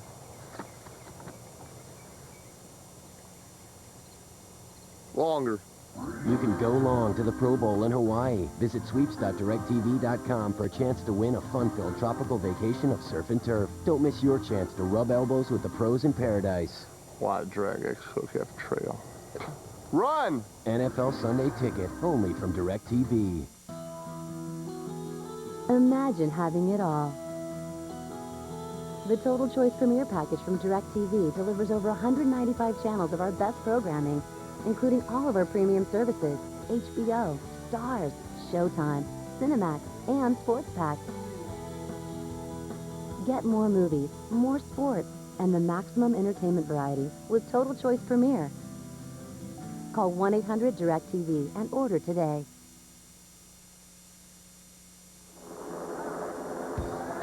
Winston Cup Racing from New Hampshire International Speedway on TNT. Brought to you by Ford. If you haven't looked at Ford lately, look again. Aflac. Ask about it at work. And the new Dew, Mountain Dew Live Wire. Summer will never be the same again. Next weekend, it's on to the Monster Mile in Dover, Delaware. Saturday on TNT. Stacker 2 presents NASCAR Busch Series Racing. Coverage begins at noon Eastern with Winston Cup Happy Hour. That's on TNT. Then next Sunday, we start at 12:30 Eastern with Discover Card Countdown to Green. And our coverage of Winston Cup Racing from Dover on NBC. That's the action lineup for next weekend. And that's the Monster Mile. This is the Kitty Cat. That's the Monster Mile we're going to next week. Check this this out. out. You'll see why when you watch. Jimmy Johnson ran the final 173 laps today on a set of tires. Took fuel only on his last 2 pit stops. Pretty impressive. And he runs good at the Monster Mile. Yes, he Jimmy does. Johnson runs very good there. Yes, he does. What a day for this team. Came back from getting run over by their teammate and part team owner on an early pit stop. Got the job done, used a little strategy to get some track position back, and then took the lead with 25 laps to go when the others in front of him kept peeling off for pit stops. And Jimmy Johnson winds up with his 3rd win of 2003 here at New Hampshire International Speedway. So next weekend, it's on to Dover, Delaware. Saturday, Stacker 2 presenting NASCAR Busch Series Racing. Coverage beginning at noon Eastern Time with Winston Cup Happy Hour. And then next Sunday on NBC, it's the NASCAR Winston Cup race for the Monster Mile, starting with Discover Card Countdown to Green at 12:30 Eastern. Gone in 60 seconds. Next on TNT after NASCAR, mere seconds from now. Exciting day of racing, a record for lead changes in this fall race here at New Hampshire International Speedway. And Jimmy Johnson comes out on top to score the victory here in New England. Okay.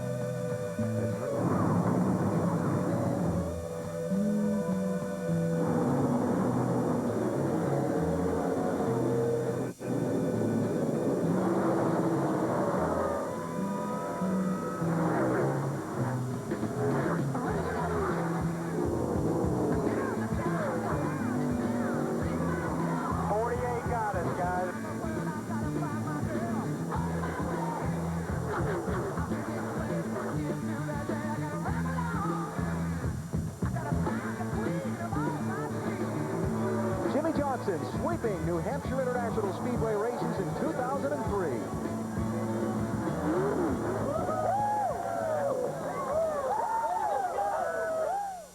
This copyrighted telecast may not be reproduced, retransmitted, or used in any form without the authorized written consent of NASCAR Broadcasting. NASCAR would like to thank all of our loyal fans for your continued support, and we hope you enjoyed today's broadcast. This has been a presentation of TNT Sports.